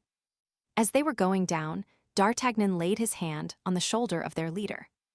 "May I not drink to your health, and you to mine?" said D'Artagnan, filling 2 glasses with the Beaugency wine which he had obtained from the liberality of M. Bonacieux. "That will do me great honor," said the leader of the posse, "and I accept thankfully." "Then to yours, monsieur, what is your name?" "Boisrenard." "Monsieur Boisrenard." "To yours, my gentleman. What is your name, in your turn, if you please?" "D'Artagnan." "To yours, monsieur." "And above all others," cried D'Artagnan, as if carried away by his enthusiasm, "to that of the king and the cardinal." The leader of the posse would perhaps have doubted the sincerity of D'Artagnan if the wine had been bad, but the wine was good, and he was convinced. "What diabolical villainy you have performed here," said Porthos, when the officer had rejoined his companions and the 4 friends found themselves alone. "Shame, shame, for 4 musketeers to allow an unfortunate fellow who cried for help to be arrested in their midst, and a gentleman to hobnob with a bailiff." "Porthos," said Aramis, "Athos has already told you that you are a simpleton, and I am quite of his opinion. D'Artagnan, you are a great man, and when you occupy Monsieur de Tréville's place, I will come and ask your influence to secure me an abbey." "Well, I am in a maze," said Porthos. "Do you approve of what D'Artagnan has done?" "Parbleu, indeed I do," said Athos. "I not only approve of what he has done, but I congratulate him upon it." "And now, gentlemen," said D'Artagnan, without stopping to explain his conduct to Porthos, "all for one for all, that is our motto, is it not?" "And yet," said Porthos. "Hold out your hand and swear," cried Athos and Aramis at once. Overcome by example, grumbling to himself, nevertheless, Porthos stretched out his hand, and the 4 friends repeated with one voice the formula dictated by D'Artagnan. "All for one for all." "That's well. Now let us everyone retire to his own home," said D'Artagnan, as if he had done nothing but command all his life. "And attention! For from this moment we are at feud with the cardinal." Chapter 10. A Mousetrap in the 17th Century. The invention of the mousetrap does not date from our days. As soon as societies, in forming, had invented any kind of police, that police invented mousetraps. As perhaps our readers are not familiar with the slang of the Rue de Jerusalem, and as it is 15 years since we applied this word for the first time to this thing, allow us to explain to them what is a mousetrap. When in a house, of whatever kind it may be, an individual suspected of any crime is arrested, the arrest is held secret. 4 or 5 men are placed in ambuscade in the first room. The door is open to all who knock. It is closed after them, and they are arrested, so that at the end of 2 or 3 days they have in their power almost all the habitués of the establishment. And that is a mousetrap. The apartment of M. Bonacieux, then, became a mousetrap, and whoever appeared there was taken and interrogated by the cardinal's people. It must be observed that as a separate passage led to the first floor, in which D'Artagnan lodged, those who called on him were exempted from this detention. Besides, nobody came thither but the Three Musketeers. They had all been engaged in earnest search and inquiries, but had discovered nothing. Athos had even gone so far as to question M. de Treville, a thing which, considering the habitual reticence of the worthy musketeer, had very much astonished his captain. But M. de Treville knew nothing, except that the last time he had seen the cardinal, the king, and the queen, the cardinal looked very thoughtful, the king uneasy, and the redness of the queen's eyes donated that she had been sleepless or tearful. But this last circumstance was not striking, as the queen since her marriage had slept badly and wept much. M. de Treville requested Athos, whatever might happen, to be observant of his duty to the king, but particularly to the queen, begging him to convey his desires to his comrades. As to D'Artagnan, he did not budge from his apartment. He converted his chamber into an observatory. From his windows, he saw all the visitors who were caught. Then, having removed a plank from his floor, and nothing remaining but a simple ceiling between him and the room beneath, in which the interrogatories were made, he heard all that passed between the inquisitors and the accused. The interrogatories, preceded by a minute search operated upon the persons arrested, were almost always framed thus: "Has Madame Bonacieux sent anything to you for her husband or any other person? Has Monsieur Bonacieux sent anything to you for his wife or for any other person? Has either of them confided anything to you by word of mouth?" If they knew anything, they would not question people in this manner, said D'Artagnan to himself. Now, what is it they want to know? Why, they want to know if the Duke of Buckingham is in Paris, and if he has had, or is likely to have, an interview with the Queen. D'Artagnan held on to this idea, which, from what he had heard, was not wanting in probability. In the meantime, the mousetrap continued in operation, and likewise D'Artagnan's vigilance.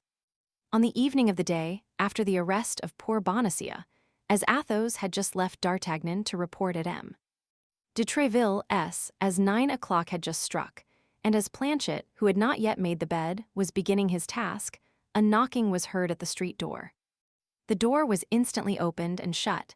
Someone was taken in the mousetrap. D'Artagnan flew to his hole, laid himself down on the floor at full length, and listened. Cries were soon heard, and then moans, which someone appeared to be endeavoring to stifle. There were no questions. "The devil," said D'Artagnan to himself. "It seems like a woman. They search her, she resists, they use force, the scoundrels." In spite of his prudence, D'Artagnan restrained himself with great difficulty from taking a part in the scene that was going on below. "But I tell you that I am the mistress of the house, gentlemen. I tell you I am Madame Bonacieux. I tell you I belong to the Queen," cried the unfortunate woman. "Madame Bonacieux," murmured D'Artagnan. "Can I be so lucky as to find what everybody is seeking for?" The voice became more and more indistinct. A tumultuous movement shook the partition. The victim resisted as much as a woman could resist 4 men. "Pardon, gentlemen, murmured the voice, which could now only be heard in inarticulate sounds. "They are binding her, they are going to drag her away," cried D'Artagnan to himself, springing up from the floor. "My sword. Good, it is by my side. Planchet. Monsieur. Run and seek Athos, Porthos, and Aramis. One of the 3 will certainly be at home, perhaps all 3. Tell them to take arms, to come here, and to run. Ah, I remember, Athos is at Monsieur de Treville's. But where are you going, monsieur, where are you going?" "I am going down by the window, in order to be there the sooner," cried D'Artagnan. "You put back the boards, sweep the floor, go out at the door, and run as I told you." "Oh, monsieur. Monsieur. You will kill yourself," cried Planchet. "Hold your tongue, stupid fellow," said D'Artagnan, and laying hold of the casement, he let himself gently down from the first story, which fortunately was not very elevated, without doing himself the slightest injury. He then went straight to the door and knocked, murmuring, "I will go myself and be caught in the mousetrap, but woe be to the cats that shall pounce upon such a mouse." The knocker had scarcely sounded under the hand of the young man before the tumult ceased. Steps approached, the door was opened, and D'Artagnan, sword in hand, rushed into the rooms of M. Bonacieux, the door of which, doubtless acted upon by a spring, closed after him. Then those who dwelt in Bonicia's unfortunate house, together with the nearest neighbors, heard loud cries, stamping of feet, clashing of swords, and breaking of furniture. A moment after, those who, surprised by this tumult, had gone to their windows to learn the cause of it, saw the door open, and 4 men, clothed in black, not come out of it, but fly, like so many frightened crows, leaving on the ground and on the corners of the furniture feathers from their wings. That is to say, patches of their clothes and fragments of their cloaks. D'Artagnan was conqueror. Without much effort, it must be confessed, for only one of the officers was armed, and even he defended himself for form's sake. It is true that the 3 others had endeavored to knock the young man down with chairs, stools, and crockery, but 2 or 3 scratches made by the Gascon's blade terrified them. 10 minutes sufficed for their defeat, and D'Artagnan remained master of the field of battle. The neighbors who had opened their windows, with the coolness peculiar to the inhabitants of Paris in these times of perpetual riots and disturbances, closed them again as soon as they saw the 4 men in black flee, their instinct telling them that for the time all was over. Besides, it began to grow late, and then, as today, people went to bed early in the quarter of the Luxembourg. On being left alone with Mme. Bonacieux, D'Artagnan turned toward her. The poor woman reclined where she had been left, half fainting upon an armchair. D'Artagnan examined her with a rapid glance. She was a charming woman of 25 or 26 years, with dark hair, blue eyes, and a nose slightly turned up, admirable teeth, and a complexion marbled with rose and opal. There, however, ended the signs which might have confounded her with a lady of rank. The hands were white, but without delicacy. The feet did not bespeak the woman of quality. Happily, D'Artagnan was not yet acquainted with such niceties. While D'Artagnan was examining Mme. Bonacieux and was, as we have said, close to her, he saw on the ground a fine cambric handkerchief, which he picked up, as was his habit, and at the corner of which he recognized the same cipher he had seen on the handkerchief, which had nearly caused him and Aramis to cut each other's throat.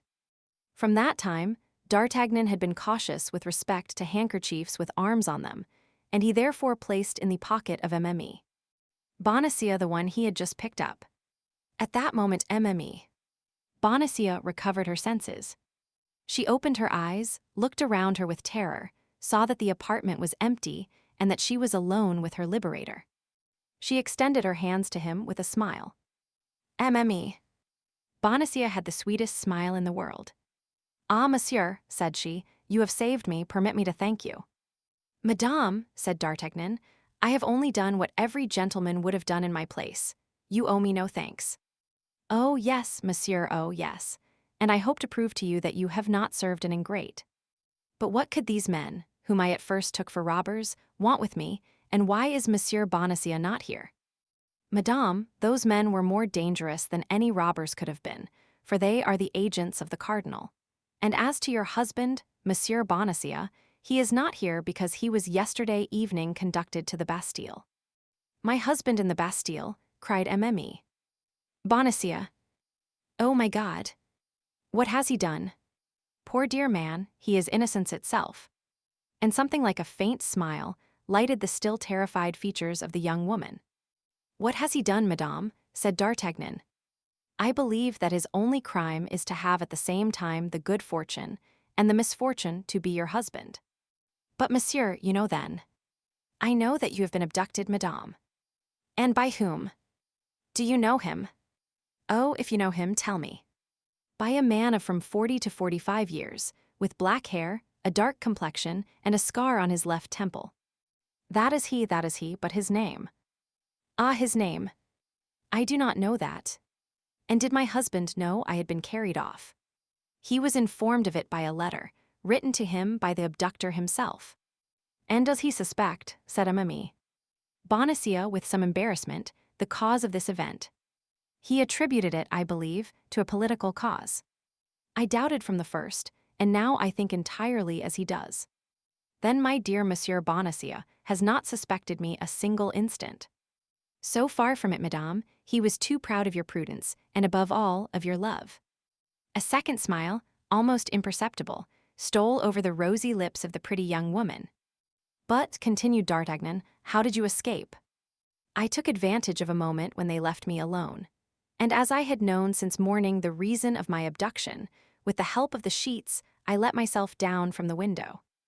Then, as I believed my husband would be at home, I hastened hither. To place yourself under his protection. Oh no, poor dear man. I knew very well that he was incapable of defending me, but as he could serve us in other ways, I wished to inform him. Of what? Oh, that is not my secret. I must not therefore tell you. Besides, said D'Artagnan, pardon me, madame, if, guardsman as I am, I remind you of prudence.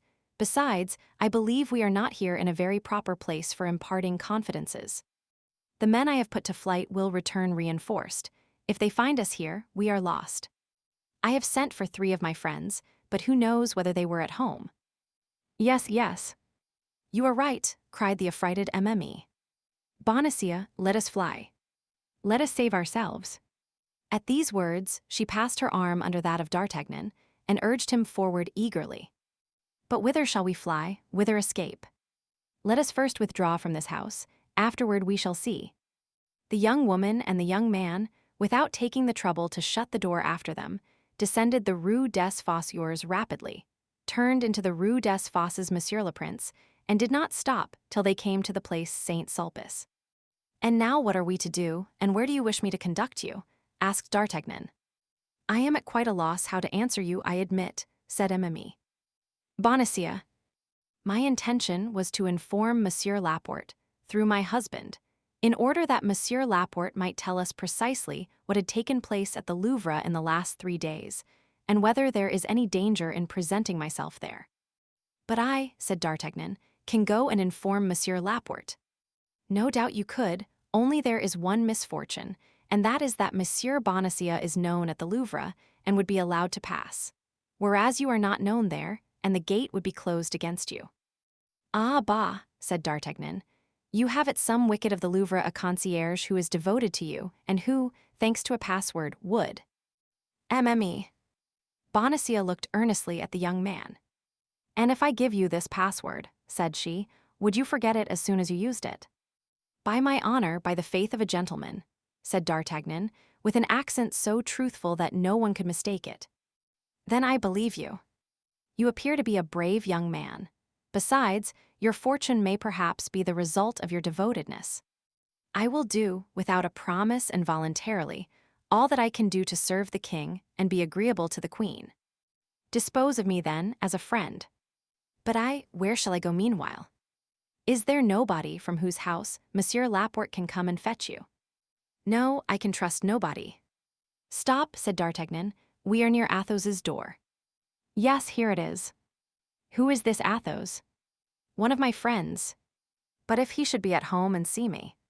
He is not at home, and I will carry away the key, after having placed you in his apartment.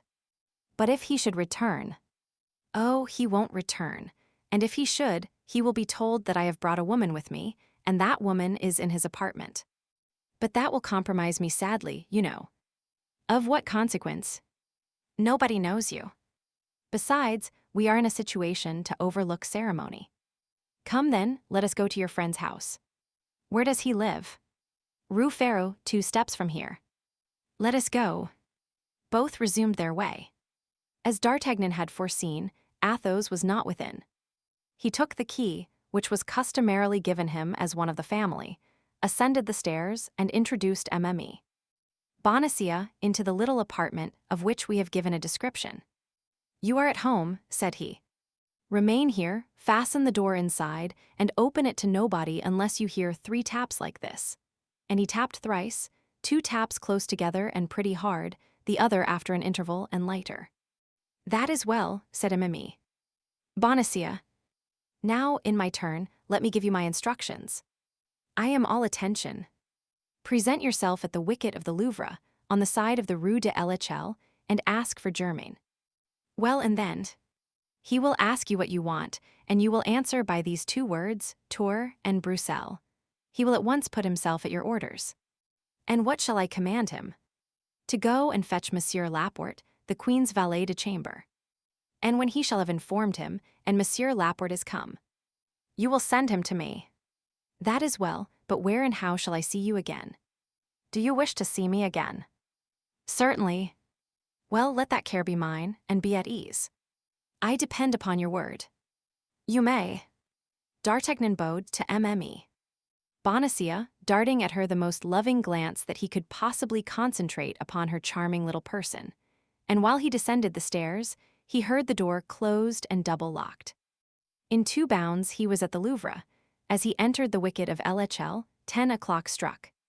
All the events we have described had taken place within a half-hour. Everything fell out as Mme. Bonacieux prophesied. On hearing the password, Germain bowed.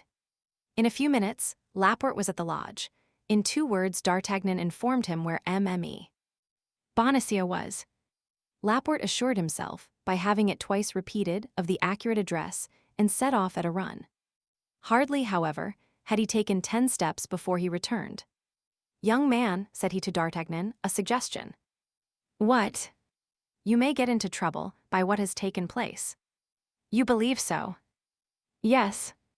Have you any friend whose clock is too slow? Well, go and call upon him, in order that he may give evidence of your having been with him at 9:30. In a court of justice, that is called an alibi. D'Artagnan found his advice prudent. He took to his heels, and was soon at M. de Treville's, but instead of going into the saloon with the rest of the crowd, he asked to be introduced to M. de Treville's office. As D'Artagnan so constantly frequented the hotel, no difficulty was made in complying with his request, and a servant went to inform M. de Treville that his young compatriot, having something important to communicate, solicited a private audience. 5 minutes after, M. de Treville was asking D'Artagnan what he could do to serve him, and what caused his visit at so late an hour. Pardon me, monsieur, said D'Artagnan, who had profited by the moment he had been left alone to put back M. de Treville's clock 3/4 of an hour, but I thought, as it was yet only 25 minutes past 9, it was not too late to wait upon you. 25 minutes past 9, cried M. de Treville, looking at the clock. Why, that's impossible. Look rather, monsieur, said D'Artagnan, the clock shows it. That's true, said M. de Treville, I believed it later. But what can I do for you? Then D'Artagnan told M. de Treville a long history about the queen. He expressed to him the fears he entertained with respect to her majesty. He related to him what he had heard of the projects of the cardinal with regard to Buckingham, and all with a tranquillity and candor of which M. de Treville was the more the dupe, from having himself, as we have said, observed something fresh between the cardinal, the king, and the queen. As 10 o'clock was striking, D'Artagnan left M. de Treville, who thanked him for his information, recommended him to have the service of the king and queen always at heart, and returned to the saloon. But at the foot of the stairs, D'Artagnan remembered he had forgotten his cane. He consequently sprang up again, re-entered the office, with a turn of his finger set the clock right again, that it might not be perceived the next day that it had been put wrong, and certain from that time that he had a witness to prove his alibi, he ran downstairs and soon found himself in the street. Chapter 11, in which the plot thickens. His visit to M. de Treville being paid, the pensive D'Artagnan took the longest way homeward. On what was D'Artagnan thinking, that he strayed thus from his path, gazing at the stars of heaven, and sometimes sighing, sometimes smiling? He was thinking of Mme. Bonacieux. For an apprentice musketeer, the young woman was almost an ideal of love. Pretty, mysterious, initiated in almost all the secrets of the court, which reflected such a charming gravity over her pleasing features, it might be surmised that she was not wholly unmoved. And this is an irresistible charm to novices in love. Moreover, D'Artagnan had delivered her from the hands of the demons who wished to search and ill-treat her. And this important service had established between them one of those sentiments of gratitude which so easily assume a more tender character. D'Artagnan already fancied himself, so rapid is the flight of our dreams upon the wings of imagination, accosted by a messenger from the young woman, who brought him some billet appointing a meeting, a gold chain, or a diamond. We have observed that young cavaliers received presents from their king without shame. Let us add that, in these times of lax morality, they had no more delicacy with respect to the mistresses, and that the latter almost always left them valuable and durable remembrances, as if they essayed to conquer the fragility of their sentiments by the solidity of their gifts. Without a blush, men made their way in the world by the means of women blushing. Such as were only beautiful gave their beauty, whence, without doubt, comes the proverb, "The most beautiful girl in the world can only give what she has." Such as were rich gave in addition a part of their money, and a vast number of heroes of that gallant period may be cited who would neither have won their spurs in the first place, nor their battles afterward without the purse, more or less furnished, which their mistress fastened to the saddle bow. D'Artagnan owned nothing. Provincial diffidence, that slight varnish, the ephemeral flower, that down of the peach, had evaporated to the winds through the little orthodox counsels which the Three Musketeers gave their friend. D'Artagnan, following the strange custom of the times, considered himself at Paris as on a campaign, neither more nor less than if he had been in Flanders, Spain yonder, woman here. In each there was an enemy to contend with, and contributions to be levied. But we must say, at the present moment, D'Artagnan was ruled by a feeling much more noble and disinterested. The mercer had said that he was rich. The young man might easily guess that with so weak a man as M. Bonacia, and interest was almost foreign to this commencement of love, which had been the consequence of it. We say almost, for the idea that a young, handsome, kind, and witty woman is at the same time rich takes nothing from the beginning of love, but on the contrary strengthens it. There are in affluence a crowd of aristocratic cares and caprices which are highly becoming to beauty.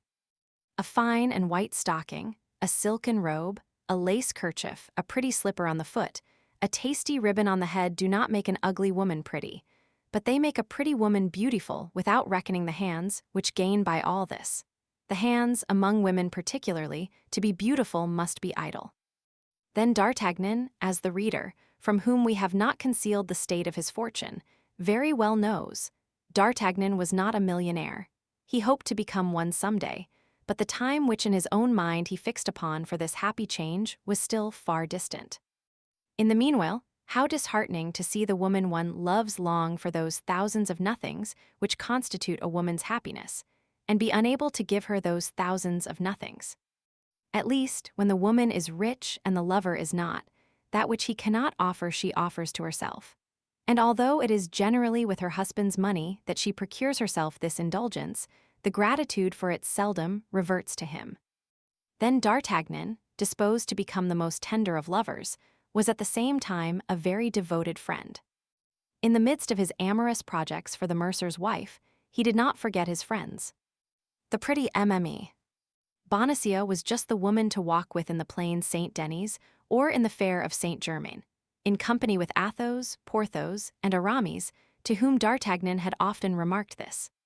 Then one could enjoy charming little dinners, where one touches on one side the hand of a friend and on the other the foot of a mistress. Besides, on pressing occasions, in extreme difficulties, D'Artagnan would become the preserver of his friends. And M. Bonacia, whom D'Artagnan had pushed into the hands of the officers, denying him aloud, although he had promised in a whisper to save him. We are compelled to admit to our readers that D'Artagnan thought nothing about him in any way, or that if he did think of him, it was only to say to himself that he was very well where he was, wherever it might be. Love is the most selfish of all the passions. Let our readers reassure themselves. If D'Artagnan forgets his host, or appears to forget him, under the pretense of not knowing where he has been carried, we will not forget him, and we know where he is. But for the moment, let us do as did the amorous Gascon. We will see after the worthy mercer later. D'Artagnan, reflecting on his future amours, addressing himself to the beautiful night and smiling at the stars, ascended the Rue Cherishmity, or Chasemity, as it was then called. As he found himself in the quarter in which Aramis lived, he took it into his head to pay his friend a visit in order to explain the motives which had led him to send Planchet with a request that he would come instantly to the mousetrap. Now, if Aramis had been at home when Planchet came to his abode, he had doubtless hastened to the Rue des Fossoyeurs, and finding nobody there but his other two companions perhaps, they would not be able to conceive what all this meant. This mystery required an explanation, At least, so D'Artagnan declared to himself. He likewise thought this was an opportunity for talking about pretty little Mme. Bonacieux, of whom his head, if not his heart, was already full. We must never look for discretion in first love. First love is accompanied by such excessive joy that unless the joy be allowed to overflow, it will stifle you. Paris for 2 hours past had been dark and seemed a desert. 11 o'clock sounded from all the clocks of the Faubourg Saint-Germain. It was delightful weather.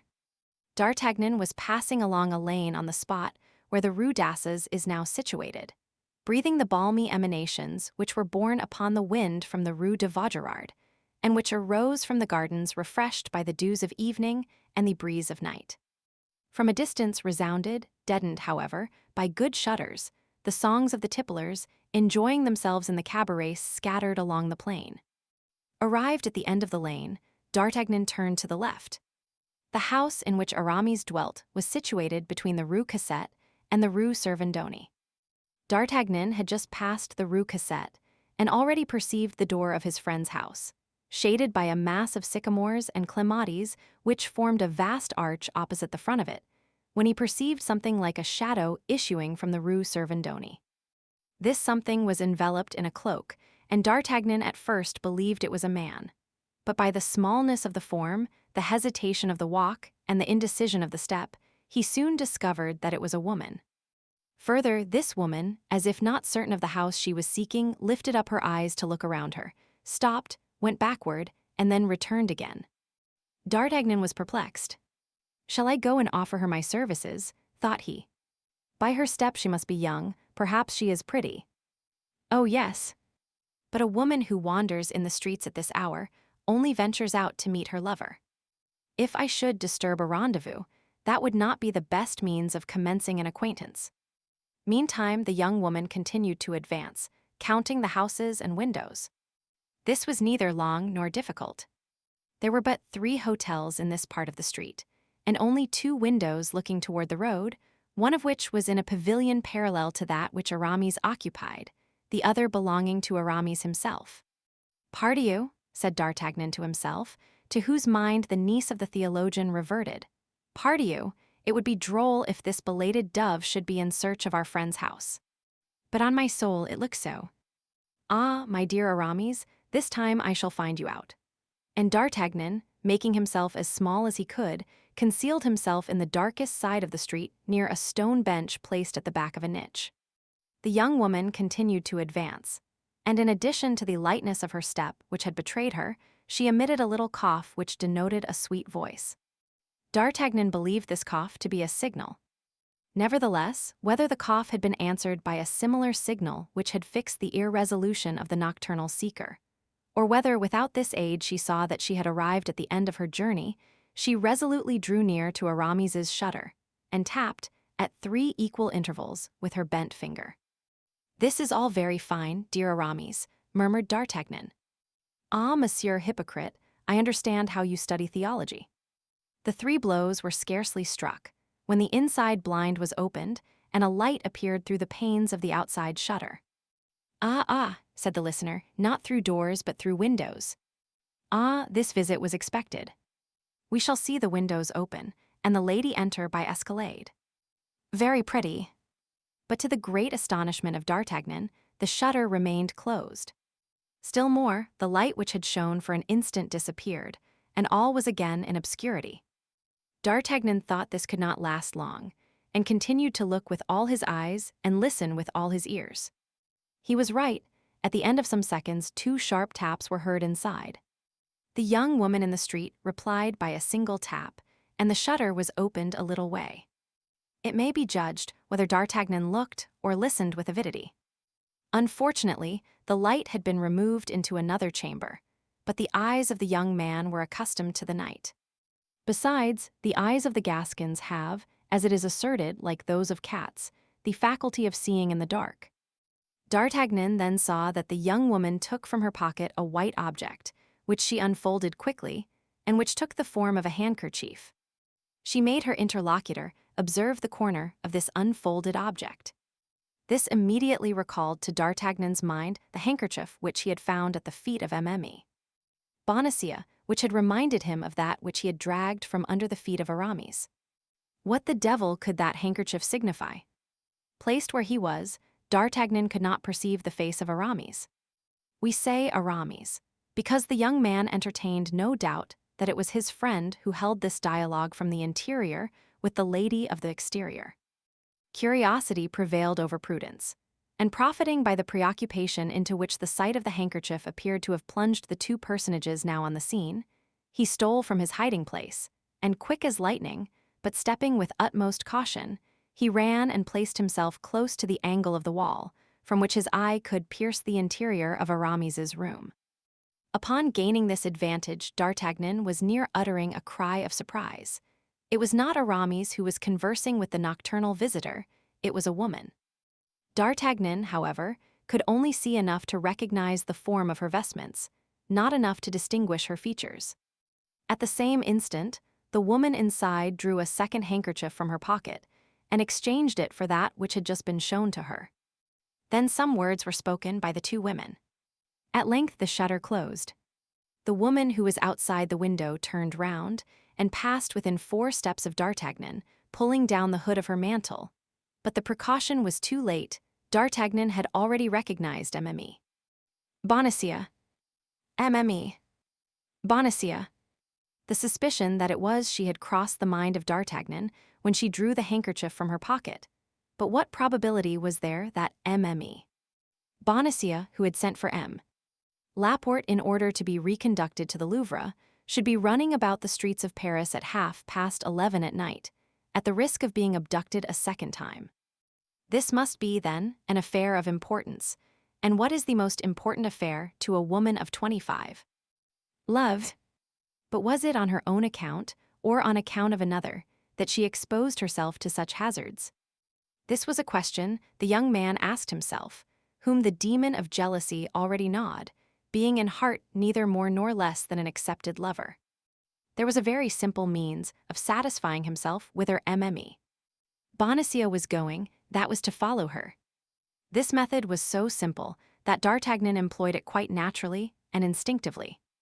But at the sight of the young man, who detached himself from the wall like a statue walking from its niche, and at the noise of the steps which she heard resound behind her, Mme. Bonacieux uttered a little cry and fled. D'Artagnan ran after her. It was not difficult for him to overtake a woman embarrassed with her cloak. He came up with her before she had traversed a third of the street. The unfortunate woman was exhausted, not by fatigue, but by terror, and when D'Artagnan placed his hand upon her shoulder, she sank upon one knee, crying in a choking voice, "Kill me, if you please, you shall know nothing." D'Artagnan raised her by passing his arm round her waist. But as he felt by her weight she was on the point of fainting, he made haste to reassure her by protestations of devotedness. These protestations were nothing for Mme. Bonacieux, for such protestations may be made with the worst intentions in the world, but the voice was all. Mme. Bonacieux thought she recognized the sound of that voice. She reopened her eyes, cast a quick glance upon the man who had terrified her so, and at once perceiving it was D'Artagnan, she uttered a cry of joy. "Oh, it is you, it is you." "Thank God, thank God." "Yes, it is I," said D'Artagnan. "It is I whom God has sent to watch over you." "Was it with that intention you followed me?" asked the young woman, with a coquettish smile, whose somewhat bantering character resumed its influence, and with whom all fear had disappeared from the moment in which she recognized a friend in one she had taken for an enemy. "No," said D'Artagnan, "no, I confess it. It was chance that threw me in your way. I saw a woman knocking at the window of one of my friends." "One of your friends?" interrupted Mme. Bonacieux. "Without doubt, Aramis is one of my best friends." "Aramis? Who is he?" "Come, come, you won't tell me you do know Aramis." "This is the first time I ever heard his name pronounced." "It is the first time, then, that you ever went to that house?" "Undoubtedly." "And you did not know that it was inhabited by a young man?" "No." "By a musketeer?" "No, indeed." "It was not he, then, you came to seek?" "Not the least in the world." "Besides, you must have seen that the person to whom I spoke was a woman." "That is true, but this woman is a friend of Aramis. I know nothing of that. Since she lodges with him. That does not concern me. But who is she? Oh, that is not my secret. My dear Madame Bonacieux, you are charming, but at the same time, you are one of the most mysterious women. Do I lose by that? No, you are on the contrary adorable. Give me your arm then. Most willingly. And now escort me. Where? Where I am going. But where are you going? You will see, because you will leave me at the door. Shall I wait for you? That will be useless. You will return alone then. Perhaps yes, perhaps no. But will the person who shall accompany you afterward be a man or a woman? I don't know yet. But I will know it. How so? I will wait until you come out. In that case, adieu. Why so? I do not want you. But you have claimed the aid of a gentleman, not the watchfulness of a spy. The word is rather hard. How are they called who follow others in spite of them? They are indiscreet. The word is too mild. Well, madame, I perceive I must do as you wish. Why did you deprive yourself of the merit of doing so at once? Is there no merit in repentance? And do you really repent? I know nothing about it myself. But what I know is that I promise to do all you wish if you allow me to accompany you where you are going. And you will leave me then? Yes. Without waiting for my coming out again? Yes. Word of honor. By the faith of a gentleman. Take my arm and let us go. D'Artagnan offered his arm to Mme. Bonacieux, who willingly took it, half laughing, half trembling, and both gained the top of Rue de la Harpe. Arriving there, the young woman seemed to hesitate, as she had before done in the Rue Vaugirard. She seemed, however, by certain signs, to recognize a door, and approaching that door, "And now, monsieur," said she, "it is here I have business. 1,000 thanks for your honorable company, which has saved me from all the dangers to which, alone, I was exposed. But the moment is come to keep your word.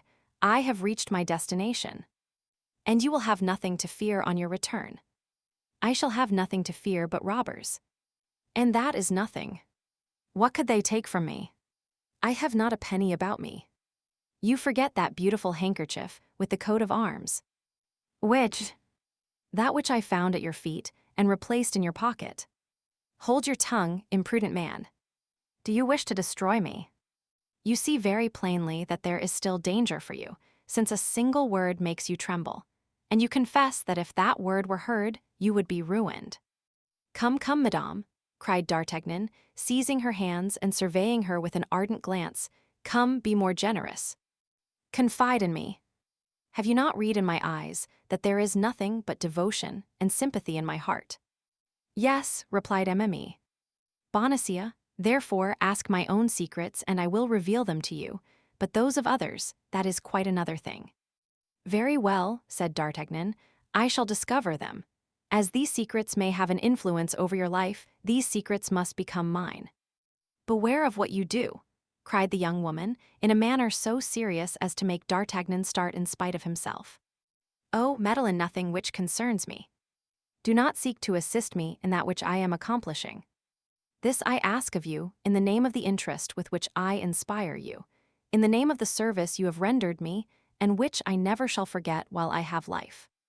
Rather, place faith in what I tell you. Have no more concern about me. I exist no longer for you, any more than if you had never seen me. Must Aramis do as much as I, madame? Said D'Artagnan, deeply piqued. This is the second or third time, monsieur, that you have repeated that name, and yet I have told you that I do not know him.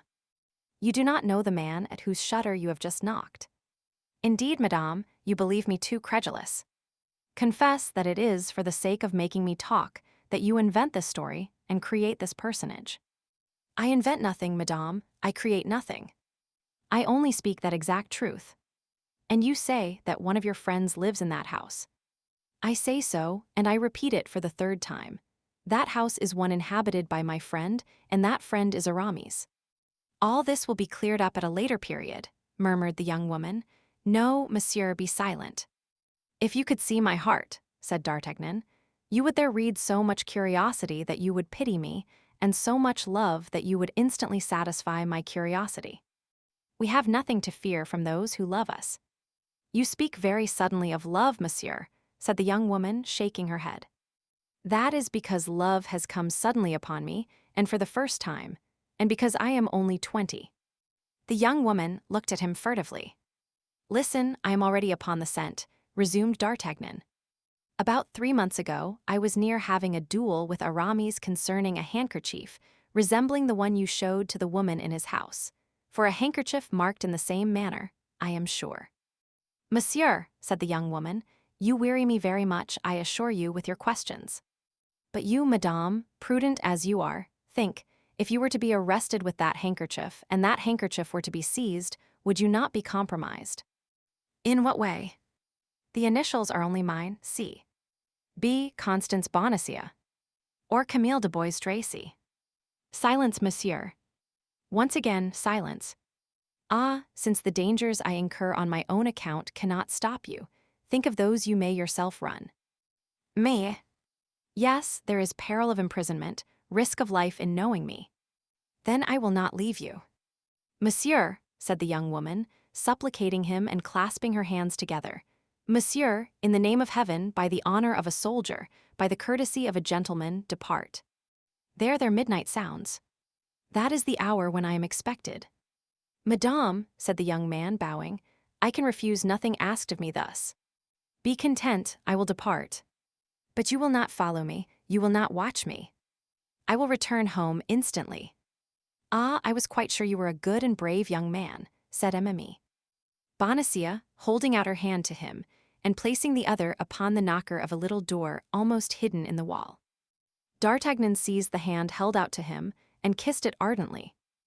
Ah, I wish I had never seen you, cried D'Artagnan, with that ingenuous roughness which women often prefer to the affectations of politeness, because it betrays the depths of the thought and proves that feeling prevails over reason. Well, resumed Mme. Bonacieux, in a voice almost caressing, and pressing the hand of D'Artagnan, who had not relinquished hers, well, I will not say as much as you do. What is lost for today may not be lost forever. Who knows, when I shall be at liberty, that I may not satisfy your curiosity. And will you make the same promise to my love? Cried D'Artagnan, beside himself with joy. Oh, as to that, I do not engage myself. That depends upon the sentiments with which you may inspire me. Then today, madame. Oh, today, I am no further than gratitude. Ah, you are too charming, said D'Artagnan sorrowfully, and you abuse my love. No, I use your generosity, that's all. But be of good cheer, with certain people everything comes round. Oh, you render me the happiest of men. Do not forget this evening, do not forget that promise. Be satisfied. In the proper time and place, I will remember everything. Now then, go, in the name of heaven. I was expected at sharp midnight, and I am late. By 5 minutes. Yes, but in certain circumstances, 5 minutes are 5 ages. When one loves. Well. And who told you I had no affair with a lover? It is a man, then, who expects you, cried D'Artagnan. A man. The discussion is going to begin again, said Mme. Bonacieux, with a half-smile which was not exempt from a tinge of impatience. No, I go, I depart. I believe in you, and I would have all the merit of my devotion, even if that devotion were stupidity. Adieu, madame, adieu. And as if he only felt strength to detach himself by a violent effort from the hand he held, he sprang away, running, while Mme. Bonacieux knocked, as at the shutter, 3 light and regular taps. When he had gained the angle of the street, he turned. The door had been opened, and shut again. The mercer's pretty wife had disappeared. D'Artagnan pursued his way. He had given his word not to watch Mme. Bonacieux, and if his life had depended upon the spot to which she was going or upon the person who should accompany her, D'Artagnan would have returned home, since he had so promised. 5 minutes later, he was in the Rue des Fossoyeurs. Poor Athos, said he will never guess what all this means. He will have fallen asleep waiting for me, or else he will have returned home, where he will have learned that a woman had been there. A woman with Athos. After all, continued D'Artagnan, there was certainly one with Aramis.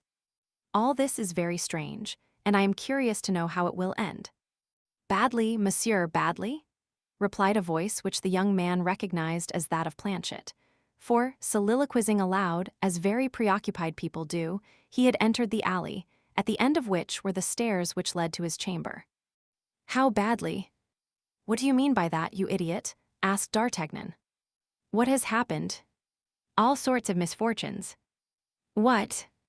In the first place, Monsieur Athos is arrested. Arrested? Athos arrested. What for? He was found in your lodging, they took him for you. And by whom was he arrested? By guards brought by the men in black whom you put to flight. Why did he not tell them his name? Why did he not tell them he knew nothing about this affair? He took care not to do so, monsieur. On the contrary, he came up to me and said, "It is your master that needs his liberty at this moment, and not I, since he knows everything and I know nothing." They will believe he is arrested, and that will give him time. In 3 days I will tell them who I am, and they cannot fail to let me go. Bravo, Athos. Noble heart, murmured D'Artagnan. I know him well there. And what did the officers do? 4 conveyed him away, I don't know where, to the Bastille or Fort l'Evêque. 2 remained with the men in black, who rummaged every place and took all the papers. The last 2 mounted guard at the door during this examination. Then, when all was over, they went away, leaving the house empty and exposed. And Porthos and Aramis? I could not find them, they did not come. But they may come any moment, for you left word that I awaited them. Yes, monsieur. Well, don't budge then. If they come, tell them what has happened. Let them wait for me at the Pomme de Pin. Here it would be dangerous, the house may be watched.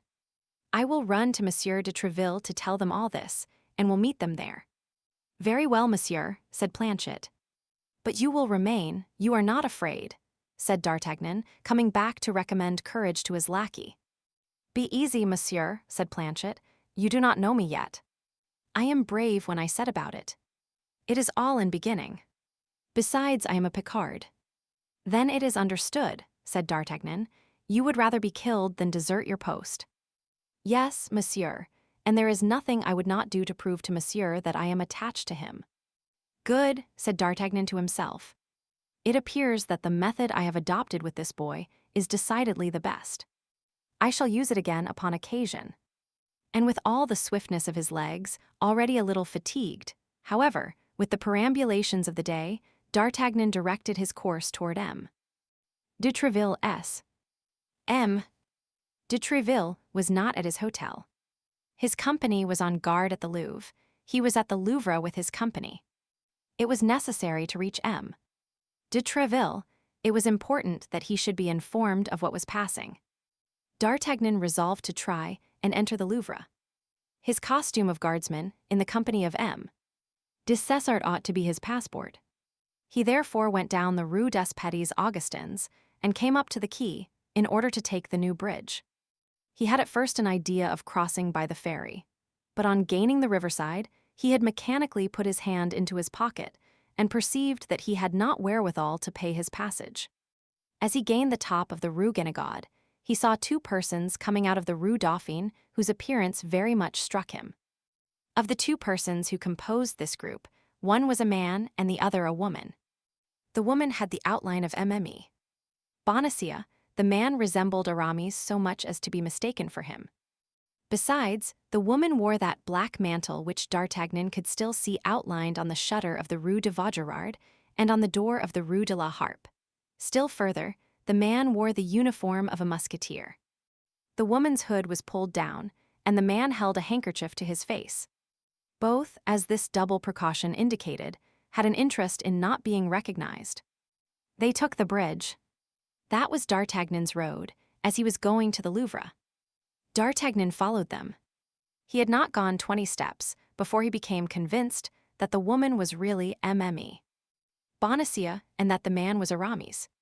He felt at that instant all the suspicions of jealousy agitating his heart. He felt himself doubly betrayed, by his friend and by her whom he already loved like a mistress. Mme. Bonacieux had declared to him, by all the gods, that she did not know Aramis, and a quarter of an hour after having made this assertion, he found her hanging on the arm of Aramis. D'Artagnan did not reflect that he had only known the mercer's pretty wife for 3 hours, that she owed him nothing but a little gratitude for having delivered her from the men in black, who wished to carry her off, and that she had promised him nothing. He considered himself an outraged, betrayed, and ridiculed lover. Blood and anger mounted to his face. He was resolved to unravel the mystery. The young man and young woman perceived they were watched, and redoubled their speed. D'Artagnan determined upon his course. He passed them, then returned so as to meet them exactly before the Samaritaine, which was illuminated by a lamp which threw its light over all that part of the bridge. D'Artagnan stopped before them, and they stopped before him. "What do you want, monsieur?" demanded the Musketeer, recoiling a step, and with a foreign accent which proved to D'Artagnan that he was deceived in one of his conjectures. "It is not Aramis," cried he. "No, monsieur, it is not Aramis, and by your exclamation I perceive you have mistaken me for another, and pardon you." "You pardon me," cried D'Artagnan. "Yes," replied the stranger. "Allow me, then, to pass on, since it is not with me you have anything to do." "You are right, monsieur, it is not with you that I have anything to do, it is with Madame." "With Madame? You do not know her," replied the stranger. "You are deceived, monsieur, I know her very well." "Ah," said Mimi. Bonacieux, in a tone of reproach, "Ah, monsieur, I had your promise as a soldier and your word as a gentleman. I hoped to be able to rely upon that." "And I, madame," said D'Artagnan, embarrassed, "you promised me." "Take my arm, madame," said the stranger, "and let us continue our way." D'Artagnan, however, stupefied, cast down, annihilated by all that happened, stood with crossed arms before the Musketeer and Mimi. "Bonacieux." The Musketeer advanced 2 steps and pushed D'Artagnan aside with his hand. D'Artagnan made a spring backward and drew his sword. At the same time, and with the rapidity of lightning, the stranger drew his. "In the name of heaven, my lord," cried Mimi. Bonacieux, throwing herself between the combatants and seizing the swords with her hands. "My lord," cried D'Artagnan, enlightened by a sudden idea, "my lord." "Pardon me, monsieur, but you are not." "My lord the Duke of Buckingham," said Mimi. Bonacieux in an undertone, "And now you may ruin us all." "My lord, madame, I ask 100 pardons. But I love her, my lord, and was jealous. You know what it is to love, my lord. Pardon me, and then tell me how I can risk my life to serve your grace." "You are a brave young man," said Buckingham, holding out his hand to D'Artagnan, who pressed it respectfully. "You offer me your services, with the same frankness I accept them. Follow us at a distance of 20 paces, as far as the Louvre, and if anyone watches us, slay him."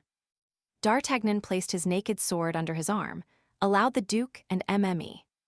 Bonacieux to take 20 steps ahead, and then followed them, ready to execute the instructions of the noble and elegant minister of Charles I. Fortunately, he had no opportunity to give the Duke this proof of his devotion, and the young woman and the handsome Musketeer entered the Louvre by the wicket of the Achel without any interference. As for D'Artagnan, he immediately repaired to the cabaret of the Pomme de Pin, where he found Porthos and Aramis awaiting him. Without giving them any explanation of the alarm and inconvenience he had caused them, he told them that he had terminated the affair alone, in which he had for a moment believed he should need their assistance. Meanwhile, carried away as we are by our narrative, we must leave our 3 friends to themselves, and follow the Duke of Buckingham and his guide through the labyrinths of the Louvre. Chapter 12. George Villars, Duke of Bussy-Cangy-Cham. Mimi. Bonacieux and the Duke entered the Louvre without difficulty. Mimi. Bonacieux was known to belong to the Queen. The Duke wore the uniform of the Musketeers of M. de Treville, who, as we have said, were that evening on guard. Besides, Germain was in the interests of the Queen, and if anything should happen, Mimi. Bonacieux would be accused of having introduced her lover into the Louvre. That was all. She took the risk upon herself. Her reputation would be lost, it is true, but of what value in the world was the reputation of the little wife of a mercer? Once within the interior of the court, The Duke and the young woman followed the wall for the space of about 25 steps. This space passed MME. Bonacia pushed a little servant's door, open by day but generally closed at night. The door yielded. Both entered and found themselves in darkness, but MME. Bonacia was acquainted with all the turnings and windings of this part of the Louvre, appropriated for the people of the household. She closed the door after her, took the Duke by the hand, and after a few experimental steps, grasped a balustrade, put her foot upon the bottom step, and began to ascend the staircase. The Duke counted 2 stories. She then turned to the right, followed the course of a long corridor, descended a flight, went a few steps farther, introduced a key into a lock, opened a door, and pushed the Duke into an apartment lighted only by a lamp, saying, "Remain here, my Lord Duke. Someone will come." She then went out by the same door, which she locked, so that the Duke found himself literally a prisoner. Nevertheless, isolated as he was, we must say that the Duke of Buckingham did not experience an instant of fear. One of the salient points of his character was the search for adventures and a love of romance. Brave, rash, and enterprising, this was not the first time he had risked his life in such attempts. He had learned that the pretended message from Anne of Austria, upon the faith of which he had come to Paris, was a snare. But instead of regaining England, he had, abusing the position in which he had been placed, declared to the Queen that he would not depart without seeing her.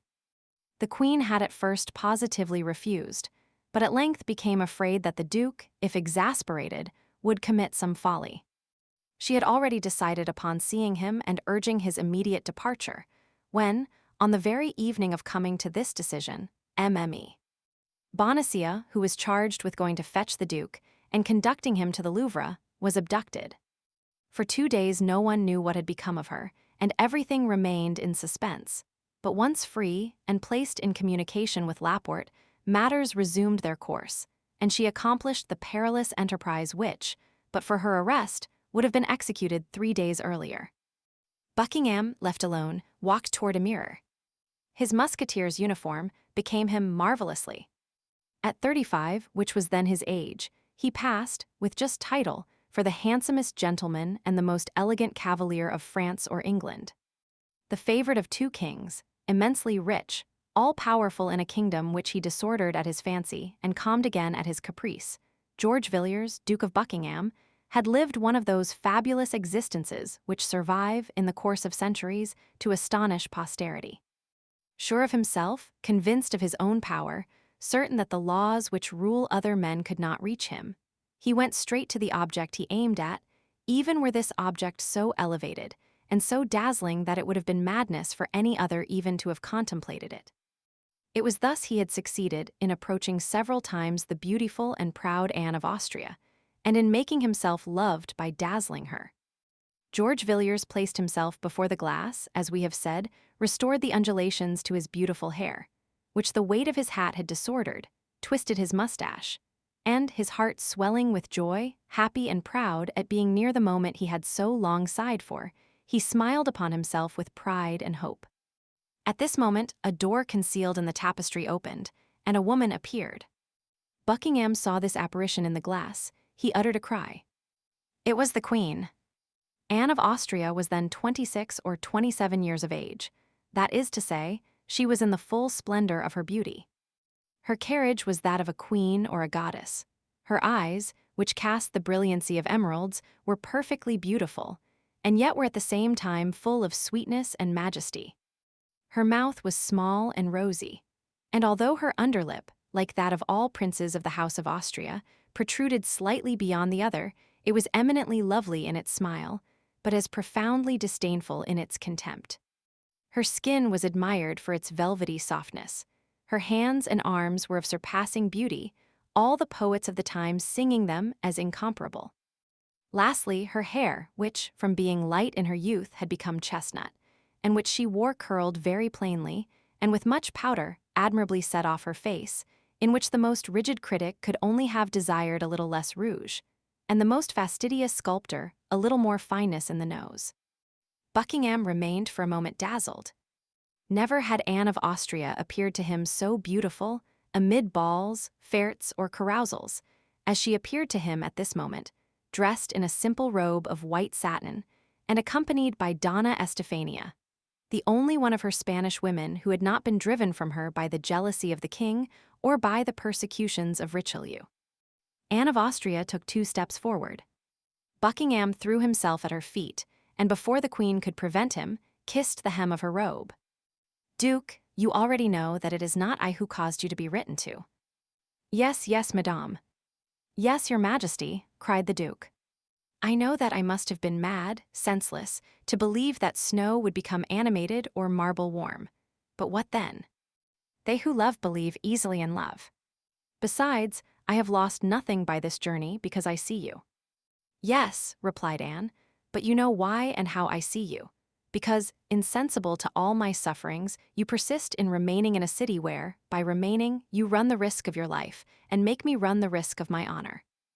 I see you to tell you that everything separates us: the depths of the sea, the enmity of kingdoms, the sanctity of vows.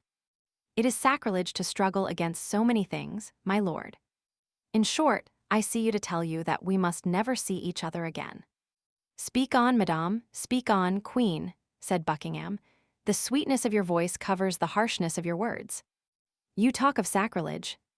Why, the sacrilege is the separation of 2 hearts formed by God for each other." "My lord," cried the queen, "you forget that I have never said that I love you. But you have never told me that you did not love me. And truly, to speak such words to me would be, on the part of your majesty, too great an ingratitude. For tell me, where can you find a love like mine?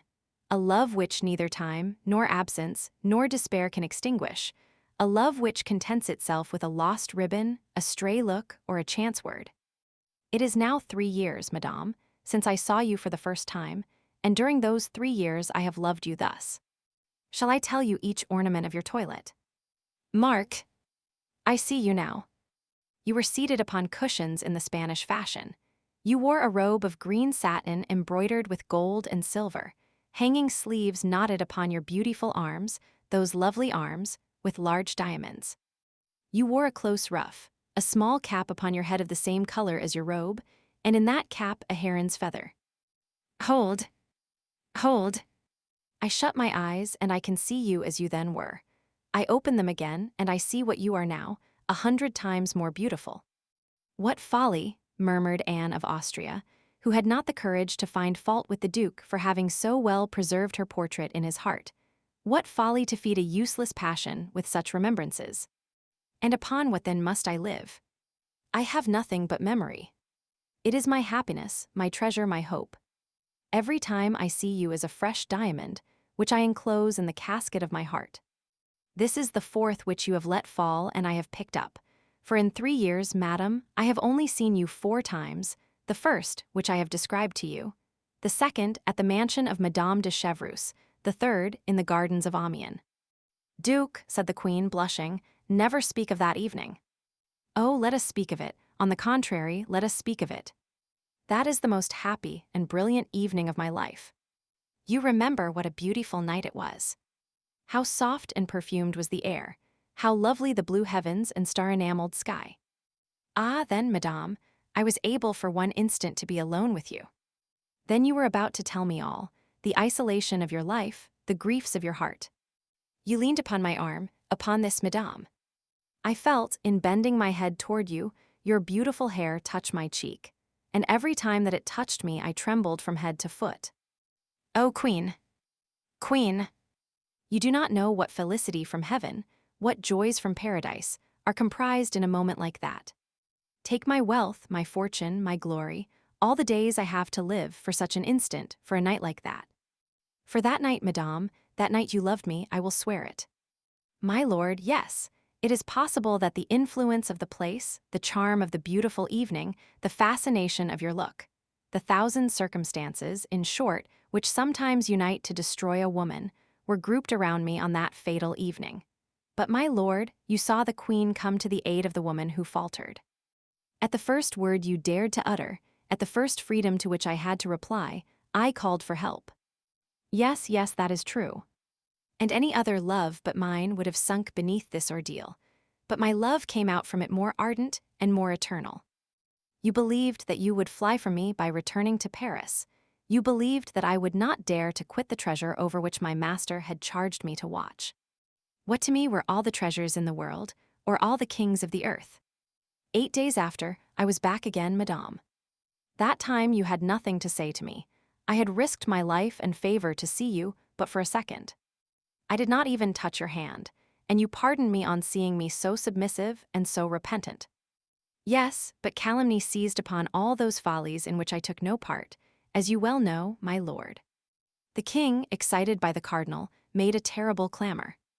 Madame de Vernet was driven from me, Putange was exiled, Madame de Chevreuse fell into disgrace, and when you wished to come back as ambassador to France, the king himself, remember, my lord, the king himself opposed it. Yes, and France is about to pay for her king's refusal with a war. I am not allowed to see you, madame, but you shall every day hear of me. What object, think you, have this expedition to Ray and this league with the Protestants of La Rochelle which I am projecting? The pleasure of seeing you. I have no hope of penetrating, sword in hand, to Paris, I know that well. But this war may bring round a peace. This peace will require a negotiator, that negotiator will be me. They will not dare to refuse me then, and I will return to Paris, and will see you again, and will be happy for an instant. Thousands of men, it is true, will have to pay for my happiness with their lives, but what is that to me, provided I see you again? All this is perhaps folly, perhaps insanity, but tell me what woman has a lover more truly in love, what queen a servant more ardent? My lord, you invoke in your defense things which accuse you more strongly. All these proofs of love which you would give me are almost crimes. Because you do not love me, madame. If you loved me, you would view all this otherwise. If you loved me, oh, if you loved me, that would be too great happiness, and I should run mad. Ah, Madame de Chevreuse was less cruel than you. Holland loved her, and she responded to his love. Madame de Chevreuse was not queen, murmured Anne of Austria, overcome, in spite of herself, by the expression of so profound a passion. You would love me then, if you were not queen. Madame, say that you would love me then. I can believe that it is the dignity of your rank alone which makes you cruel to me. I can believe that, had you been Madame de Chevreuse, poor Buckingham might have hoped. Thanks for those sweet words. Oh, my beautiful sovereign, 100 times thanks. Oh, my lord. You have ill understood, wrongly interpreted. I did not mean to say. Silence, silence, cried the duke. If I am happy in an error, do not have the cruelty to lift me from it. You have told me yourself, madame, that I have been drawn into a snare. I perhaps may leave my life in it, for, although it may be strange, I have for some time had a presentiment that I should shortly die. And the duke smiled, with a smile at once sad and charming. Oh my God, cried Anne of Austria, with an accent of terror which proved how much greater an interest she took in the duke than she ventured to tell. I do not tell you this, madame, to terrify you. No, it is even ridiculous for me to name it to you, and believe me, I take no heed of such dreams. But the words you have just spoken, the hope you have almost given me, will have richly paid all, were it my life. Oh, but I, said Anne, I also, Duke, have had presentiments, I also have had dreams. I dreamed that I saw you lying bleeding, wounded. In the left side, was it not, and with a knife? Interrupted Buckingham. Yes, it was so, my lord, it was so. In the left side and with a knife. Who can possibly have told you I had had that dream? I have imparted it to no one but my God, and that in my prayers. I ask for no more. You love me, madame, it is enough. I love you, Yes, yes. Would God send the same dreams to you, as to me, if you did not love me? Should we have the same presentiments, if our existences did not touch at the heart? You love me, my beautiful queen, and you will weep for me. Oh, my God, cried Anne of Austria, this is more than I can bear. In the name of heaven, Duke, leave me go. I do not know whether I love you or love you not, but what I know is that I will not be perjured. Take pity on me then and go. Oh, if you are struck in France, if you die in France, if I could imagine that your love for me was the cause of your death, I could not console myself. I should run mad. Depart then, depart, I implore you. Oh, how beautiful you're thus. Oh, how I love you, said Buckingham. Go, go, I implore you, and return hereafter. Come back as ambassador, come back as minister, come back surrounded with guards who will defend you, with servants who will watch over you, and then I shall no longer fear for your days, and I shall be happy in seeing you. Oh, is this true what you say? Yes. Oh, then, some pledge of your indulgence, some object which came from you, and may remind me that I have not been dreaming, something you have worn, and that I may wear in my turn, a ring, a necklace, a chain. Will you depart, if I give you that you demand? Yes. This very instant.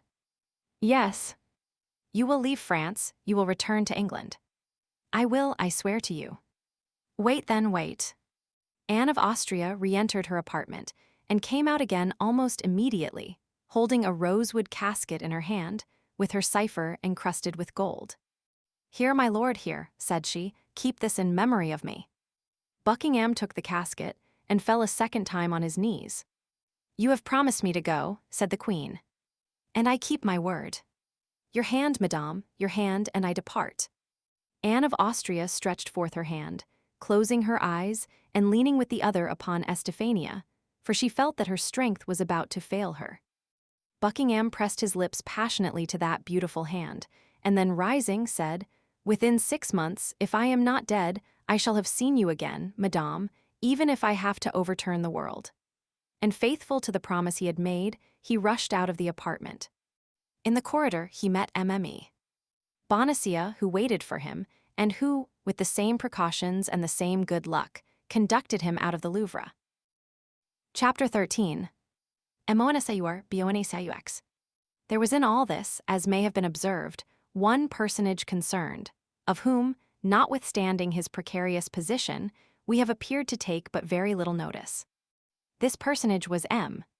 Bonacieux, the respectable martyr of the political and amorous intrigues, which entangled themselves so nicely together at this gallant and chivalric period. Fortunately, the reader may remember, or may not remember. Fortunately, we have promised not to lose sight of him. The officers who arrested him conducted him straight to the Bastille, where he passed trembling before a party of soldiers who were loading their muskets. Thence, introduced into a half-subterranean gallery, he became, on the part of those who had brought him, the object of the grossest insults and the harshest treatment. The officers perceived that they had not to deal with a gentleman, and they treated him like a very peasant. At the end of half an hour or thereabouts, a clerk came to put an end to his tortures, but not to his anxiety, by giving the order to conduct M. Bonacieux to the chamber of examination. Ordinarily, prisoners were interrogated in their cells, but they did not do so with M. Bonacieux. 2 guards attended the mercer, who made him traverse a court and enter a corridor in which were 3 sentinels, opened a door and pushed him unceremoniously into a low room, where the only furniture was a table, a chair, and a commissary. The commissary was seated in the chair and was writing at the table. The 2 guards led the prisoner toward the table, and upon a sign from the commissary drew back so far as to be unable to hear anything. The commissary, who had till this time held his head down over his papers, looked up to see what sort of person he had to do with. This commissary was a man of very repulsive mien, with a pointed nose, with yellow and salient cheekbones, with eyes small but keen and penetrating, and an expression of countenance resembling at once the polecat and the fox. His head, supported by a long and flexible neck, issued from his large black robe, balancing itself with a motion very much like that of the tortoise thrusting his head out of his shell. He began by asking M. Bonacieux his name, age, condition, and abode. The accused replied that his name was Jacques Mitchell Bonacieux, that he was 51 years old, a retired mercer, and lived Rue des Fossoyeurs, No. 14.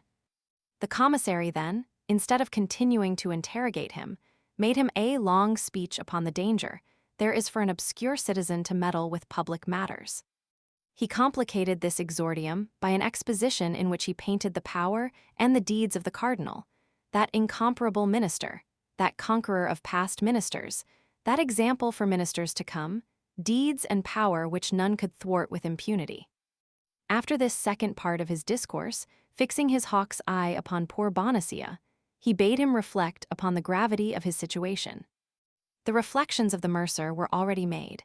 He cursed the instant when Laporte formed the idea of marrying him to his goddaughter, and particularly the moment when that goddaughter had been received as Lady of the Linen to Her Majesty.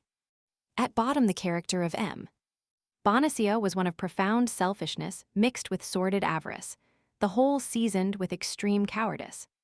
The love with which his young wife had inspired him was a secondary sentiment, and was not strong enough to contend with the primitive feelings we have just enumerated. Bonacieux, indeed, reflected on what had just been said to him. "But, Monsieur Commissary," said he calmly, "believe that I know and appreciate more than anybody the merit of the incomparable eminence by whom we have the honor to be governed." "Indeed?" asked the commissary with an air of doubt. "If that is really so, how came you in the Bastille?" "How I came there, or rather why I am there," replied Bonacieux, "that is entirely impossible for me to tell you, because I don't know myself. But to a certainty it is not for having, knowingly at least, disobliged Monsieur the Cardinal. You must, nevertheless, have committed a crime, since you are here and are accused of high treason." "Of high treason?" cried Bonacieux, terrified. "Of high treason. How is it possible for a poor mercer, who detests Huguenots and who abhors Spaniards, to be accused of high treason? Consider, monsieur, the thing is absolutely impossible." "Monsieur Bonacieux," said the commissary, looking at the accused as if his little eyes had the faculty of reading to the very depths of hearts, "you have a wife." "Yes, monsieur," replied the mercer, in a tremble, feeling that it was at this point affairs were likely to become perplexing. "That is to say, I had one." "What, you had one? What have you done with her, then, if you have her no longer?" "They have abducted her, monsieur." "They have abducted her?" "Ah." Bonacieux inferred from this that the affair grew more and more intricate. "They have abducted her," added the commissary, "and do you know the man who has committed this deed?" "I think I know him." "Who is he?"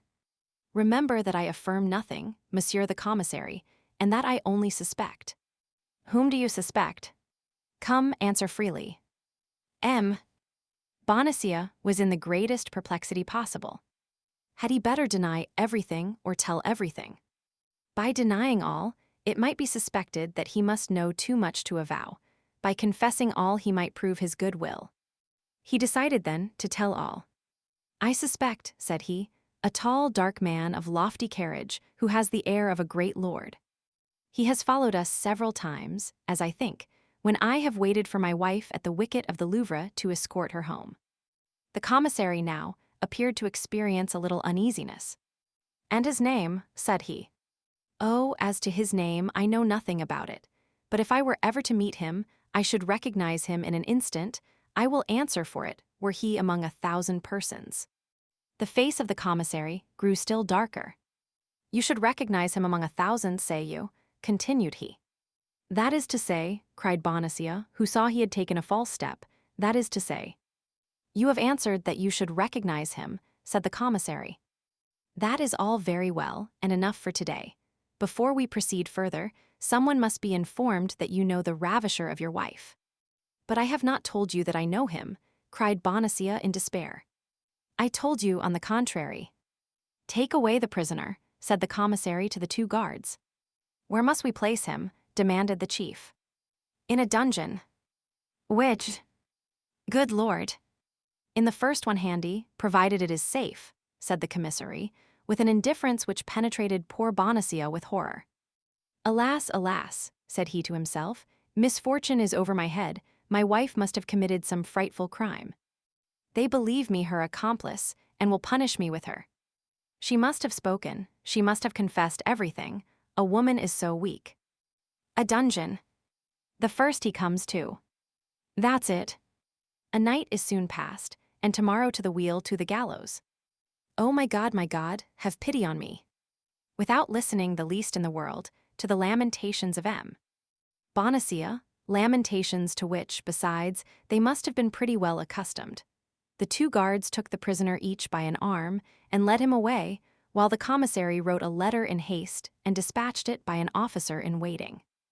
Bonacieux could not close his eyes, not because his dungeon was so very disagreeable, but because his uneasiness was so great. He sat all night on his stool, starting at the least noise. And when the first rays of the sun penetrated into his chamber, the dawn itself appeared to him to have taken funereal tints. All at once he heard his bolts drawn, and made a terrified bound. He believed they were come to conduct him to the scaffold, so that when he saw merely and simply, instead of the executioner he expected, only his commissary of the preceding evening, attended by his clerk, he was ready to embrace them both. Your affair has become more complicated since yesterday evening, my good man, and I advise you to tell the whole truth, for your repentance alone can remove the anger of the cardinal. Why, I am ready to tell everything, cried Bonacieux, at least all that I know. Interrogate me, I entreat you. Where is your wife in the first place? Why, did not I tell you she had been stolen from me? Yes, but yesterday at 5 o'clock in the afternoon, thanks to you she escaped. My wife escaped, cried Bonacieux. Oh, unfortunate creature. Monsieur, if she has escaped, it is not my fault, I swear. What business had you, then, to go into the chamber of Monsieur d'Artagnan, your neighbor, with whom you had a long conference during the day? Ah, yes, Monsieur Commissary. Yes, that is true, and I confess that I was in the wrong. I did go to Monsieur d'Artagnan S. What was the aim of that visit? To beg him to assist me in finding my wife. I believed I had a right to endeavor to find her. I was deceived, as it appears, and I ask your pardon. And what did Monsieur d'Artagnan reply? Monsieur d'Artagnan promised me his assistance, but I soon found out that he was betraying me. You impose upon justice. Monsieur d'Artagnan made a compact with you, and in virtue of that compact put to flight the police who had arrested your wife, and has placed her beyond reach. D'Artagnan has abducted my wife. Come now, what are you telling me? Fortunately, Monsieur d'Artagnan is in our hands, and you shall be confronted with him. By my faith, I ask no better, cried Bonacieux. I shall not be sorry to see the face of an acquaintance. Bring in the Monsieur d'Artagnan, said the commissary to the guards. The two guards led in Athos. Monsieur d'Artagnan, said the commissary, addressing Athos, declare all that passed yesterday between you and Monsieur. But, cried Bonacieux, this is not Monsieur d'Artagnan whom you show me. What? Not Monsieur d'Artagnan, exclaimed the commissary. Not the least in the world, replied Bonacieux. What is this gentleman's name? Asked the commissary. I cannot tell you, I don't know him. How? You don't know him? No. Did you never see him? Yes, I have seen him, but I don't know what he calls himself. Your name, replied the commissary. Athos, replied the musketeer. But that is not a man's name, that is the name of a mountain, cried the poor questioner, who began to lose his head. That is my name, said Athos quietly. But you said that your name was d'Artagnan. Who, I? Yes, you. Somebody said to me, you are Monsieur d'Artagnan. I answered, you think so. My guards exclaimed that they were sure of it. I did not wish to contradict them. Besides, I might be deceived. Monsieur, you insult the majesty of justice. Not at all, said Athos calmly. You are Monsieur d'Artagnan. You see, monsieur, that you say it again. But I tell you, Monsieur Commissary, cried Bonacieux in his turn, there is not the least doubt about the matter. Monsieur d'Artagnan is my tenant, although he does not pay me my rent, and even better on that account ought I to know him. Monsieur d'Artagnan is a young man, scarcely 19 or 20, and this gentleman must be 30 at least. Monsieur d'Artagnan is in Monsieur de Cessart's guards, and this gentleman is in the company of Monsieur de Tréville's musketeers. Look at his uniform, Monsieur Commissary, look at his uniform. That's true, murmured the commissary. Pardy you, that's true. At this moment the door was opened quickly, and a messenger, introduced by one of the gatekeepers of the Bastille, gave a letter to the commissary. Oh, unhappy woman, cried the commissary. How? What do you say? Of whom do you speak? It is not of my wife, I hope. On the contrary, it is of her. Yours is a pretty business. But, said the agitated mercer, do me the pleasure, monsieur, to tell me how my own proper affair can become worse by anything my wife does while I am in prison. Because that which she does is part of a plan concerted between you, of an infernal plan. I swear to you, Monsieur Commissary, that you are in the profoundest error, that I know nothing in the world about what my wife had to do, that I am entirely a stranger to what she has done, and that if she has committed any follies, I renounce her, I abjure her, I curse her." "Bah," said Athos to the commissary, "if you have no more need of me, send me somewhere. Your Monsieur Bonacieux is very tiresome." The commissary designated by the same gesture Athos and Bonacieux. "Let them be guarded more closely than ever." "And yet," said Athos, with his habitual calmness, "if it be Monsieur d'Artagnan who is concerned in this matter, I do not perceive how I can take his place." "Do as I bade you," cried the commissary, "and preserve absolute secrecy." "You understand." Athos shrugged his shoulders and followed his guards silently while Bonacieux uttered lamentations, enough to break the heart of a tiger. They locked the mercer in the same dungeon where he had passed the night, and left him to himself during the day. Bonacieux wept all day, like a true mercer, not being at all a military man, as he himself informed us. In the evening, about 9 o'clock, at the moment he had made up his mind to go to bed, he heard steps in his corridor. These steps drew near to his dungeon, the door was thrown open, and the guards appeared. "Follow me," said an officer, who came up behind the guards.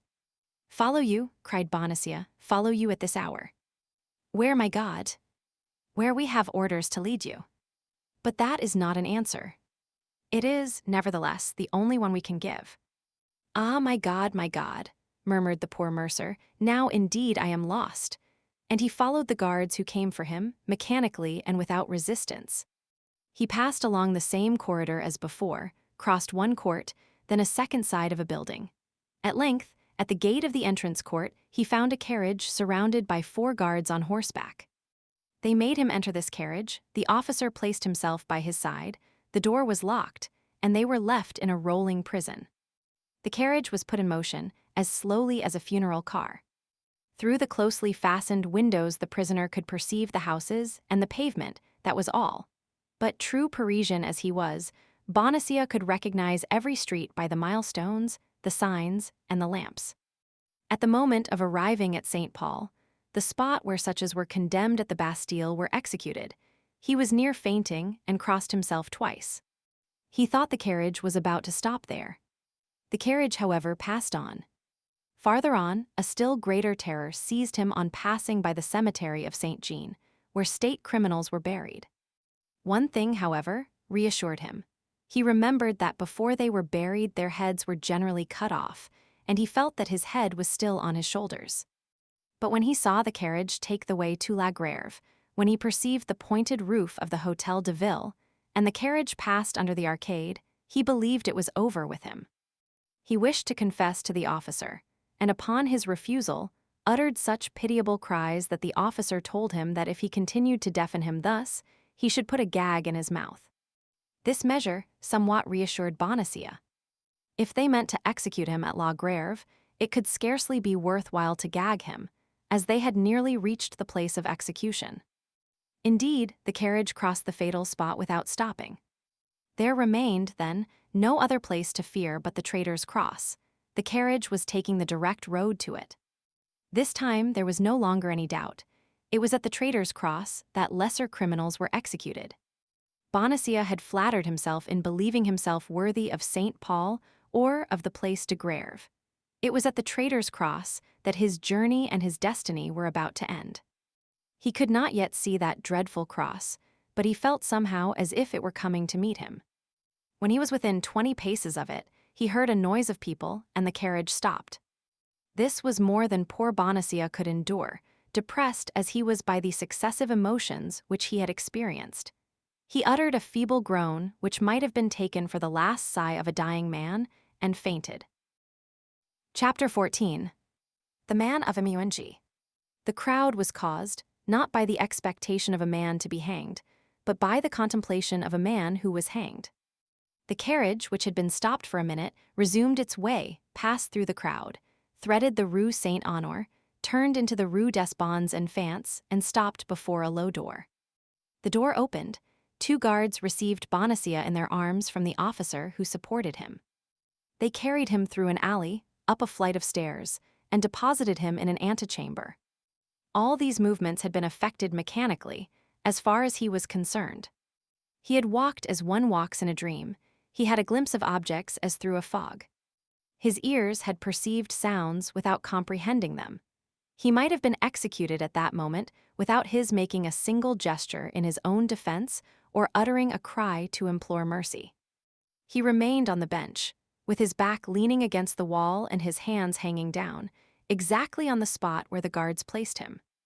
On looking around him, however, as he could perceive no threatening object, as nothing indicated that he ran any real danger, as the bench was comfortably covered with a well-stuffed cushion, as the wall was ornamented with a beautiful Cordova leather, and as large red damask curtains, fastened back by gold clasps, floated before the window, he perceived by degrees that his fear was exaggerated, and he began to turn his head to the right and the left, upward and downward. At this movement, which nobody opposed, he resumed a little courage, and ventured to draw up one leg and then the other. At length, with the help of his two hands, he lifted himself from the bench, and found himself on his feet. At this moment, an officer with a pleasant face opened a door, continued to exchange some words with a person in the next chamber, and then came up to the prisoner. "Is your name Bonacieux?" said he. "Yes, monsieur officer," stammered the mercer, "more dead than alive, at your service." "Come in," said the officer. And he moved out of the way to let the mercer pass. The latter obeyed without reply and entered the chamber, where he appeared to be expected. It was a large cabinet, close and stifling, with the walls furnished with arms offensive and defensive, and in which there was already a fire, although it was scarcely the end of the month of September. A square table, covered with books and papers, upon which was unrolled an immense plan of the city of La Rochelle, occupied the center of the room. Standing before the chimney was a man of middle height, of a haughty, proud mien, with piercing eyes, a large brow, and a thin face, which was made still longer by a royal or imperial, as it is now called, surmounted by a pair of mustaches. Although this man was scarcely 36 or 37 years of age, hair, mustaches, and royal all began to be gray. This man, except a sword, had all the appearance of a soldier, and his buff boots, still slightly covered with dust, indicated that he had been on horseback in the course of the day. This man was Armand Jean Duplessis, Cardinal de Richelieu, not such as he is now represented, broken down like an old man, suffering like a martyr, his body bent, his voice failing, buried in a large armchair as in an anticipated tomb, no longer living but by the strength of his genius, and no longer maintaining the struggle with Europe, but by the eternal application of his thoughts, but such as he really was at this period. That is to say, an active and gallant cavalier, already weak of body, but sustained by that moral power which made of him one of the most extraordinary men that ever lived, preparing, after having supported the Duc de Nevers in his Duchy of Mantua, after having taken Nimes, Castors, and Uzes, to drive the English from the Isle of Ré and lay siege to La Rochelle. At first sight, nothing denoted the cardinal, and it was impossible for those who did not know his face to guess in whose presence they were. The poor mercer remained standing at the door, while the eyes of the personage we have just described were fixed upon him, and appeared to wish to penetrate even into the depths of the past. "Is this that Bonacieux?" asked he, after a moment of silence. "Yes, monseigneur," replied the officer. "That's well. Give me those papers and leave us."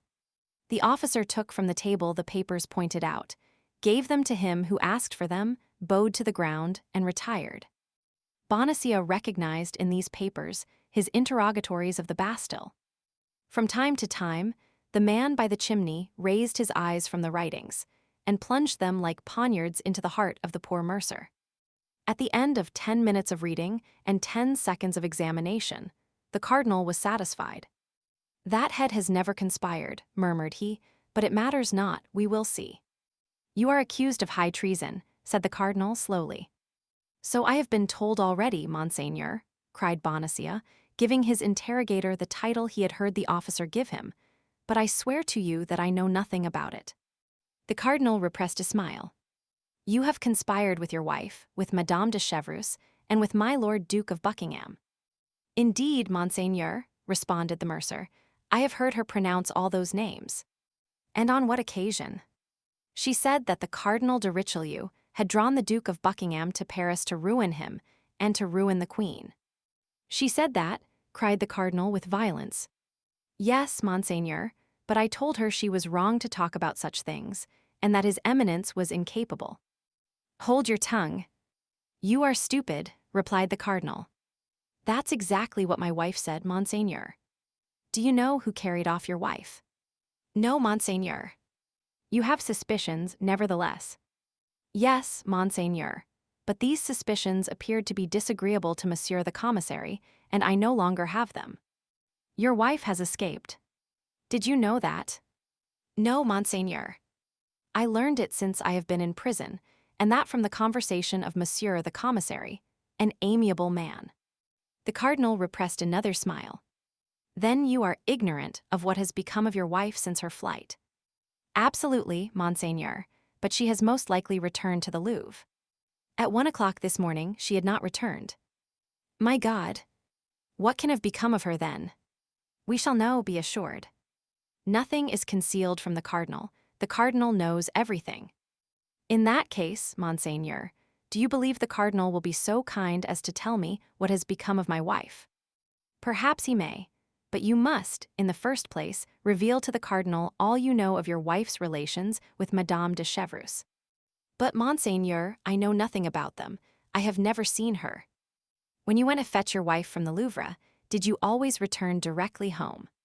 Scarcely ever. She had business to transact with linen drapers, to whose houses I conducted her. And how many were there of these linen drapers? 2, Monseigneur. And where did they live? One in Rue de Vaugirard, the other Rue de la Harpe. Did you go into these houses with her? Never, Monseigneur, I waited at the door. And what excuse did she give you for entering all alone? She gave me none, she told me to wait, and I waited. You are a very complacent husband, my dear Monsieur Bonacieux, said the Cardinal. He calls me his dear Monsieur, said the mercer to himself. Peste, matters are going all right. Should you know those doors again? Yes. Do you know the numbers? Yes. What are they? No. 25 in the Rue de Vaugirard, 75 in the Rue de la Harpe. That's well, said the Cardinal. At these words he took up a silver bell and rang it. The officer entered. Go, said he in a subdued voice, and find Rochefort. Tell him to come to me immediately, if he has returned. The Count is here, said the officer, and requests to speak with your Eminence instantly. Let him come in then, said the Cardinal quickly. The officer sprang out of the apartment with that alacrity which all the servants of the Cardinal displayed in obeying him. To your Eminence, murmured Bonacieux, rolling his eyes round in astonishment. 5 seconds has scarcely elapsed after the disappearance of the officer, when the door opened and a new personage entered. It is he, cried Bonacieux. He? What he? Asked the Cardinal. The man who abducted my wife. The Cardinal rang a second time. The officer reappeared. Place this man in the care of his guards again, and let him wait till I send for him. No, Monseigneur, no, it is not he, cried Bonacieux. No, I was deceived. This is quite another man, and does not resemble him at all. Monsieur is, I am sure, an honest man. Take away that fool, said the Cardinal. The officer took Bonacieux by the arm and led him into the antechamber, where he found his 2 guards. The newly introduced personage followed Bonacieux impatiently with his eyes till he had gone out, and the moment the door closed, they have seen each other, said he, approaching the Cardinal eagerly. Who? Asked his Eminence. He and she. The Queen and the Duke, cried Richelieu. Yes. Where? At the Louvre. Are you sure of it? Perfectly sure. Who told you of it? Madame de Lanne, who is devoted to your Eminence, as you know. Why did she not let me know sooner? Whether by chance or mistrust, the Queen made Madame de Surgis sleep in her chamber and detained her all day. Well, we are beaten. Now let us try to take our revenge. I will assist you with all my heart, Monseigneur, be assured of that. How did it come about? At 12:30, the Queen was with her women. Where? In her bedchamber. Go on. When someone came and brought her a handkerchief from her laundress. And then, the queen immediately exhibited strong emotion, and despite the rouge with which her face was covered, evidently turned pale. And then, she then arose and with altered voice, "Ladies," said she, "wait for me 10 minutes, I shall soon return." She then opened the door of her alcove and went out. Why did not Madame de Lanne come and inform you instantly?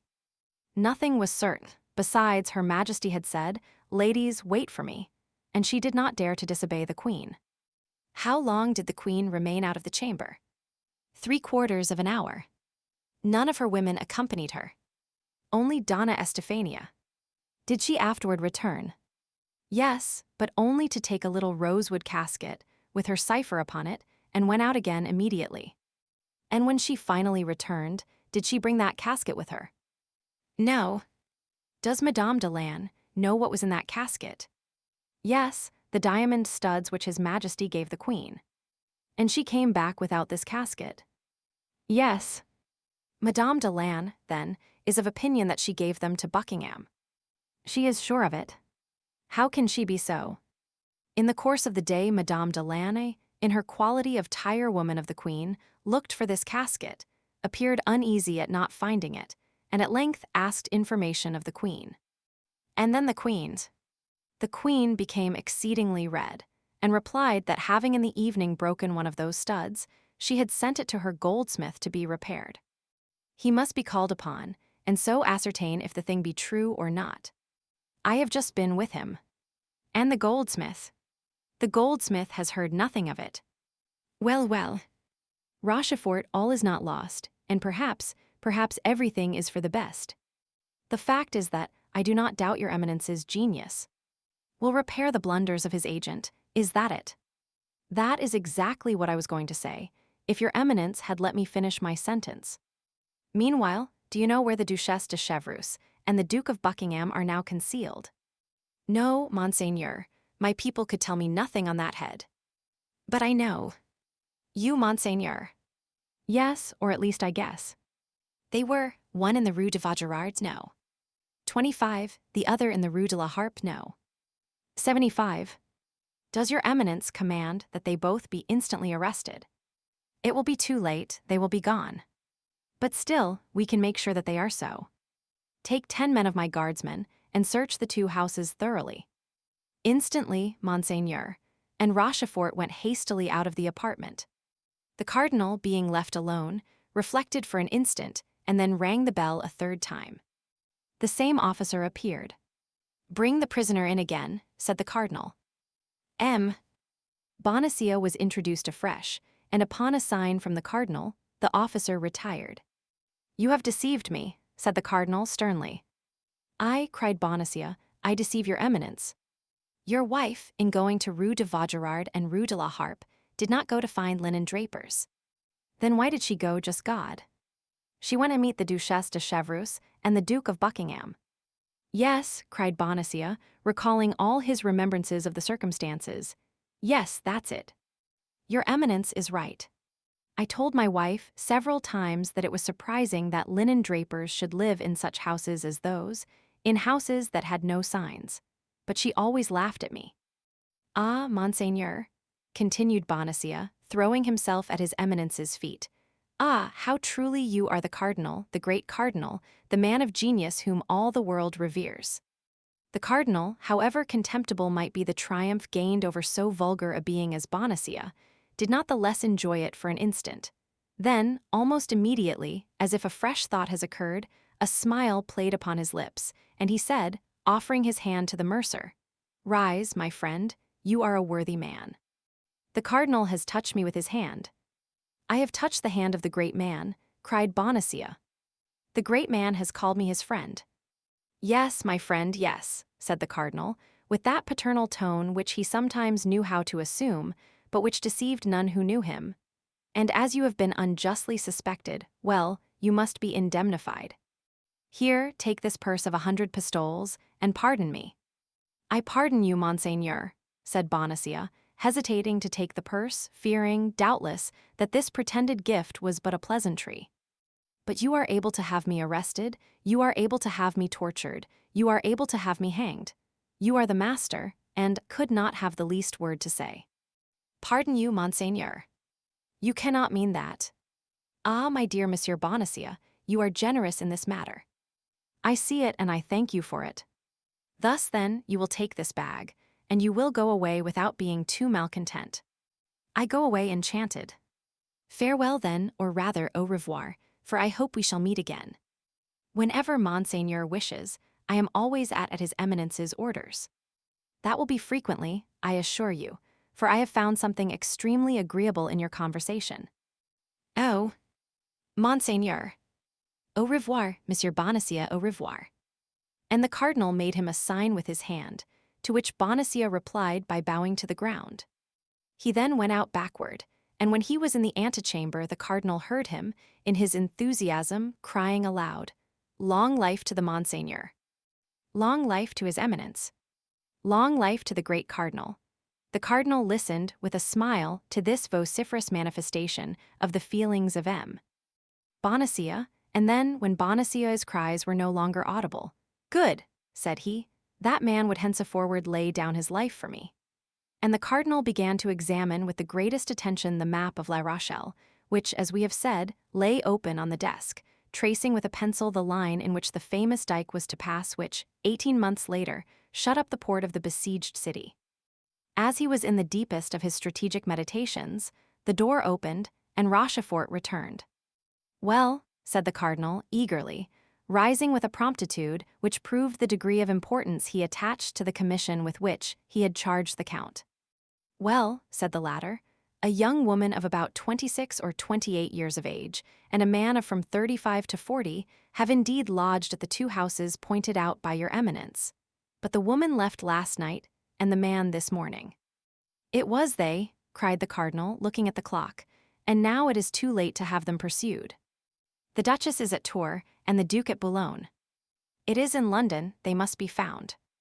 What are your eminence's orders? Not a word of what has passed. Let the Queen remain in perfect security. Let her be ignorant that we know her secret. Let her believe that we are in search of some conspiracy or other. Send me the keeper of the seals, Sagar. And that man, what has your eminence done with him?" "What man?" asked the cardinal. "That Bonacieux. I have done with him all that could be done. I have made him a spy upon his wife." The Comte de Rochefort bowed like a man who acknowledges the superiority of the master as great, and retired. Left alone, the cardinal seated himself again and wrote a letter, which he secured with his special seal. Then he rang. The officer entered for the 4th time. "Tell Vitré to come to me," said he, "and tell him to get ready for a journey." An instant after, the man he asked for was before him, booted and spurred. "Vitré," said he, "you will go with all speed to London. You must not stop an instant on the way. You will deliver this letter to Milady. Here is an order for 200 pistoles. Call upon my treasurer and get the money. You shall have as much again if you are back within 6 days, and have executed your commission well." The messenger, without replying a single word, bowed, took the letter with the order for the 200 pistoles, and retired. Here is what the letter contained. "Milady, be at the first ball, at which the Duke of Buckingham shall be present. He will wear on his doublet 12 diamond studs. Get as near to him as you can, and cut off 2. As soon as these studs shall be in your possession, inform me." Chapter 15. Men of the Robe and Men of the Sword. On the day after these events had taken place, Athos not having reappeared, M. de Tréville was informed by D'Artagnan and Porthos of the circumstance. As to Aramis, he had asked for leave of absence for 5 days, and was gone, it was said, to Rouen on family business. M. de Tréville was the father of his soldiers. The lowest or the least known of them, as soon as he assumed the uniform of the company, was as sure of his aid and support as if he had been his own brother. He repaired, then, instantly to the office of the lieutenant criminal. The officer who commanded the post of the Red Cross was sent for, and by successive inquiries they learned that Athos was then lodged in Fort l'Evêque. Athos had passed through all the examinations we have seen Bonacieux undergo. We were present at the scene in which the two captives were confronted with each other. Athos, who had till that time said nothing for fear that D'Artagnan, interrupted in his turn, should not have the time necessary, from this moment declared that his name was Athos and not D'Artagnan. He added that he did not know either M or MME. Bonacieux that he had never spoken to the one or the other, that he had come, at about 10 o'clock in the evening, to pay a visit to his friend M. D'Artagnan, but that till that hour he had been at M. de Treville's, where he had dined. 20 witnesses, added he, could attest the fact, and he named several distinguished gentlemen, and among them was M. le Duc de la Trémouille. The second commissary was as much bewildered as the first had been by the simple and firm declaration of the musketeer, upon whom he was anxious to take the revenge which men of the robe like at all times to gain over men of the sword. But the name of M. de Treville and that of M. de la Trémouille commanded a little reflection.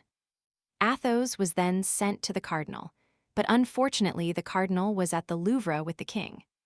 It was precisely at this moment that M. de Treville, on leaving the residence of the lieutenant criminal and the governor of Fort l'Evêque without being able to find Athos, arrived at the palace. As captain of the musketeers, M. de Treville had the right of entry at all times.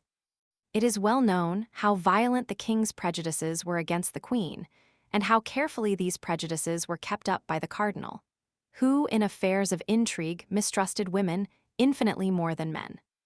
One of the grand causes of this prejudice was the friendship of Anne of Austria for Mme. de Chevreuse. These two women gave him more uneasiness than the war with Spain, the quarrel with England, or the embarrassment of the finances. In his eyes and to his conviction, Mme. de Chevreuse not only served the queen in her political intrigues, but, what tormented him still more, in her amorous intrigues. At the first word the cardinal spoke of Mme. de Chevreuse, who, though exiled to Tours and believed to be in that city, had come to Paris, remained there 5 days, and outwitted the police. The king flew into a furious passion. Capricious and unfaithful, the king wished to be called Louis the Just and Louis the Chaste. Posterity will find a difficulty in understanding this character, which history explains only by facts and never by reason. But when the cardinal added that not only Mme. de Chevreuse had been in Paris, but still further, that the queen had renewed with her one of those mysterious correspondences which at that time was named a cabal. When he affirmed that he, the cardinal, was about to unravel the most closely twisted thread of this intrigue. That at the moment of arresting in the very act, with all the proofs about her, the queen's emissary to the exiled duchess, a musketeer had dared to interrupt the course of justice violently, by falling sword in hand upon the honest men of the law, charged with investigating impartially the whole affair in order to place it before the eyes of the king, Louis XIII. Could not contain himself, and he made a step toward the queen's apartment with that pale and mute indignation which, when it broke out, led this prince to the commission of the most pitiless cruelty. And yet, in all this, the cardinal had not yet said a word about the Duke of Buckingham. At this instant M. de Treville entered, cool, polite, and in irreproachable costume. Informed of what had passed by the presence of the cardinal and the alteration in the king's countenance, M. de Treville felt himself something like Samson before the Philistines. Louis XIII had already placed his hand on the knob of the door. At the noise of M. de Treville's entrance he turned round. "You arrive in good time, monsieur," said the king, who, when his passions were raised to a certain point, could not dissemble. "I have learned some fine things concerning your musketeers." "And I," said Treville coldly, "I have some pretty things to tell your majesty concerning these gownsmen." "What?" said the king with hauteur. "I have the honor to inform your majesty," continued M.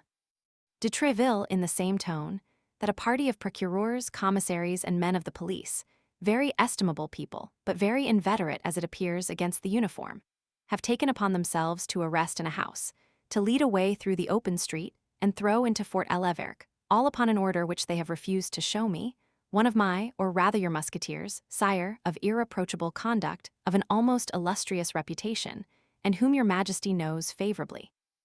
Monsieur Athos." Athos, said the king mechanically. Yes, certainly I know that name. Let your majesty remember, said Tréville, that Monsieur Athos is the musketeer who, in the annoying duel which you are acquainted with, had the misfortune to wound Monsieur de Cahusac so seriously.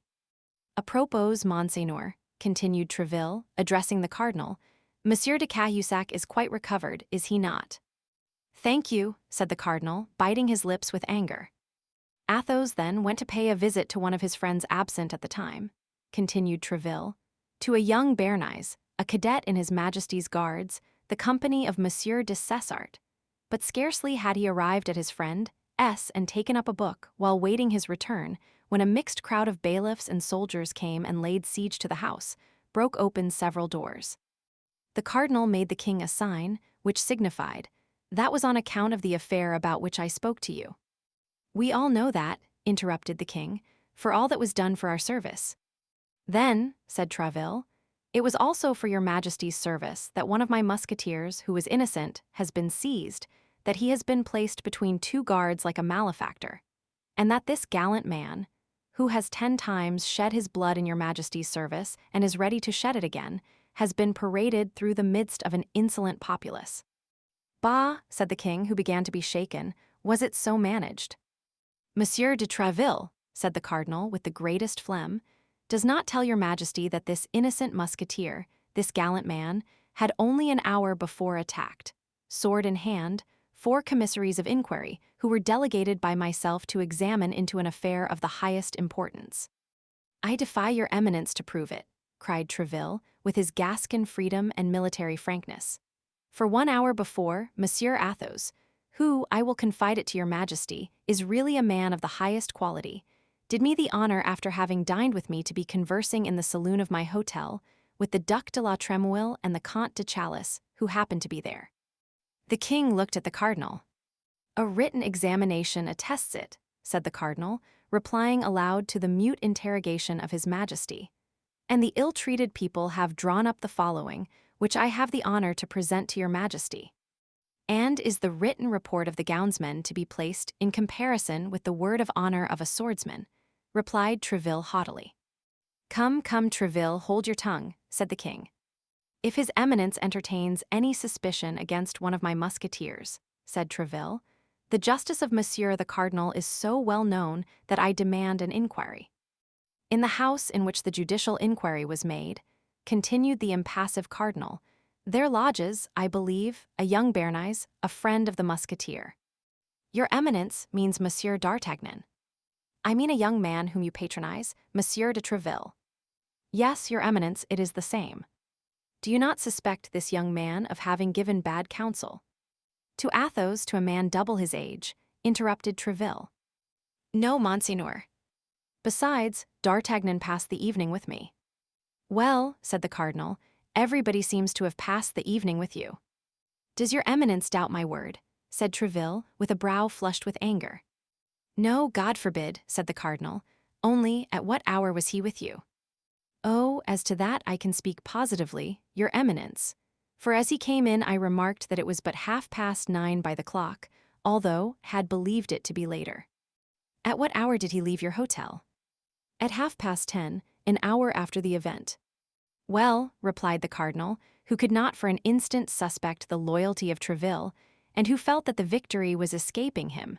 "Well, but Athos was taken in the house in the Rue des Fossoyeurs. Is one friend forbidden to visit another, or a musketeer of my company to fraternize with a guard of de Cessart's company?" "Yes, when the house where he fraternizes is suspected." "That house is suspected, Tréville," said the king. "Perhaps you did not know it." "Indeed, sire, I did not."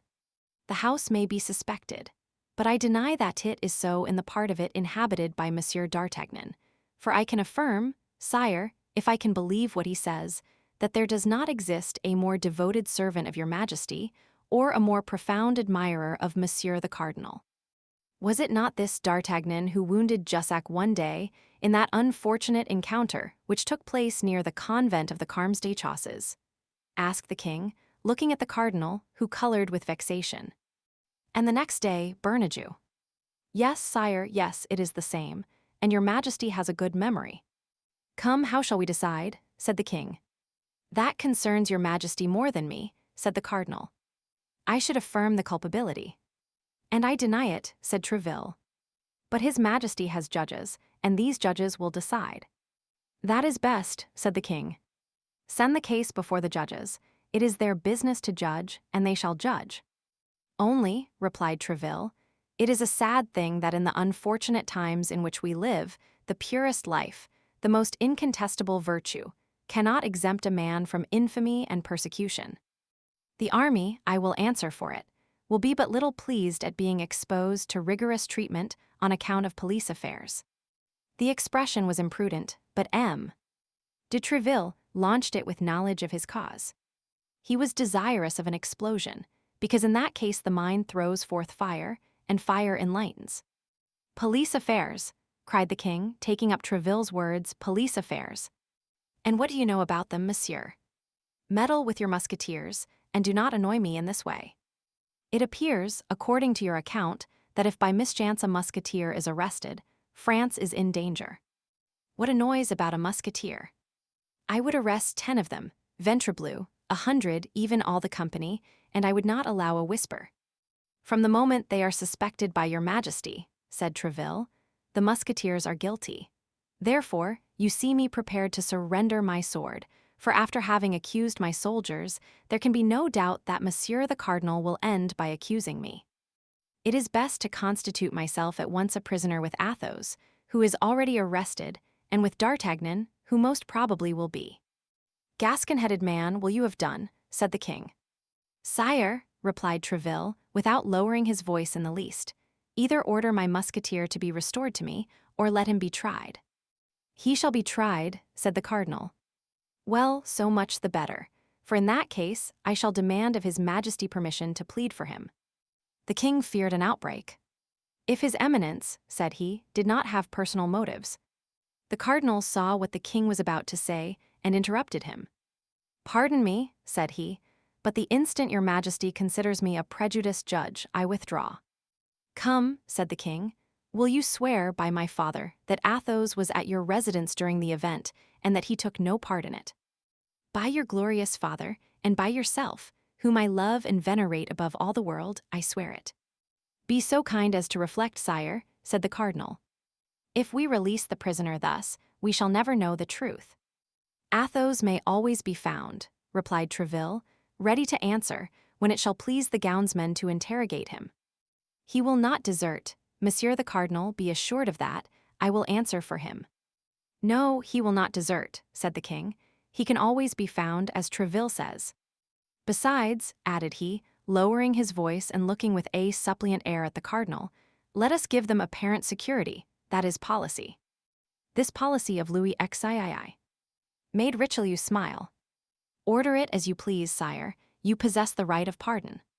"The right of pardoning only applies to the guilty," said Tréville, who was determined to have the last word, "and my musketeer is innocent."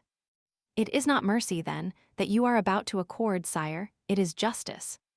"And he is in the Fort l'Evêque," said the king. "Yes, sire, in solitary confinement, in a dungeon, like the lowest criminal." "The devil," murmured the king, "what must be done?" "Sign an order for his release, and all will be said," replied the cardinal. "I believe, with your majesty, that Monsieur de Tréville's guarantee is more than sufficient." Tréville bowed very respectfully, with a joy that was not unmixed with fear. He would have preferred an obstinate resistance on the part of the cardinal to this sudden yielding.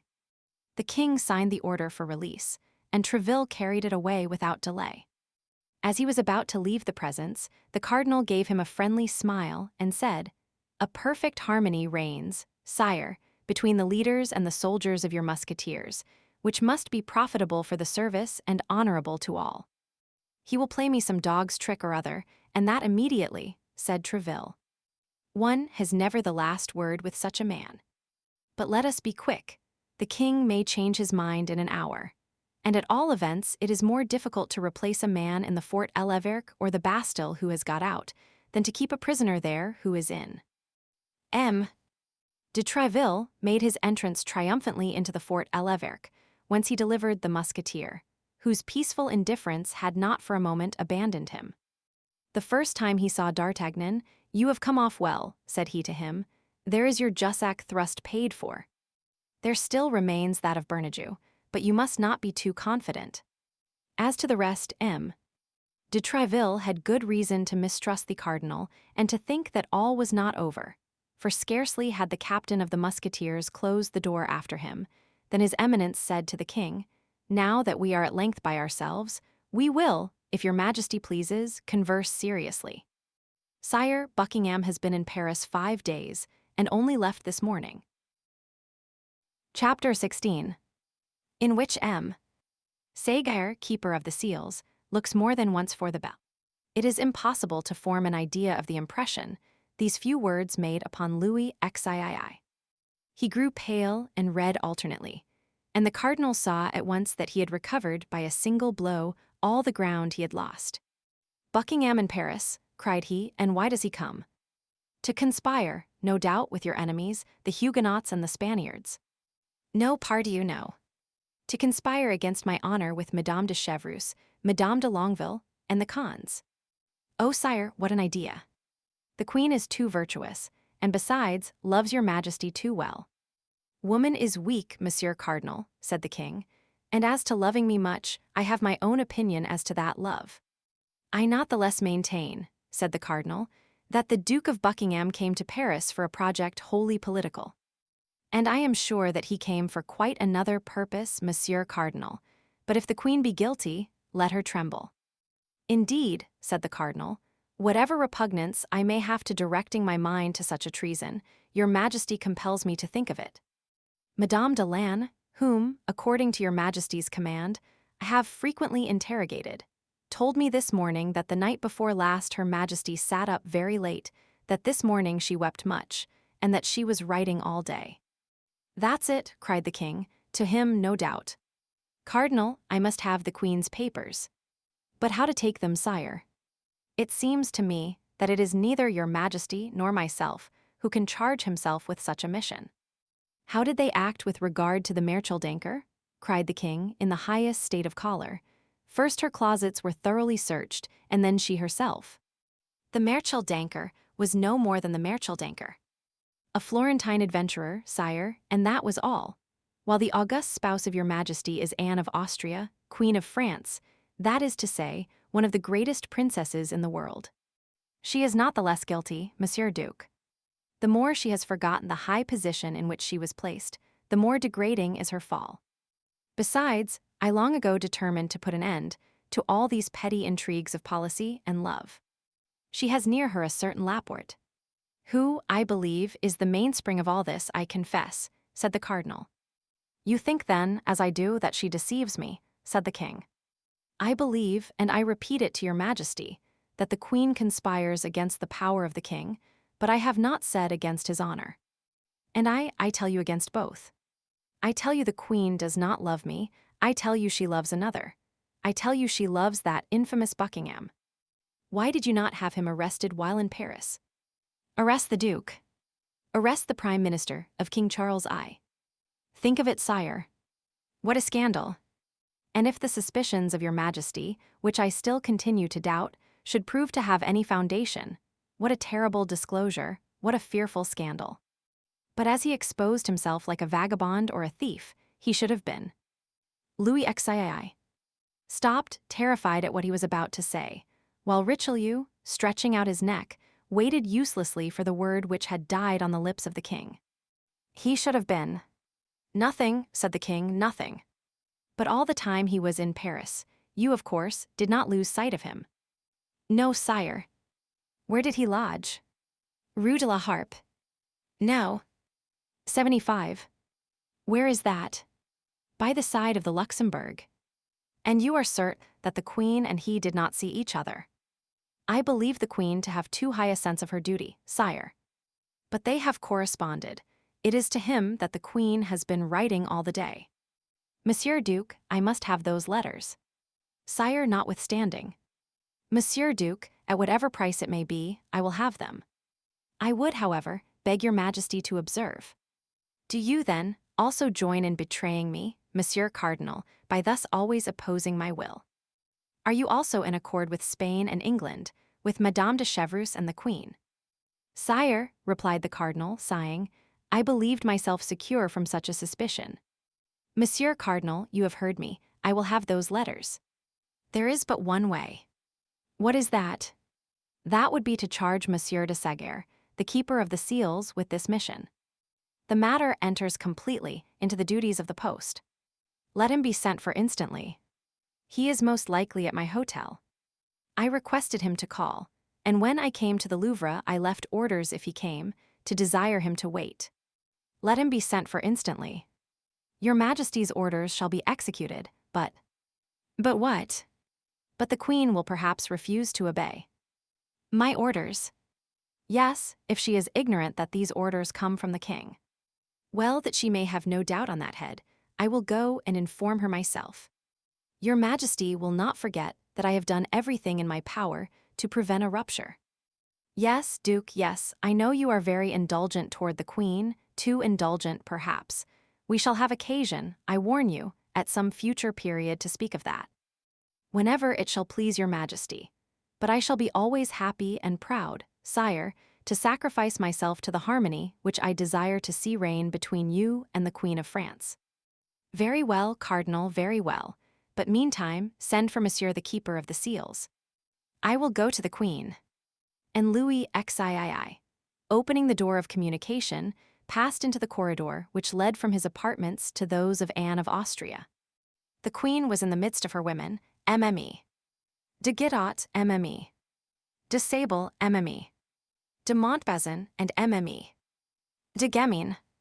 In a corner was the Spanish companion, Donna Estefania, who had followed her from Madrid. MME. Guemines was reading aloud, and everybody was listening to her with attention with the exception of the Queen, who had, on the contrary, desired this reading in order that she might be able, while feigning to listen, to pursue the thread of her own thoughts. These thoughts, gilded as they were by a last reflection of love, were not the less sad. Anne of Austria, deprived of the confidence of her husband, pursued by the hatred of the cardinal, who could not pardon her for having repulsed a more tender feeling, having before her eyes the example of the Queen Mother, whom that hatred had tormented all her life, though Marie de Medicis, if the memoirs of the time are to be believed, had begun by according to the cardinal that sentiment which Anne of Austria always refused him. Anne of Austria had seen her most devoted servants fall around her, her most intimate confidants, her dearest favorites. Like those unfortunate persons endowed with a fatal gift, she brought misfortune upon everything she touched. Her friendship was a fatal sign which called down persecution. MME. De Chevreuse and MME. De Burnett were exiled, and Laporte did not conceal from his mistress that he expected to be arrested every instant. It was at the moment when she was plunged in the deepest and darkest of these reflections that the door of the chamber opened, and the king entered. The reader hushed herself instantly. All the ladies rose, and there was a profound silence. As to the king, he made no demonstration of politeness, only stopping before the queen. "Madame," said he, "you are about to receive a visit from the chancellor, who will communicate certain matters to you with which I have charged him."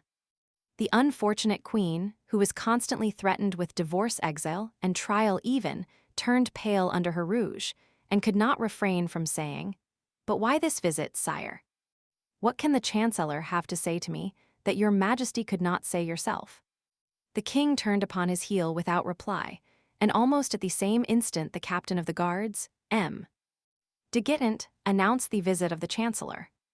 When the chancellor appeared, the king had already gone out by another door. The chancellor entered, half smiling, half blushing.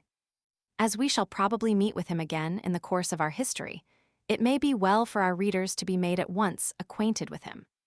This chancellor was a pleasant man. He was Des Roches Le Massel, canon of Notre Dame, who had formerly been valet of a bishop, who introduced him to his eminence as a perfectly devout man.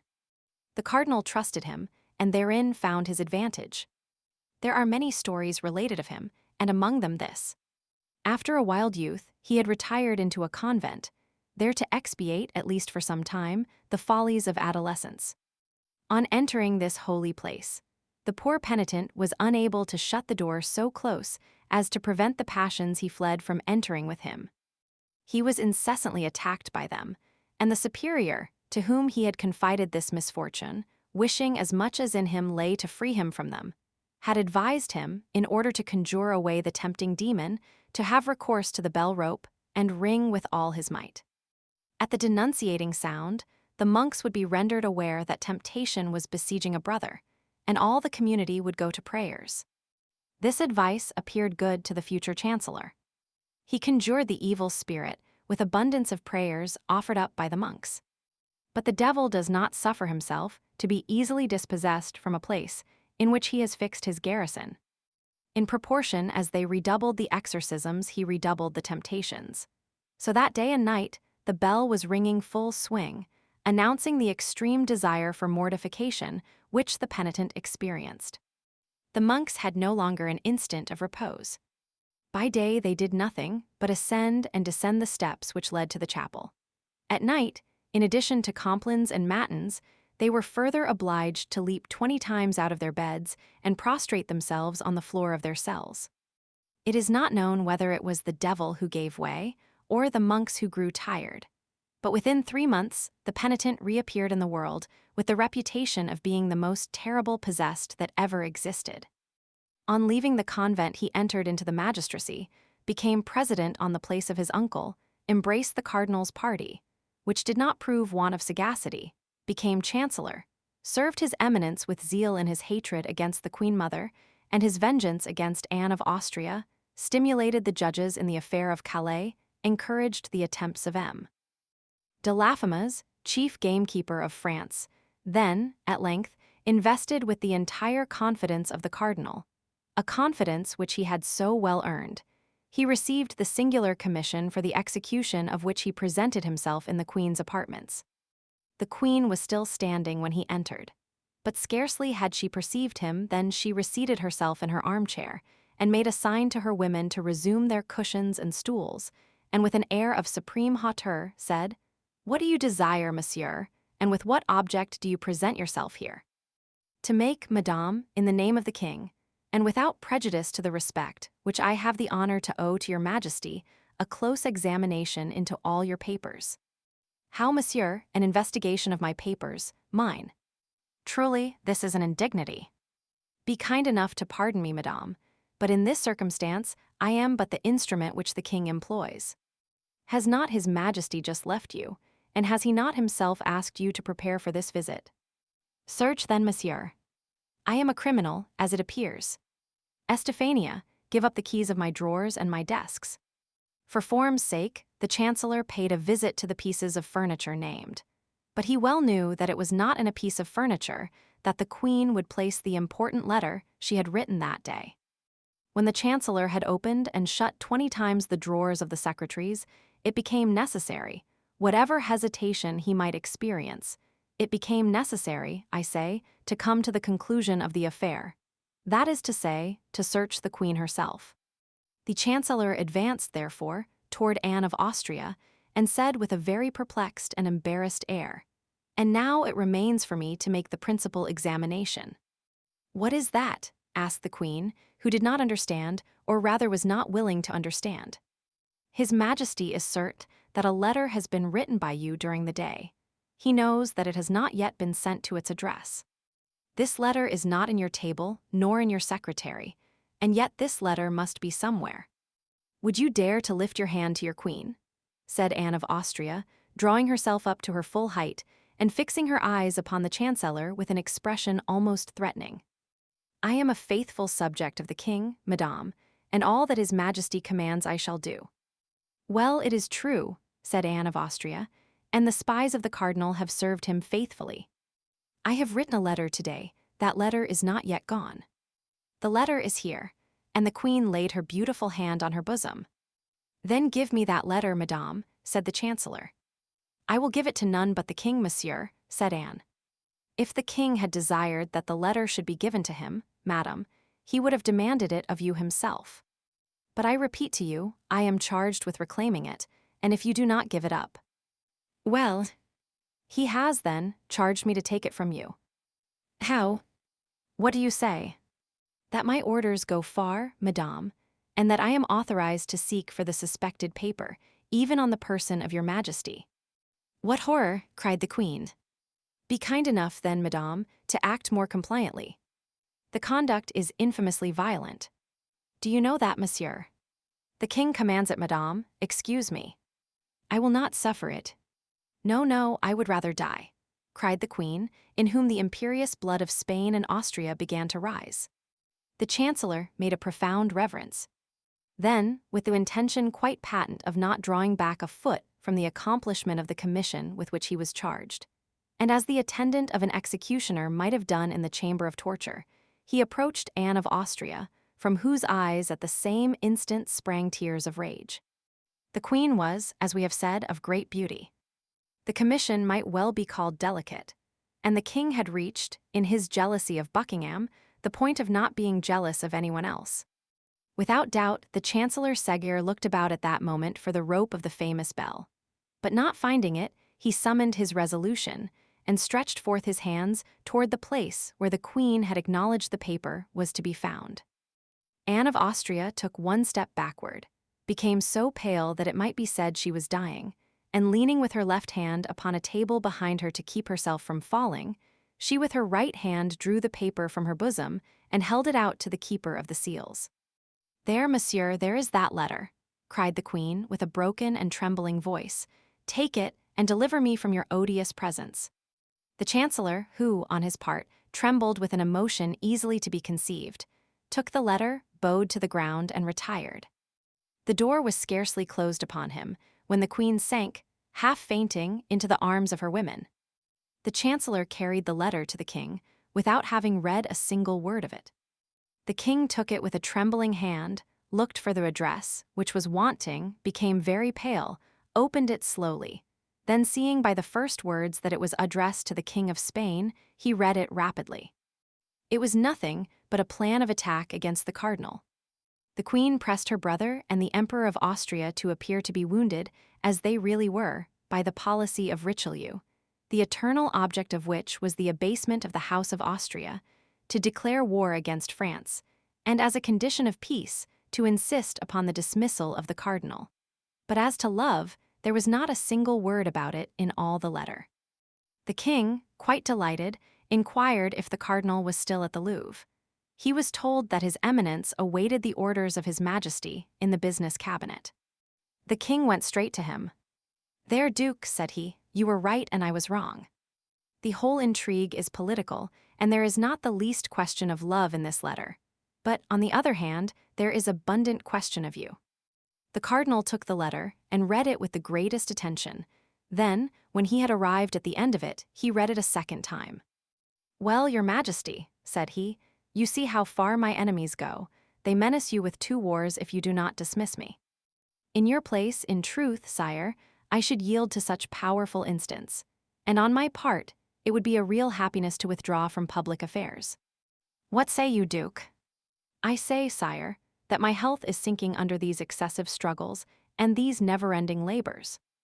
I say that according to all probability I shall not be able to undergo the fatigues of the siege of La Rochelle, and that it would be far better that you should appoint there either Monsieur de Conde, Monsieur de Bassompierre, or some valiant gentleman whose business is war, and not me, who am a churchman, and who am constantly turned aside for my real vocation to look after matters for which I have no aptitude.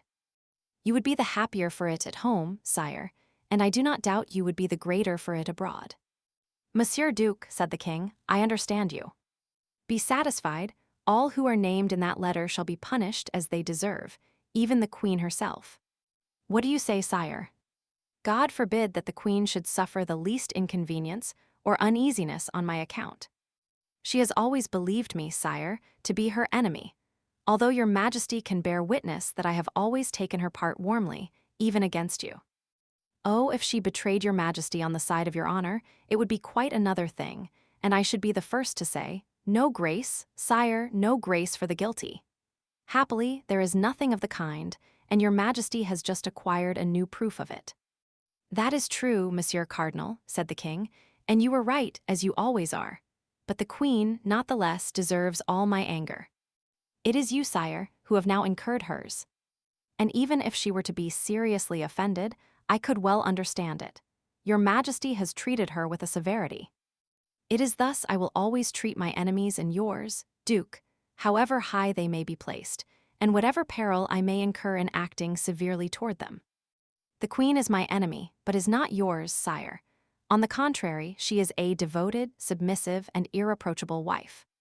Allow me then, sire, to intercede for her with your majesty. Let her humble herself then, and come to me first. On the contrary, sire, set the example. You have committed the first wrong, since it was you who suspected the queen. What? I make the first advances, said the king. Never. Sire, I entreat you to do so. Besides, in what manner can I make advances first? By doing a thing which you know will be agreeable to her. What is that? Give a ball, you know how much the queen loves dancing. I will answer for it, her resentment will not hold out against such an attention. Monsieur Cardinal, you know that I do not like worldly pleasures. The queen will only be the more grateful to you, as she knows your antipathy for that amusement. Besides, it will be an opportunity for her to wear those beautiful diamonds which you gave her recently on her birthday, and with which she has since had no occasion to adorn herself. We shall see, Monsieur Cardinal, we shall see, said the king, who, in his joy at finding the queen guilty of a crime which he cared little about, and innocent of a fault of which he had great dread, was ready to make up all differences with her. We shall see, but upon my honor, you are too indulgent toward her. Sire, said the cardinal, leave severity to your ministers. Clemency is a royal virtue.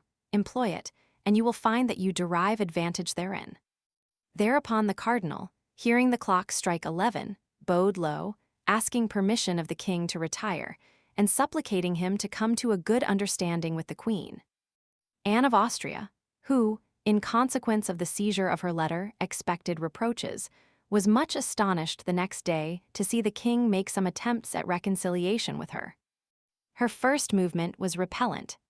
Her womanly pride and her queenly dignity had both been so cruelly offended that she could not come round at the first advance. But, overpersuaded by the advice of her women, she at last had the appearance of beginning to forget. The king took advantage of this favorable moment to tell her that he had the intention of shortly giving a fête.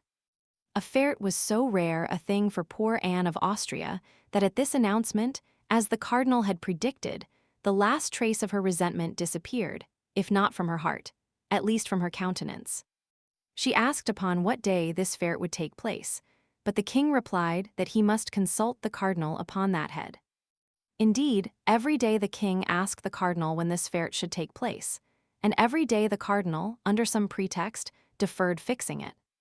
10 days passed away thus. On the 8th day after the scene we have described, the cardinal received a letter with the London stamp which only contained these lines: I have them, but I am unable to leave London for want of money. Send me 500 pistoles, and 4 or 5 days after I have received them, I shall be in Paris. On the same day the cardinal received this letter, the king put his customary question to him. Richelieu counted on his fingers and said to himself, She will arrive, she says, 4 or 5 days after having received the money. It will require 4 or 5 days for the transmission of the money, 4 or 5 days for her to return. That makes 10 days. Now, allowing for contrary winds, accidents, and a woman's weakness, there are 12 days. Well, Monsieur Duke, said the king, have you made your calculations? Yes, sire. Today is the 20th of September. The aldermen of the city give a fête on the 3rd of October. That will fall in wonderfully well. You will not appear to have gone out of your way to please the queen. Then the cardinal added, Apropos, sire, do not forget to tell her majesty the evening before the fête that you should like to see how her diamond studs become her. Chapter 17. Bienvenue at home. It was the second time the cardinal had mentioned these diamond studs to the king. Louis XII was struck with this insistence and began to fancy that this recommendation concealed some mystery.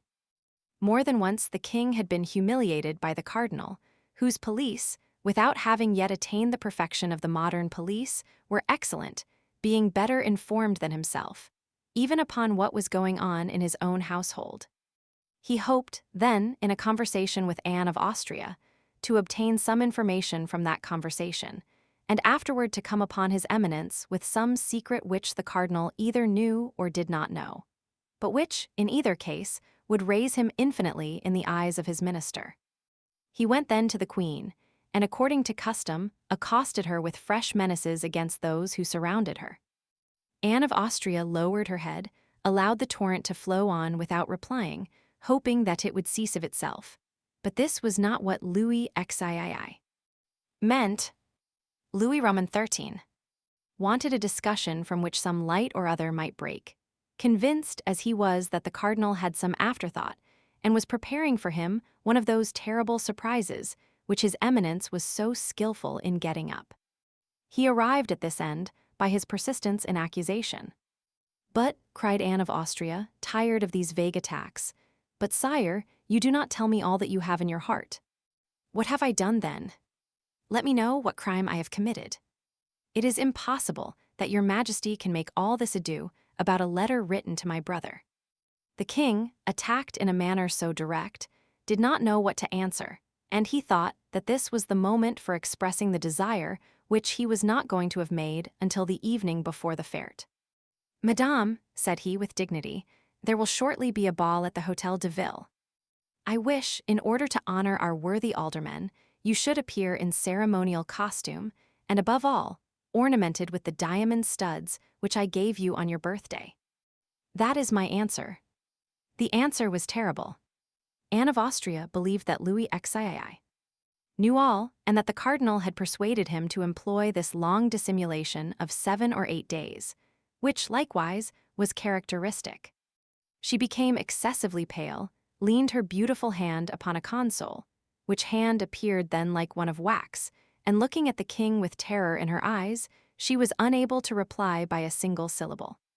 "You hear, madame," said the king, who enjoyed the embarrassment to its full extent, but without guessing the cause. "You hear, madame." "Yes, sire, I hear," stammered the queen. "You will appear at this ball." "Yes." "With those studs." "Yes." The queen's paleness, if possible, increased. The king perceived it, and enjoyed it with that cold cruelty which was one of the worst sides of his character. "Then that is agreed," said the king, "and that is all I had to say to you." "But on what day will this ball take place?" asked Anne of Austria. Louis XIII felt instinctively that he ought not to reply to this question, the queen having put it in an almost dying voice. "Oh, very shortly, madame," said he, "but I do not precisely recollect the date of the day." "I will ask the cardinal." "It was the cardinal, then, who informed you of this fête?" "Yes, madame," replied the astonished king, "but why do you ask that?" "It was he who told you to invite me to appear with these studs." "That is to say, madame." "It was he, sire, it was he." "Well, and what does it signify whether it was he or I? Is there any crime in this request?" "No, sire." "Then you will appear." "Yes, sire." "That is well," said the king, retiring. "That is well, I count upon it." The queen made a curtsy, less from etiquette than because her knees were sinking under her. The king went away enchanted. "I am lost," murmured the queen, "lost, for the cardinal knows all, and it is he who urges on the king, who as yet knows nothing but will soon know everything. I am lost. My God, my God, my God." She knelt upon a cushion and prayed, with her head buried between her palpitating arms. In fact, her position was terrible. Buckingham had returned to London, MME.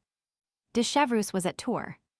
More closely watched than ever, the queen felt certain, without knowing how to tell which, that one of her women had betrayed her. Laporte could not leave the Louvre. She had not a soul in the world in whom she could confide. Thus, while contemplating the misfortune which threatened her and the abandonment in which she was left, she broke out into sobs and tears.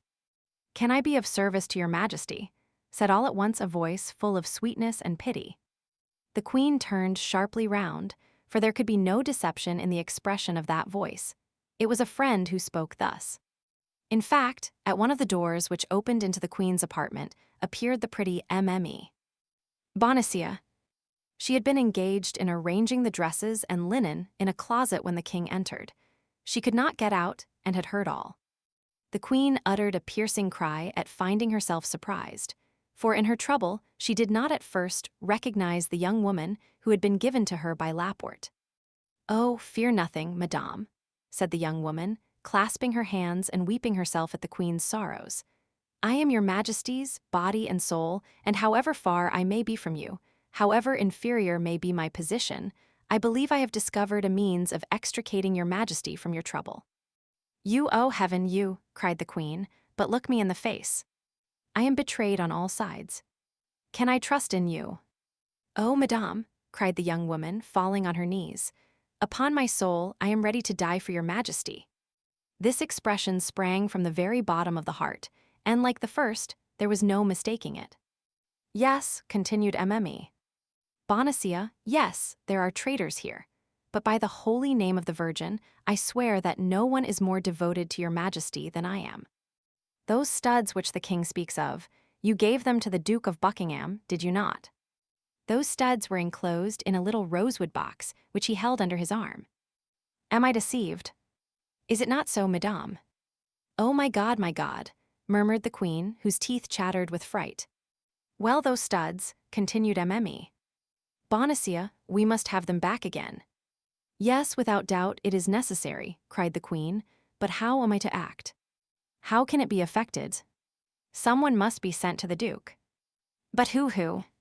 In whom can I trust? Place confidence in me, madame.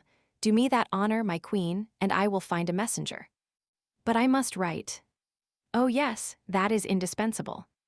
2 words from the hand of your majesty and your private seal. But these 2 words would bring about my condemnation, divorce, exile. Yes, if they fell into infamous hands. But I will answer for these 2 words being delivered to their address. Oh my God! I must then place my life, my honor, my reputation in your hands. Yes, madame, you must, and I will save them all. But how?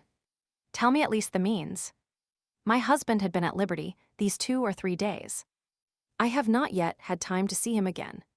He is a worthy, honest man who entertains neither love nor hatred for anybody. He will do anything I wish. He will set out upon receiving an order from me without knowing what he carries, and he will carry your majesty's letter without even knowing it is from your majesty to the address which is on it." The queen took the 2 hands of the young woman with a burst of emotion, gazed at her as if to read her very heart, and, seeing nothing but sincerity in her beautiful eyes, embraced her tenderly.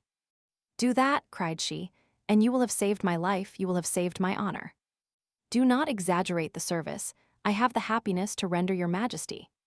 I have nothing to save for your majesty. You are only the victim of perfidious plots." That is true, my child," said the queen. "You are right. Give me, then, that letter, madame. Time presses." The queen ran to a little table, on which were ink, paper, and pens. She wrote 2 lines, sealed the letter with her private seal, and gave it to Mme. Bonacieux. "And now," said the queen, "we are forgetting one very necessary thing." "What is that, madame?" "Money."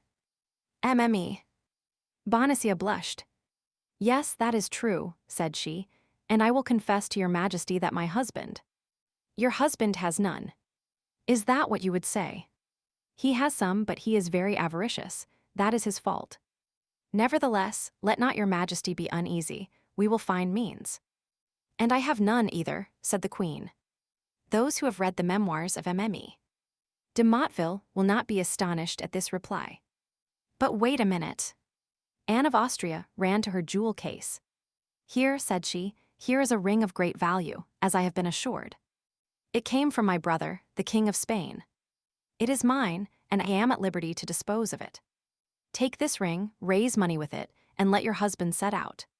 In an hour you shall be obeyed." "You see the address," said the queen, speaking so low that Mme. Bonacieux could hardly hear what she said. "To my Lord Duke of Buckingham, London. The letter shall be given to himself."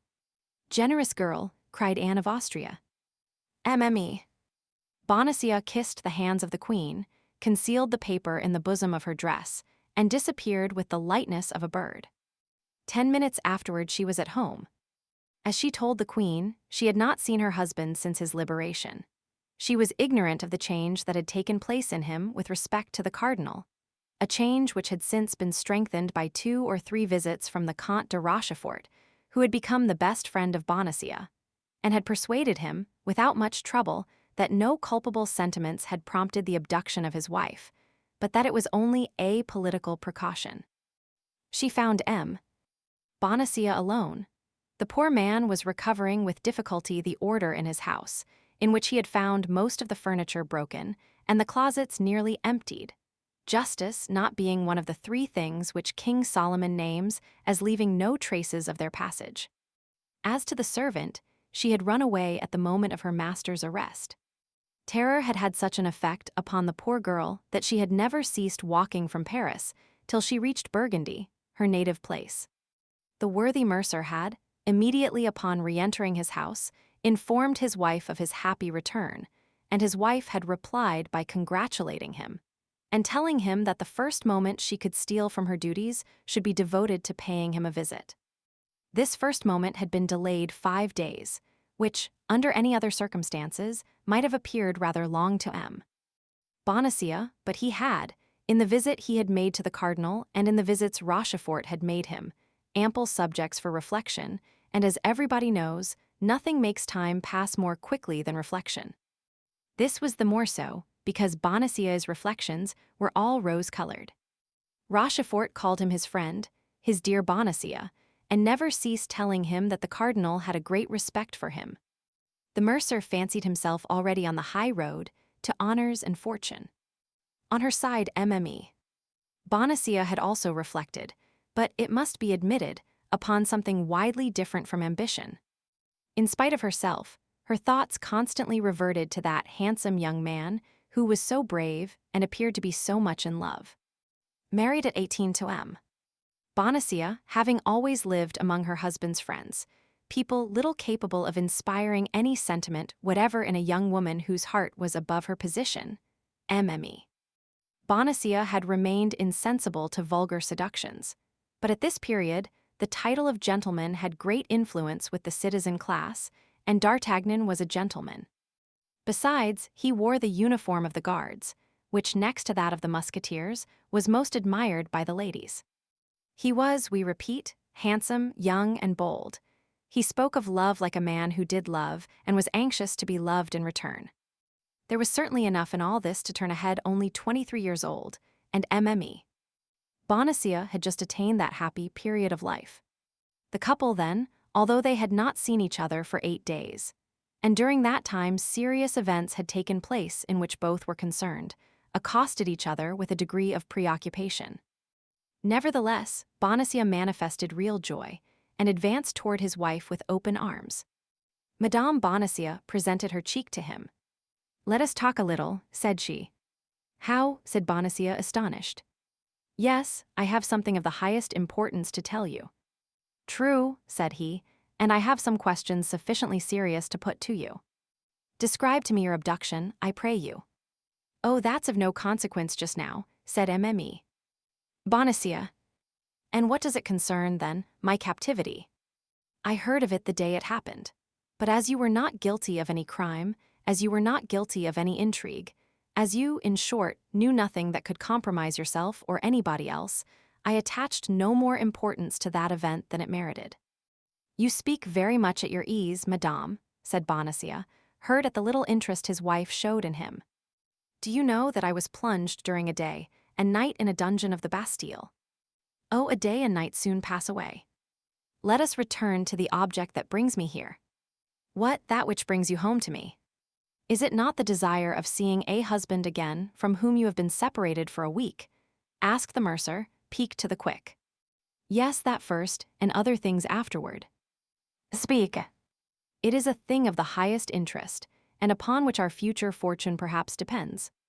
The complexion of our fortune has changed very much since I saw you, Madame Bonacieux, and I should not be astonished if in the course of a few months it were to excite the envy of many folks. Yes, particularly if you follow the instructions I am about to give you."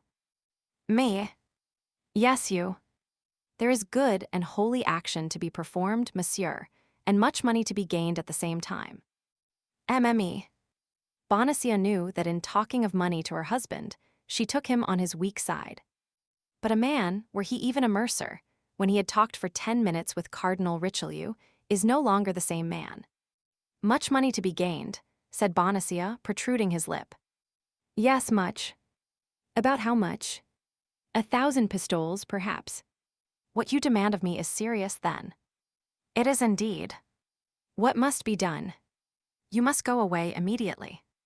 I will give you a paper which you must not part with on any account, and which you will deliver into the proper hands. And whither am I to go? To London. I go to London. Go to. You jest. I have no business in London. But others wish that you should go there. But who are those others? I warn you that I will never again work in the dark, and that I will know not only to what I expose myself, but for whom I expose myself. An illustrious person sends you, an illustrious person awaits you. The recompense will exceed your expectations, that is all I promise you. More intrigues. Nothing but intrigues. Thank you, madame, I am aware of them now. Monsieur Cardinal has enlightened me on that head. The Cardinal, cried Mme. Bonacieux. Have you seen the Cardinal? He sent for me, answered the mercer proudly. And you responded to his bidding, you imprudent man. Well, I can't say I had much choice of going or not going, for I was taken to him between 2 guards. It is true also, that as I did not then know his eminence, if I had been able to dispense with the visit, I should have been enchanted. He ill-treated you then, he threatened you. He gave me his hand, and called me his friend. His friend. Do you hear that, madame? I am the friend of the great cardinal. Of the great cardinal.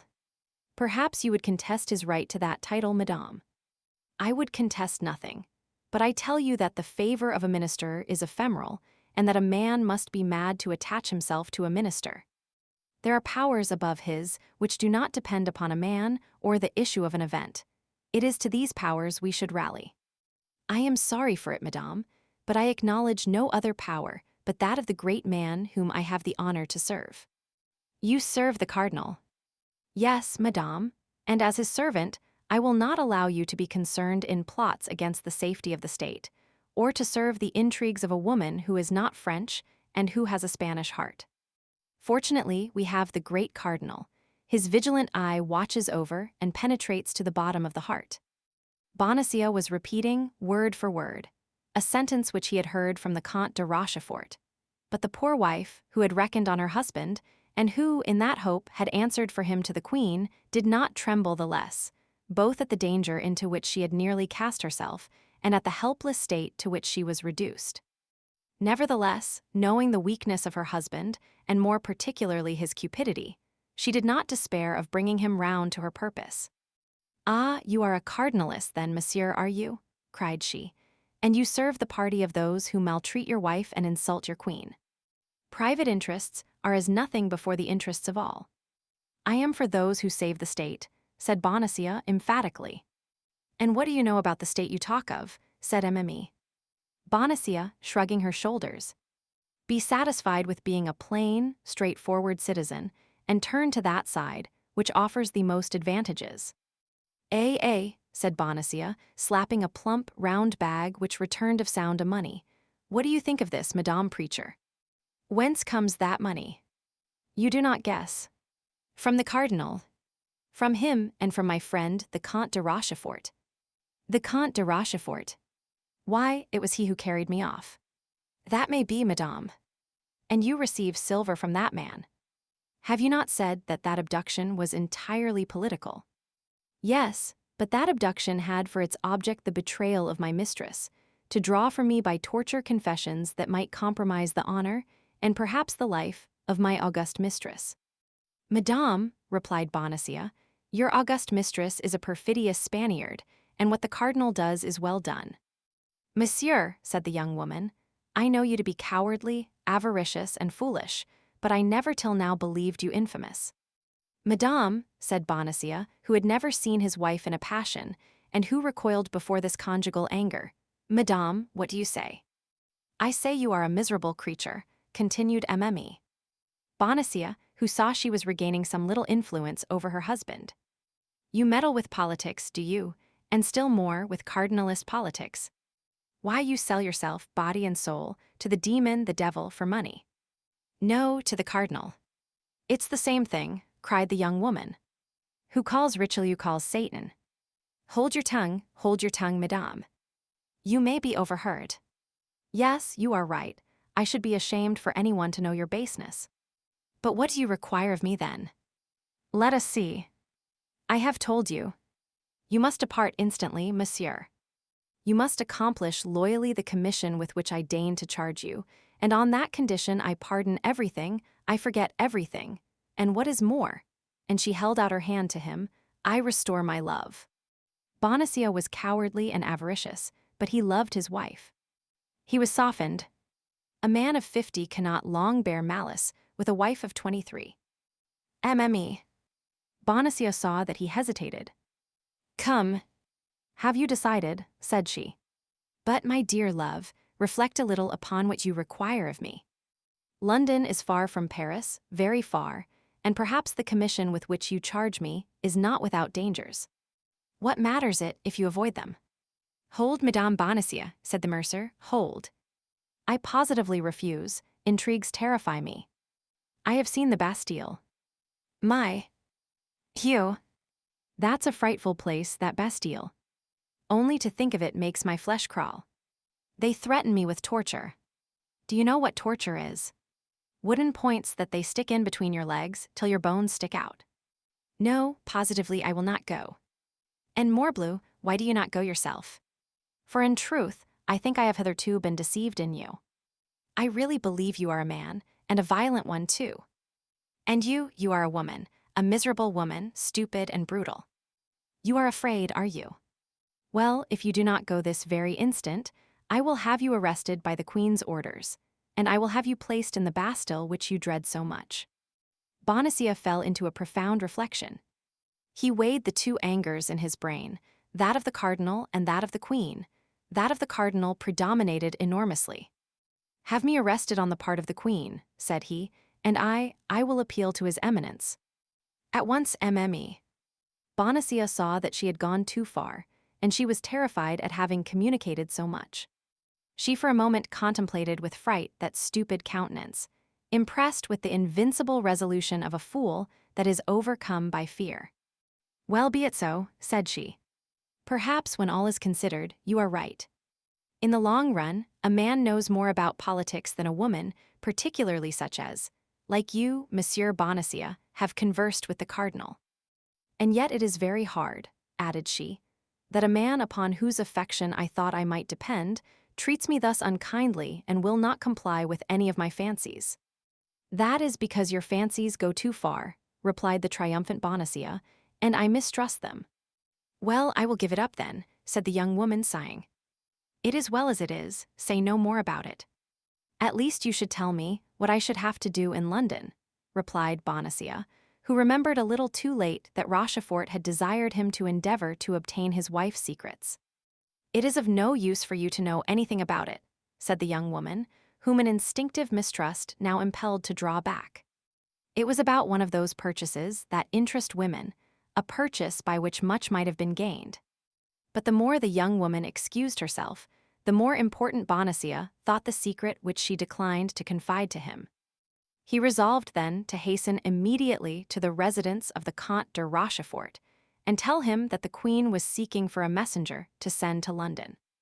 Pardon me for quitting you, my dear Madame Bonacieux, said he, but not knowing you would come to see me, I had made an engagement with a friend.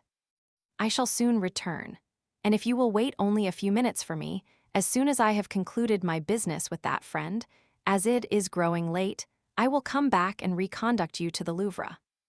Thank you, monsieur, you are not brave enough to be of any use to me whatever, replied MME. Bonacieux. I shall return very safely to the Louvre all alone. As you please, Madame Bonacieux, said the ex-mercer. Shall I see you again soon? Next week I hope my duties will afford me a little liberty, and I will take advantage of it to come and put things in order here, as they must necessarily be much deranged. Very well, I shall expect you. You are not angry with me. Not the least in the world. Till then, then. Till then. Bonacieux kissed his wife's hand and set off at a quick pace. Well, said Mme. Bonacia, when her husband had shut the street door and she found herself alone, that imbecile lacked but one thing, to become a cardinalist. And I, who have answered for him to the queen, I who have promised my poor mistress, ah, my God, my God.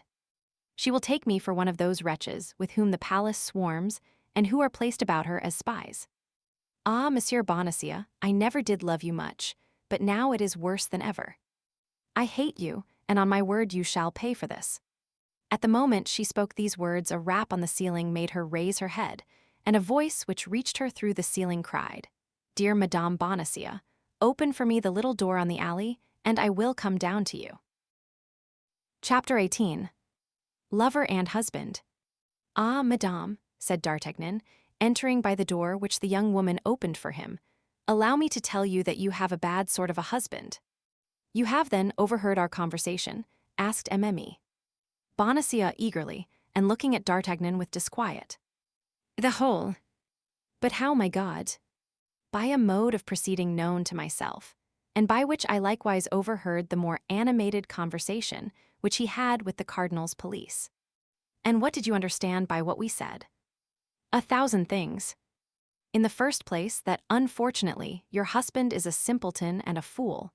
In the next place, you are in trouble, of which I am very glad, as it gives me an opportunity of placing myself at your service, and God knows I am ready to throw myself into the fire for you. Finally, that the Queen wants a brave, intelligent, devoted man to make a journey to London for her. I have at least 2 of the 3 qualities you stand in need of, and here I am. Mme. Bonacia made no reply, but her heart beat with joy and secret hope shone in her eyes. And what guarantee will you give me, asked she, if I consent to confide this message to you? My love for you. Speak. Command. What is to be done? My God, murmured the young woman, ought I to confide such a secret to you, monsieur? You are almost a boy. I see that you require someone to answer for me. I admit that would reassure me greatly. Do you know Athos? No. Porthos? No. Aramis? No. Who are these gentlemen? 3 of the king's musketeers. Do you know Monsieur de Treville, their captain? Oh yes, him. I know him, not personally, but from having heard the Queen speak of him more than once as a brave and loyal gentleman. You do not fear lest he should betray you to the cardinal? Oh no, certainly not.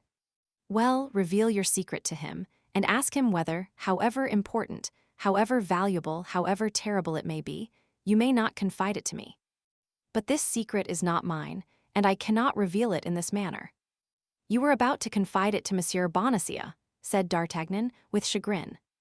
As one confides a letter to the hollow of a tree, to the wing of a pigeon, to the collar of a dog. And yet, you see plainly that I love you. You say so. I am an honorable man. You say so. I am a gallant fellow. I believe it. I am brave. Oh, I am sure of that. Then put me to the proof. Mme. Bonacia looked at the young man, restrained for a minute by a last hesitation. But there was such an ardor in his eyes, such persuasion in his voice, that she felt herself constrained to confide in him. Besides, she found herself in circumstances where everything must be risked for the sake of everything. The Queen might be as much injured by too much reticence as by too much confidence, and, let us admit it, the involuntary sentiment which she felt for her young protector decided her to speak. Listen, said she, I yield to your protestations, I yield to your assurances. But I swear to you, before God who hears us, that if you betray me and my enemies pardon me, I will kill myself, while accusing you of my death. And I swear to you before God, madame, said D'Artagnan, that if I am taken while accomplishing the orders you give me, I will die sooner than do anything that may compromise anyone. Then the young woman confided in him the terrible secret of which chance had already communicated to him, apart, in front of the Samaritan. This was their mutual declaration of love. D'Artagnan was radiant with joy and pride. This secret which he possessed, this woman whom he loved. Confidence and love made him a giant. I go, said he, I go at once. How you will go, said Mme. Bonacia, and your regiment your captain. By my soul, you had made me forget all that, dear Constance. Yes, you are right, a furlough is needful. Still another obstacle, murmured Mme. Bonacia sorrowfully.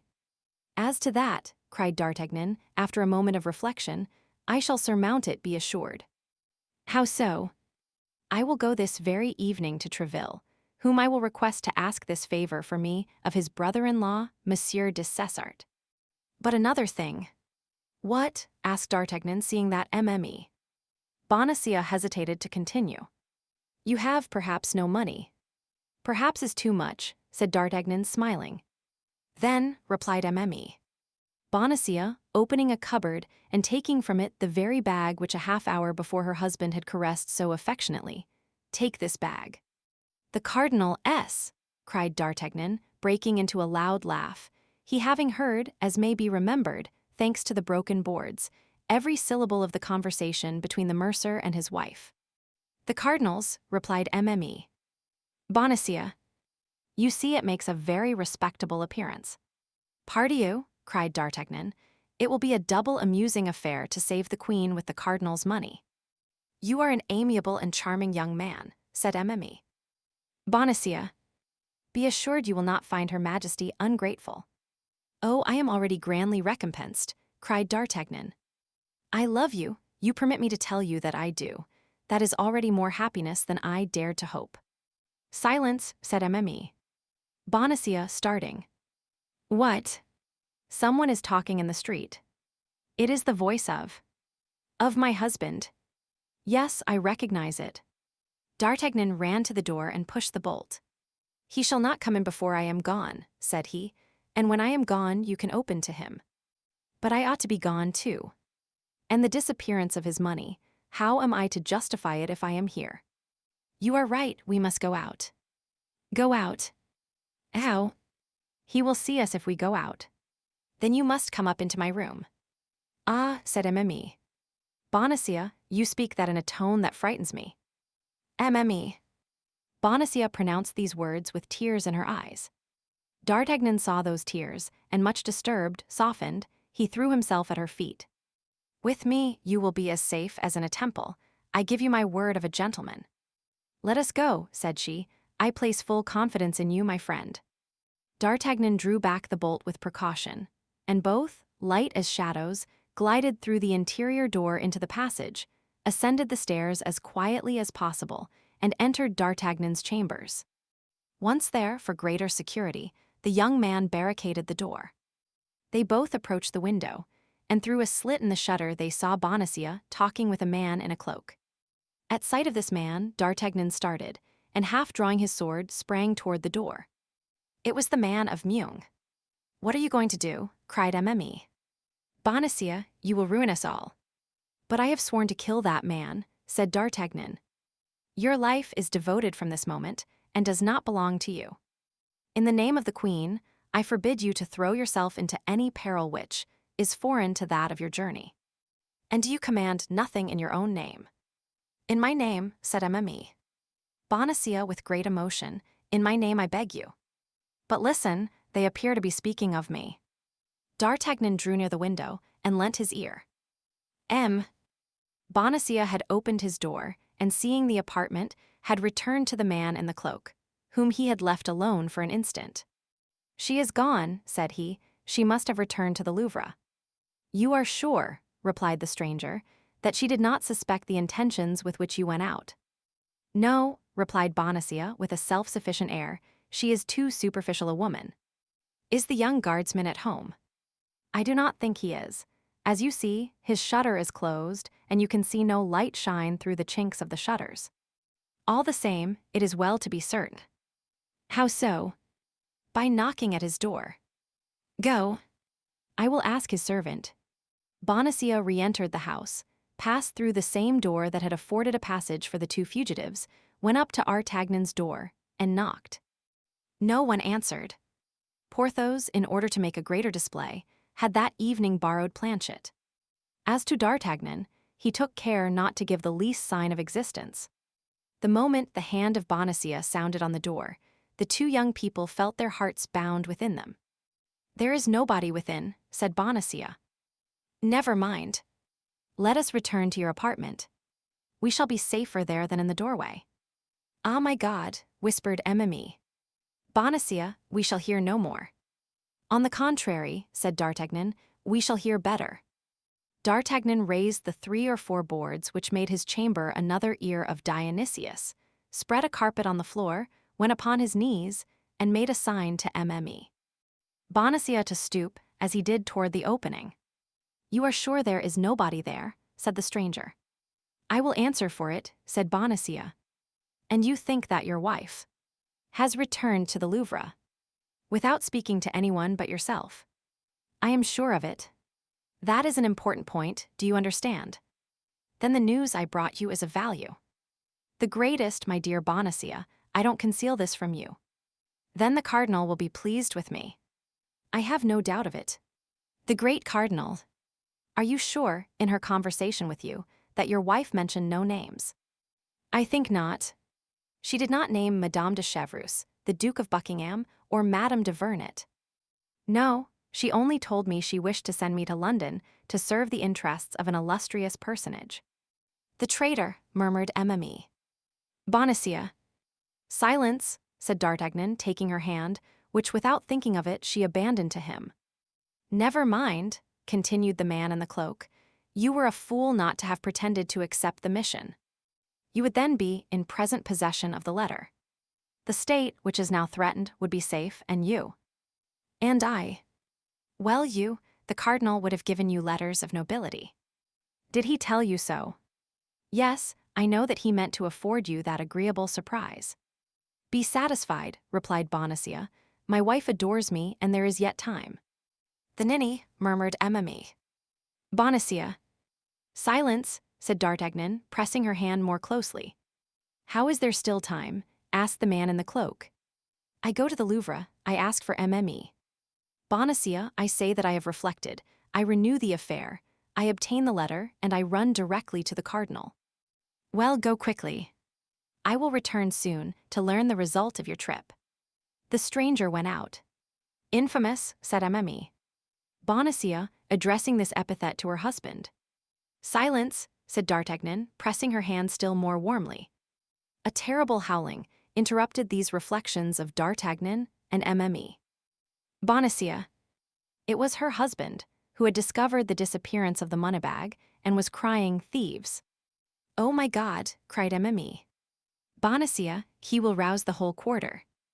Bonacieux called a long time, but as such cries, on account of their frequency, brought nobody in the Rue des Fossoyeurs, and as lately the mercer's house had a bad name, finding that nobody came, he went out continuing to call, his voice being heard fainter and fainter as he went in the direction of the Rue du Bac. "Now he is gone, it is your turn to get out," said Emily. Bonacieux. "Courage, my friend, but above all, prudence, and think what you owe to the queen." "To her and to you," cried D'Artagnan. "Be satisfied, beautiful Constance. I shall become worthy of her gratitude, but shall I likewise return worthy of your love?" The young woman only replied by the beautiful glow, which mounted to her cheeks. A few seconds afterward D'Artagnan also went out enveloped in a large cloak, which ill-concealed the sheath of a long sword. "Emily." Bonacieux followed him with her eyes, with that long, fond look with which he had turned the angle of the street. She fell on her knees and clasping her hands, "Oh, my God," cried she, "protect the queen, protect me." Chapter 19. Plan of Campaign. D'Artagnan went straight to M. de Treville's. He had reflected that in a few minutes the cardinal would be warned by this cursed stranger, who appeared to be his agent, and he judged, with reason, he had not a moment to lose. The heart of the young man overflowed with joy. An opportunity presented itself to him in which there would be at the same time glory to be acquired and money to be gained, and as a far higher encouragement, it brought him into close intimacy with a woman he adored. This chance did, then, for him at once more than he would have dared to ask of Providence. M. de Treville was in his saloon with his habitual court of gentlemen. D'Artagnan, who was known as a familiar of the house, went straight to his office, and sent word that he wished to see him on something of importance. D'Artagnan had been there scarcely 5 minutes when M. de Tréville entered. At the first glance, and by the joy which was painted on his countenance, the worthy captain plainly perceived that something new was on foot. All the way along D'Artagnan had been consulting with himself whether he should place confidence in M. de Tréville, or whether he should only ask him to give him carte blanche for some secret affair. But M. de Tréville had always been so thoroughly his friend, had always been so devoted to the king and queen, and hated the cardinal so cordially, that the young man resolved to tell him everything. "Did you ask for me, my good friend?" said M. de Tréville. "Yes, monsieur," said D'Artagnan, lowering his voice, "and you will pardon me, I hope, for having disturbed you when you know the importance of my business." "Speak, then, I am all attention." "It concerns nothing less," said D'Artagnan, "than the honor, perhaps the life of the queen." "What did you say?" asked M. de Tréville, glancing round to see if they were surely alone, and then fixing his questioning look upon D'Artagnan. "I say, monsieur, that chance has rendered me master of a secret, which you will guard, I hope, young man, as your life, but which I must impart to you, monsieur, for you alone can assist me in the mission I have just received from Her Majesty." "Is this secret your own?" "No, monsieur, it is Her Majesty's." "Are you authorized by Her Majesty to communicate it to me?" "No, monsieur, for, on the contrary, I am desired to preserve the profoundest mystery." "Why, then, are you about to betray it to me?" "Because, as I said, without you I can do nothing, and I am afraid you will refuse me the favor I come to ask if you do not know to what end I ask it." "Keep your secret, young man, and tell me what you wish." "I wish you to obtain for me, from Monsieur de Cessart, leave of absence for 15 days. "When?" "This very night." "You leave Paris?" "I am going on a mission." "May you tell me whither?" "To London." "Has anyone an interest in preventing your arrival there?" "The cardinal, I believe, would give the world to prevent my success." "And you are going alone?" "I am going alone."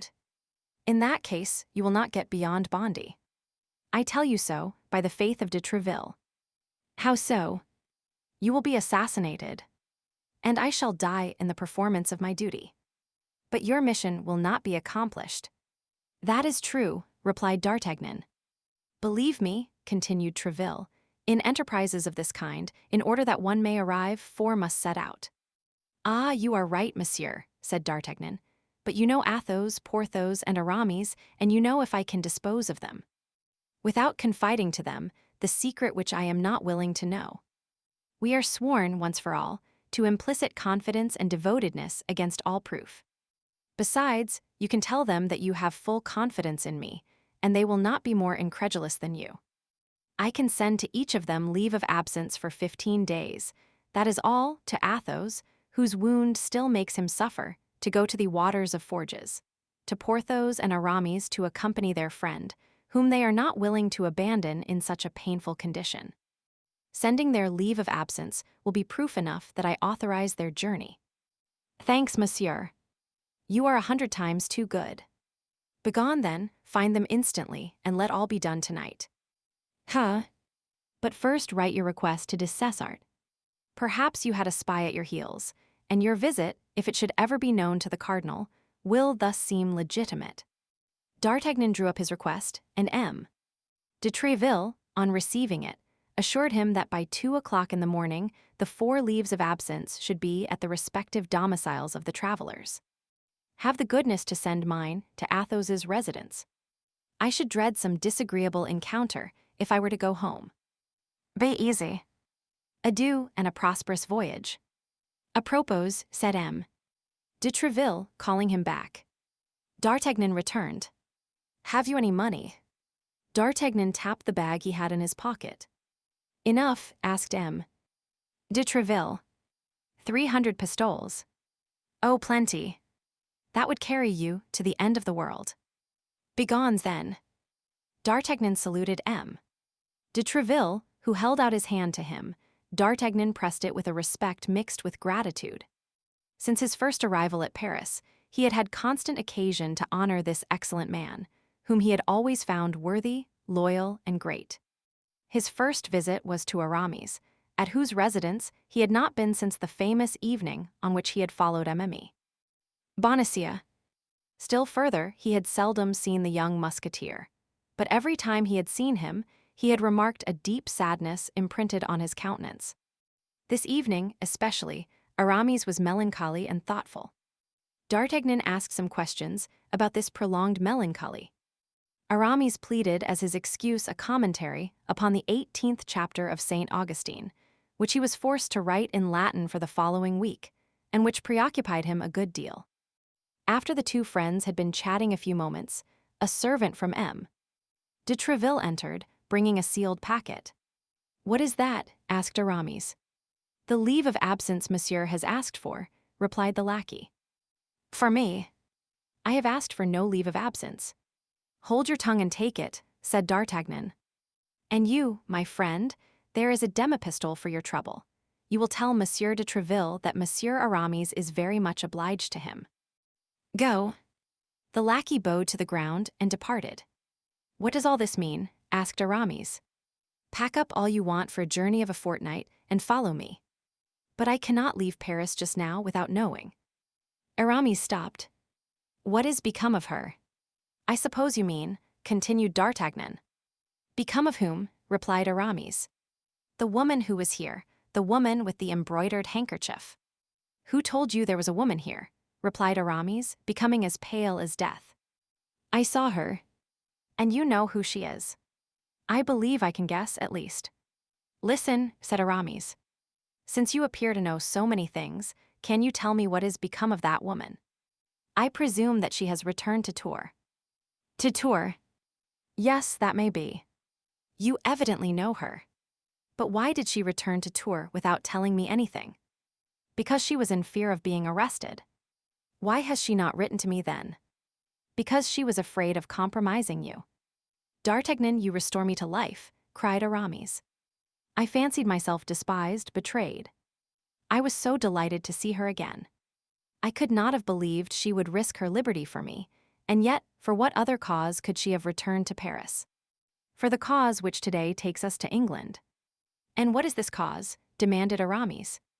"Oh, you'll know it someday, Aramis, but at present I must imitate the discretion of the doctor's niece." Aramis smiled, as he remembered the tale he had told his friends on a certain evening. "Well then, since she has left Paris, and you are sure of it, D'Artagnan, nothing prevents me, and I am ready to follow you." "You say we are going?" "To see Athos now, and if you will come thither, I beg you to make haste, for we have lost much time already. Apropos, inform Bazin." "Will Bazin go with us?" asked Aramis. "Perhaps so. At all events, it is best that he should follow us to Athos. Aramis called Bazin, and after having ordered him to join them at Athos's residence, said, "Let us go then," at the same time taking his cloak, sword, and 3 pistols, opening uselessly 2 or 3 drawers to see if he could not find stray coin. When well assured this search was superfluous, he followed D'Artagnan, wondering to himself how this young guardsman should know so well who the lady was to whom he had given hospitality, and that he should know better than himself what had become of her. Only as they went out, Aramis placed his hand upon the arm of D'Artagnan, and looking at him earnestly, "You have not spoken of this lady," said he. "To nobody in the world. Not even to Athos or Porthos. I have not breathed a syllable to them." "Good enough." Tranquil on this important point, Aramis continued his way with D'Artagnan, and both soon arrived at Athos's dwelling. They found him holding his leave of absence in one hand, and M. de Tréville's note in the other. "Can you explain to me what signify this leave of absence and this letter, which I have just received?" said the astonished Athos. "My dear Athos, I wish, as your health absolutely requires it, that you should rest for a fortnight. Go, then, and take the waters of Forges, or any that may be more agreeable to you, and recuperate yourself as quickly as possible. Yours affectionate, de Tréville." "Well, this leave of absence and that letter mean that you must follow me, Athos." "To the waters of Forges." "There or elsewhere?" "In the king's service." "Either the king's or the queen's." "Are we not their majesties' servants?" At that moment Porthos entered. "Pardieu," said he, "here is a strange thing." Since when, I wonder, in the Musketeers, did they grant men leave of absence without their asking for it? Since, said D'Artagnan, they have friends who ask it for them. Ah, said Porthos, it appears there's something fresh here. Yes, we are going, said Aramis. To what country? Demanded Porthos. My faith. I don't know much about it, said Athos. Ask D'Artagnan. To London, gentlemen, said D'Artagnan. To London, cried Porthos, and what the devil are we going to do in London? That is what I am not at liberty to tell you, gentlemen, you must trust to me. But in order to go to London, added Porthos, money is needed and I have none. Nor I, said Aramis. Nor I, said Athos. I have, replied D'Artagnan, pulling out his treasure from his pocket and placing it on the table. There are in this bag 300 pistoles. Let each take 75, that is enough to take us to London and back. Besides, make yourselves easy, we shall not all arrive at London. Why so? Because, in all probability, some one of us will be left on the road. Is this, then, a campaign upon which we are now entering? One of a most dangerous kind, I give you notice. But if we do risk being killed, said Porthos, at least I should like to know what for. You would be all the wiser, said Athos. And yet, said Aramis, I am somewhat of Porthos's opinion. Is the king accustomed to give you such reasons? No. He says to you jauntily, gentlemen, there is fighting going on in Gascony or in Flanders. Go and fight, and you go there. Why? You need give yourselves no more uneasiness about this. D'Artagnan is right, said Athos. Here are 3 leaves of absence which came from Monsieur de Treville, and here are 300 pistoles which came from I don't know where. So let us go and get killed where we are told to go. Is life worth the trouble of so many questions? D'Artagnan, I am ready to follow you. And I also, said Porthos. And I also, said Aramis. And indeed, I am not sorry to quit Paris. I had need of distraction. Well, you will have distractions enough, gentlemen, be assured, said D'Artagnan. And now when are we to go? Asked Athos. Immediately, replied D'Artagnan. We have not a minute to lose. Hello, Grimaud. Planchet. Mousqueton. Bazin, cried the 4 young men, calling their lackeys, clean my boots and fetch the horses from the hotel. Each musketeer was accustomed to leave at the general hotel, as at a barrack, his own horse and that of his lackey. Planchet, Grimaud, Mousqueton, and Bazin set off at full speed. Now let us lay down the plan of campaign, said Porthos. Where do we go first? To Calais, said D'Artagnan. That is the most direct line to London. Well, said Porthos, this is my advice. Speak. 4 men traveling together would be suspected. D'Artagnan will give each of us his instructions. I will go by the way of Boulogne to clear the way. Athos will set out 2 hours after by that of Amiens. Aramis will follow us by that of Noyon. As to D'Artagnan, he will go by what route he thinks is best, in Planchet's clothes, while Planchet will follow us like D'Artagnan, in the uniform of the guards. Gentlemen, said Athos, my opinion is that it is not proper to allow lackeys to have anything to do in such an affair. A secret may, by chance, be betrayed by gentlemen, but it is almost always sold by lackeys. Porthos's plan appears to me to be impracticable, said D'Artagnan, inasmuch as I am myself ignorant of what instructions I can give you. I am the bearer of a letter, that is all. I have not, and I cannot make 3 copies of that letter, because it is sealed. We must, then, as it appears to me, travel in company. This letter is here, in this pocket, and he pointed to the pocket which contained the letter. If I should be killed, one of you must take it and continue the route. If he be killed, it will be another's turn, and so on, provided a single one arrives, that is all that is required. Bravo, D'Artagnan, your opinion is mine, cried Athos. Besides, we must be consistent. I am going to take the waters, you will accompany me. Instead of taking the waters of Forges, I go and take sea waters. I am free to do so. If anyone wishes to stop us, I will show Monsieur de Treville's letter, and you will show your leaves of absence. If we are attacked, we will defend ourselves.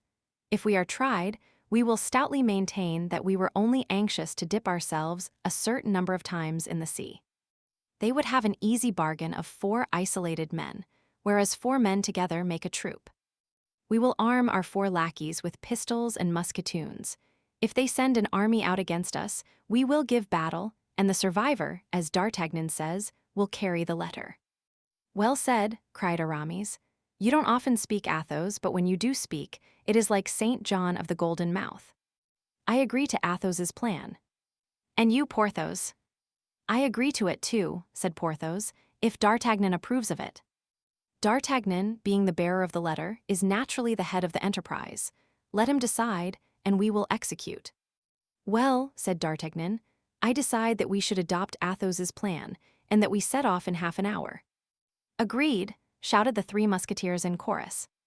Each one, stretching out his hand to the bag, took his 75 pistols, and made his preparations to set out at the time appointed. Chapter 20. The Journey. At 2 o'clock in the morning, our 4 adventurers left Paris by the Barrière Saint-Denis. As long as it was dark, they remained silent. In spite of themselves, they submitted to the influence of the obscurity and apprehended ambushes on every side. With the first rays of day, their tongues were loosened. With the sun, gaiety revived. It was like the eve of a battle. The heart beat, the eyes laughed, and they felt that the life they were perhaps going to lose was, after all, a good thing. Besides, the appearance of the caravan was formidable. The black horses of the Musketeers, their martial carriage, with the regimental step of these noble companions of the soldier, would have betrayed the most strict incognito. The lackeys followed, armed to the teeth. All went well till they arrived at Chantilly, which they reached about 8 o'clock in the morning. They needed breakfast and alighted at the door of an auberge, recommended by a sign representing St. Martin giving half his cloak to a poor man. They ordered the lackeys not to unsaddle the horses, and to hold themselves in readiness to set off again immediately. They entered the common hall and placed themselves at table. A gentleman, who had just arrived by the route of Dammartin, was seated at the same table and was breakfasting. He opened the conversation about rain and fine weather. The travelers replied. He drank to their good health, and the travelers returned his politeness. But at the moment, Mousqueton came to announce that the horses were ready, and they were arising from table. The stranger proposed to Porthos to drink the health of the cardinal. Porthos replied that he asked no better if the stranger, in his turn, would drink the health of the king. The stranger cried that he acknowledged no other king but his eminence. Porthos called him drunk, and the stranger drew his sword. "You have committed a piece of folly," said Athos, "but it can't be helped. There is no drawing back. Kill the fellow and rejoin us as soon as you can." All 3 remounted their horses and set out at a good pace, while Porthos was promising his adversary to perforate him with all the thrusts known in the fencing schools. "There goes one," cried Athos at the end of 500 paces. "But why did that man attack Porthos rather than any other one of us?" asked Aramis.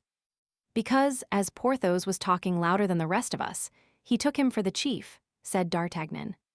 "I always said that this cadet from Gascony was a well of wisdom," murmured Athos, and the travelers continued their route. At Beauvais they stopped 2 hours, as well to breathe their horses a little as to wait for Porthos.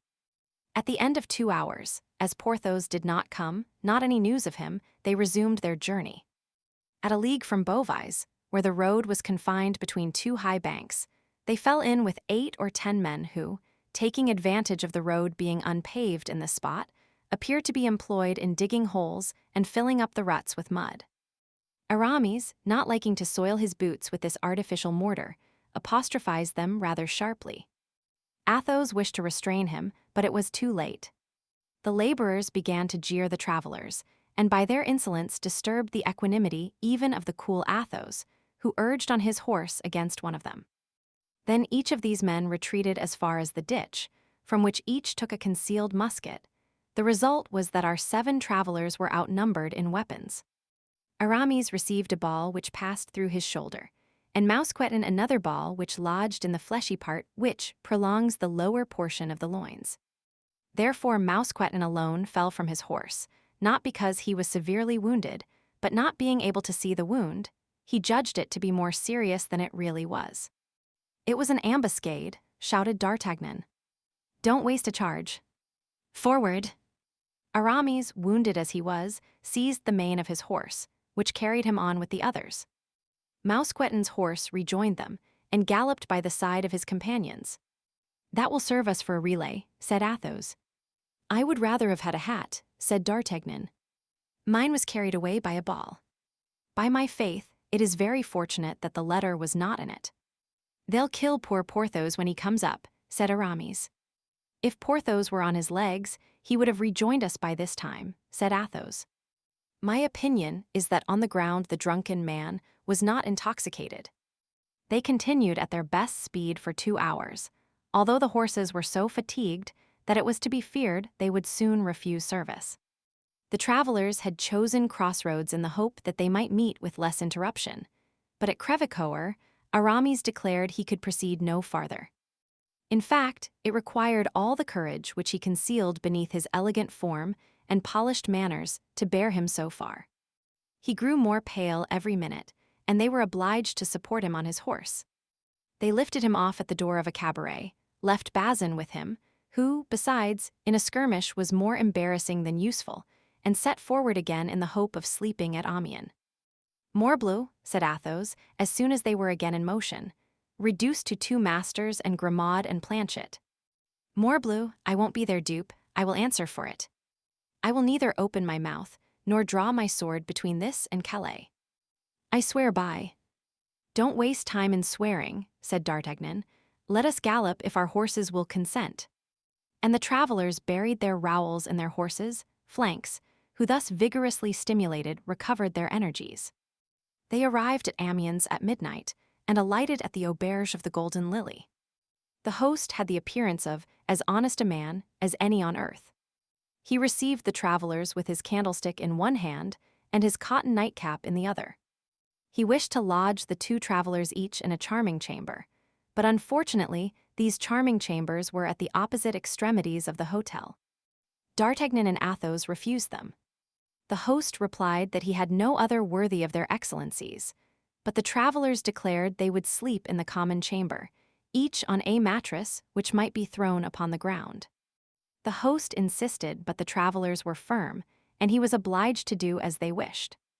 They had just prepared their beds and barricaded their door within when someone knocked at the yard shutter. They demanded who was there, and recognizing the voices of their lackeys, opened the shutter. It was indeed Planchet and Grimaud. "Grimaud can take care of the horses," said Planchet. "If you are willing, gentlemen, I will sleep across your doorway, and you will then be certain that nobody can reach you." "And on what will you sleep?" said D'Artagnan. "Here is my bed," replied Planchet, producing a bundle of straw. "Come then," said D'Artagnan, "you are right. Mine host's face does not please me at all, it is too gracious." "Nor me either," said Athos. Planchet mounted by the window and installed himself across the doorway, while Grimaud went and shut himself up in the stable, undertaking that by 5 o'clock in the morning he and the 4 horses should be ready. The night was quiet enough. Toward 2 o'clock in the morning somebody endeavored to open the door, but as Planchet awoke in an instant and cried, "Who goes there?" somebody replied that he was mistaken and went away. At 4 o'clock in the morning, they heard a terrible riot in the stables. Grimaud had tried to waken the stable boys, and the stable boys had beaten him. When they opened the window, they saw the poor lad lying senseless, with his head split by a blow with a pitchfork. Planchet went down into the yard and wished to saddle the horses, but the horses were all used up. Mousqueton's horse, which had traveled for 5 or 6 hours without a rider the day before, might have been able to pursue the journey. But by an inconceivable error, the veterinary surgeon, who had been sent for, as it appeared, to bleed one of the host's horses, had bled Mousqueton. This began to be annoying. All these successive accidents were perhaps the result of chance, but they might be the fruits of a plot. Athos and D'Artagnan went out, while Planchet was sent to inquire if there were not 3 horses for sale in the neighborhood. At the door stood 2 horses, fresh, strong, and fully equipped. These would just have suited them. He asked where their masters were, and was informed that they had passed the night in the inn, and were then settling their bill with the host. Athos went down to pay the reckoning, while D'Artagnan and Planchet stood at the street door. The host was in a lower and back room, to which Athos was requested to go. Athos entered without the least mistrust, and took out 2 pistoles to pay the bill. The host was alone, seated before his desk, one of the drawers of which was partly open. He took the money which Athos offered to him, and after turning and turning it over and over in his hands, suddenly cried out that it was bad, and that he would have him and his companions arrested as forgers. "You blackguard," cried Athos, going toward him, "I'll cut your ears off." At the same instant, 4 men, armed to the teeth, entered by side doors and rushed upon Athos. "I am taken," shouted Athos with all the power of his lungs. "Go on, D'Artagnan." Spur, spur, and he fired 2 pistols. D'Artagnan and Planchet did not require twice bidding. They unfastened the 2 horses that were waiting at the door, leaped upon them, buried their spurs in their sides, and set off at full gallop. "Do you know what has become of Athos?" asked D'Artagnan of Planchet as they galloped on. "Ah, monsieur," said Planchet, "I saw one fall at each of his 2 shots, and he appeared to me, through the glass door, to be fighting with his sword with the others." "Brave Athos," murmured D'Artagnan, "and to think that we are compelled to leave him. Maybe the same fate awaits us 2 paces hence." "Forward, Planchet, forward." "You are a brave fellow." "As I told you, monsieur," replied Planchet, "Picards are found out by being used. Besides, I am here in my own country, and that excites me." And both, with free use of the spur, arrived at St. Omer without drawing bit. At St. Omer they breathed their horses with the bridles passed under their arms for fear of accident, and ate a morsel from their hands on the stones of the street, after they departed again. At 100 paces from the gates of Calais, D'Artagnan's horse gave out, and could not by any means be made to get up again, the blood flowing from his eyes and his nose. There still remained Planchet's horse, but he stopped short and could not be made to move a step. Fortunately, as we have said, they were within 100 paces of the city. They left their 2 nags upon the high road and ran toward the quay. Planchet called his master's attention to a gentleman who had just arrived with his lackey, and only preceded them by about 50 paces. They made all speed to come up to this gentleman, who appeared to be in great haste. His boots were covered with dust, and he inquired if he could not instantly cross over to England. "Nothing would be more easy," said the captain of a vessel ready to set sail, "but this morning came an order to let no one leave without express permission from the cardinal." "I have that permission," said the gentleman, drawing the paper from his pocket. "Here it is." "Have it examined by the governor of the port," said the shipmaster, "and give me the preference." "Where shall I find the governor?" "At his country house." "And that is situated?" "At a quarter of a league from the city." "Look, you may see it from here, at the foot of that little hill, that slated roof." "Very well," said the gentleman. And with his lackey, he took the road to the governor's country house. D'Artagnan and Planchet followed the gentleman at a distance of 500 paces. Once outside the city, D'Artagnan overtook the gentleman as he was entering a little wood. "Monsieur, you appear to be in great haste." "No one can be more so, monsieur." "I am sorry for that," said D'Artagnan, "for as I am in great haste likewise, I wish to beg you to render me a service." "What?" "To let me sail first." "That's impossible," said the gentleman. "I have traveled 60 leagues in 40 hours, and by tomorrow at midday I must be in London. I have performed that same distance in 40 hours, and by 10 o'clock in the morning I must be in London. Very sorry, monsieur, but I was here first and will not sail second." "I am sorry too, monsieur, but I arrived second and must sail first." "The king's service," said the gentleman. "My own service," said D'Artagnan. "But this is a needless quarrel you seek with me, as it seems to me." "Parbleu, what do you desire it to be?" "What do you want?" "Would you like to know?"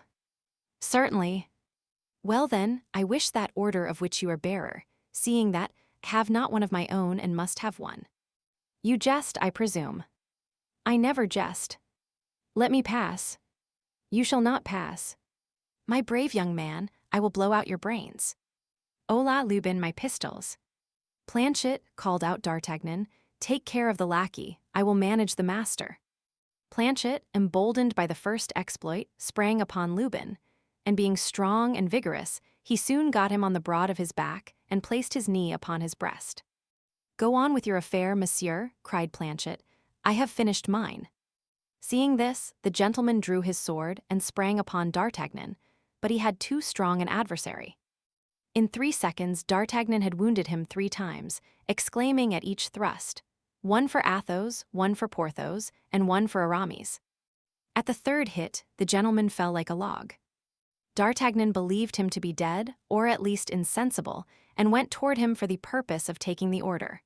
But the moment he extended his hand to search for it, the wounded man, who had not dropped his sword, plunged the point into D'Artagnan's breast, crying, "One for you."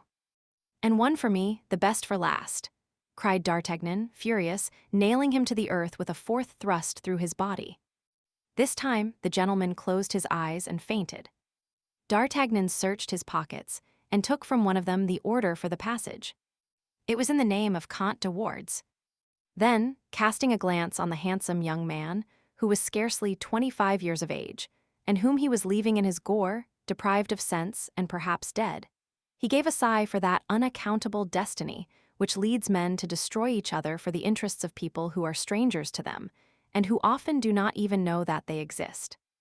But he was soon aroused from these reflections by Lubin, who uttered loud cries and screamed for help with all his might. Planchet grasped him by the throat and pressed as hard as he could. "Monsieur," said he, "as long as I hold him in this manner, he can't cry, I'll be bound, but as soon as I let go he will howl again. I know him for a Norman, and Normans are obstinate." In fact, tightly held as he was, Lubin endeavored still to cry out. "Stay," said D'Artagnan, and taking out his handkerchief, he gagged him. "Now," said Planchet, "let us bind him to a tree." This being properly done, they drew the Comte de Wardes close to his servant. And as night was approaching, and as the wounded man and the bound man were at some little distance within the wood, it was evident they were likely to remain there till the next day. "And now," said D'Artagnan, to the Governor S. "But you are wounded, it seems," said Planchet. "Oh, that's nothing. Let us attend to what is more pressing first, and then we will attend to my wound. Besides, it does not seem very dangerous." And they both set forward, as fast as they could toward the country house of the worthy functionary. The Comte de Wardes was announced, and D'Artagnan was introduced. "You have an order signed by the cardinal," said the governor. "Yes, monsieur," replied D'Artagnan, "here it is." "It is quite regular and explicit," said the governor. "Most likely," said D'Artagnan, "I am one of his most faithful servants. It appears that His Eminence is anxious to prevent someone from crossing to England." "Yes, a certain D'Artagnan, a Bernese gentleman who left Paris in company with 3 of his friends, with the intention of going to London." "Do you know him personally?" asked the governor. "Whom?" "This D'Artagnan." "Perfectly well." "Describe him to me, then." "Nothing more easy." And D'Artagnan gave, feature for feature, a description of the Comte de Wardes. "Is he accompanied?" "Yes, by a lackey named Lubin." "We will keep a sharp lookout for them, and if we lay hands on them, His Eminence may be assured they will be reconducted to Paris under a good escort." "And by doing so, Monsieur the Governor," said D'Artagnan, "you will deserve well of the cardinal. Shall you see him on your return, Monsieur Count?" "Without a doubt." "Tell him, I beg you, that I am his humble servant." "I will not fail." Delighted with this assurance, the governor countersigned the passport and delivered it to D'Artagnan. D'Artagnan lost no time in useless compliments. He thanked the governor, bowed, and departed. Once outside, he and Planchet set off as fast as they could, and by making a long detour avoided the wood and re-entered the city by another gate. The vessel was quite ready to sail, and the captain was waiting on the wharf. "Well," said he on perceiving D'Artagnan. "Here is my pass countersigned," said the latter. "And that other gentleman?" "He will not go today," said D'Artagnan, "but here I'll pay you for us too." "In that case let us go," said the shipmaster. "Let us go," repeated D'Artagnan. He leaped with Planchet into the boat, and 5 minutes after they were on board.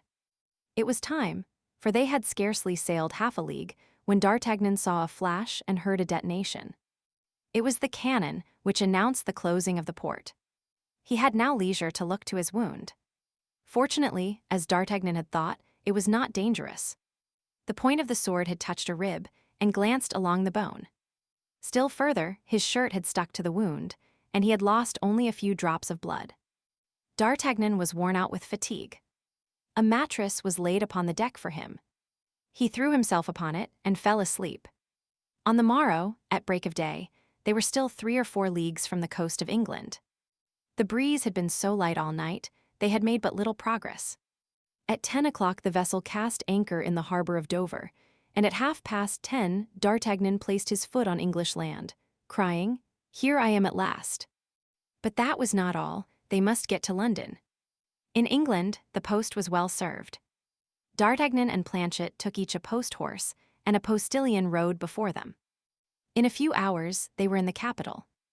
D'Artagnan did not know London. He did not know a word of English.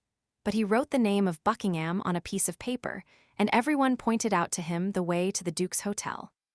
The Duke was at Windsor hunting with the king. D'Artagnan inquired for the confidential valet of the Duke, who, having accompanied him in all his voyages, spoke French perfectly well. He told him that he came from Paris on an affair of life and death, and that he must speak with his master instantly. The confidence with which D'Artagnan spoke convinced Patrick, which was the name of this minister of the minister. He ordered 2 horses to be saddled, and himself went as guide to the young guardsman. As for Planchet, he had been lifted from his horse as stiff as a rush. The poor lad's strength was almost exhausted. D'Artagnan seemed iron. On their arrival at the castle, they learned that Buckingham and the king were hawking in the marshes 2 or 3 leagues away. In 20 minutes, they were on the spot named. Patrick soon caught the sound of his master's voice calling his falcon. "Whom must I announce to my Lord Duke?" asked Patrick. The young man who one evening sought a quarrel with him on the Pont Neuf, opposite the Samaritaine. A singular introduction. You will find that it is as good as another. Patrick galloped off, reached the Duke, and announced to him in the terms directed that a messenger awaited him. Buckingham at once remembered the circumstance, and suspecting that something was going on in France of which it was necessary he should be informed, he only took the time to inquire where the messenger was, and recognizing from afar the uniform of the guards, he put his horse into a gallop and rode straight up to D'Artagnan. Patrick discreetly kept in the background. "No misfortune has happened to the Queen," cried Buckingham, the instant he came up, throwing all his fear and love into the question. "I believe not. Nevertheless, I believe she runs some great peril from which your grace alone can extricate her." "I," cried Buckingham. "What is it?" "I should be too happy to be of any service to her." "Speak, speak." "Take this letter," said D'Artagnan. "This letter? From whom comes this letter?" "From Her Majesty, as I think." "From Her Majesty," said Buckingham, becoming so pale that D'Artagnan feared he would faint as he broke the seal. "What is this rent?" said he, showing D'Artagnan a place where it had been pierced through. "Ah," said D'Artagnan, "I did not see that. It was the sword of the Comte de Wardes which made that hole, when he gave me a good thrust in the breast." "You are wounded?" asked Buckingham as he opened the letter. "Oh, nothing but a scratch," said D'Artagnan. "Just heaven, what have I read?" cried the Duke. "Patrick, remain here, or rather join the king, wherever he may be, and tell his Majesty that I humbly beg him to excuse me, but an affair of the greatest importance recalls me to London. Come, monsieur, come," and both set off towards the capital at full gallop. Chapter 21. The Countess de Winter. As they rode along, the Duke endeavored to draw from D'Artagnan, not all that had happened, but what D'Artagnan himself knew.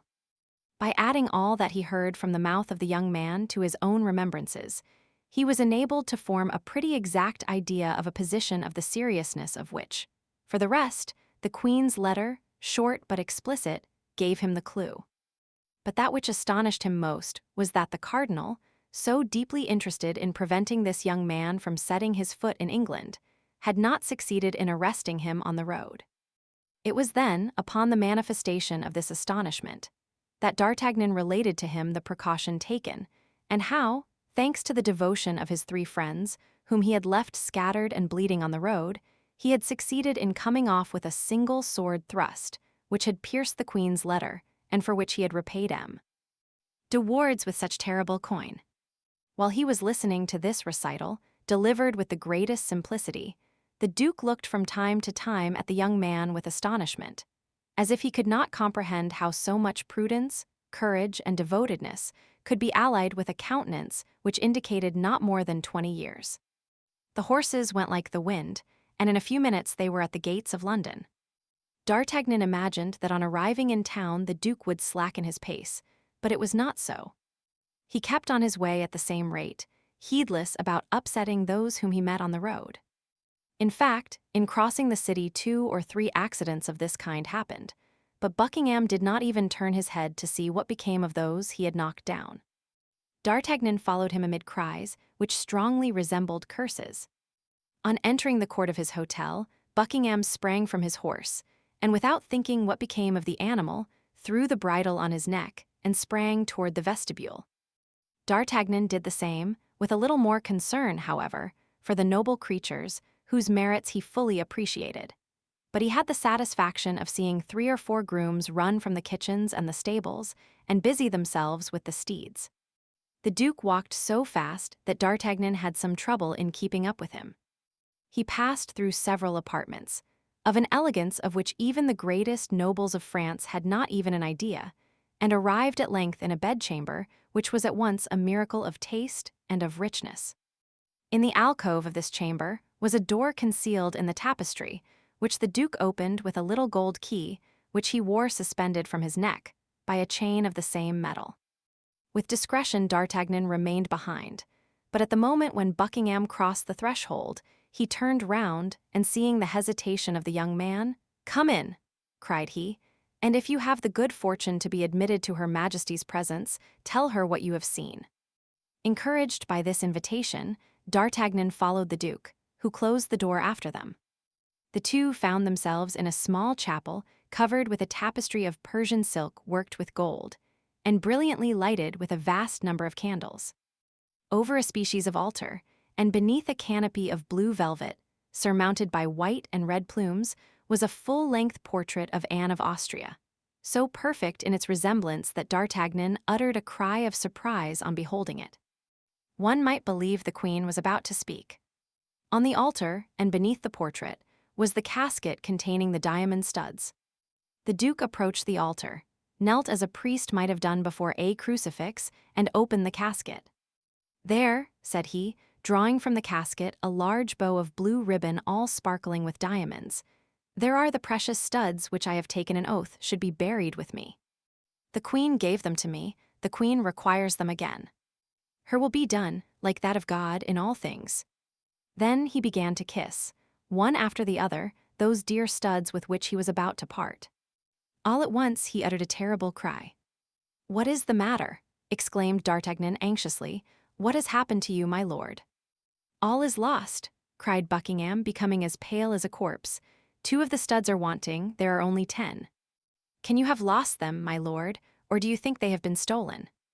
"They have been stolen," replied the Duke, "and it is the cardinal who has dealt this blow. Hold, see. The ribbons which held them have been cut with scissors. If my lord suspects they have been stolen, perhaps the person who stole them still has them in his hands." Wait," said the Duke. "The only time I have worn these studs was at a ball given by the king 8 days ago at Windsor. The Comtesse de Winter, with whom I had quarreled, became reconciled to me at that ball. That reconciliation was nothing but the vengeance of a jealous woman. I have never seen her from that day. The woman is an agent of the cardinal." "He has agents, then, throughout the world?" cried D'Artagnan. "Oh, yes," said Buckingham, grating his teeth with rage. "Yes, he is a terrible antagonist. But when is this ball to take place?" "Monday next." "Monday next. Still 5 days before us. That's more time than we want." "Patrick," cried the Duke, opening the door of the chapel, "Patrick." His confidential valet appeared. "My jeweler and my secretary."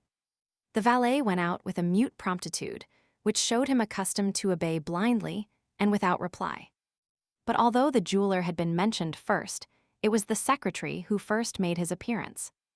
This was simply because he lived in the hotel. He found Buckingham seated at a table in his bedchamber, writing orders with his own hand.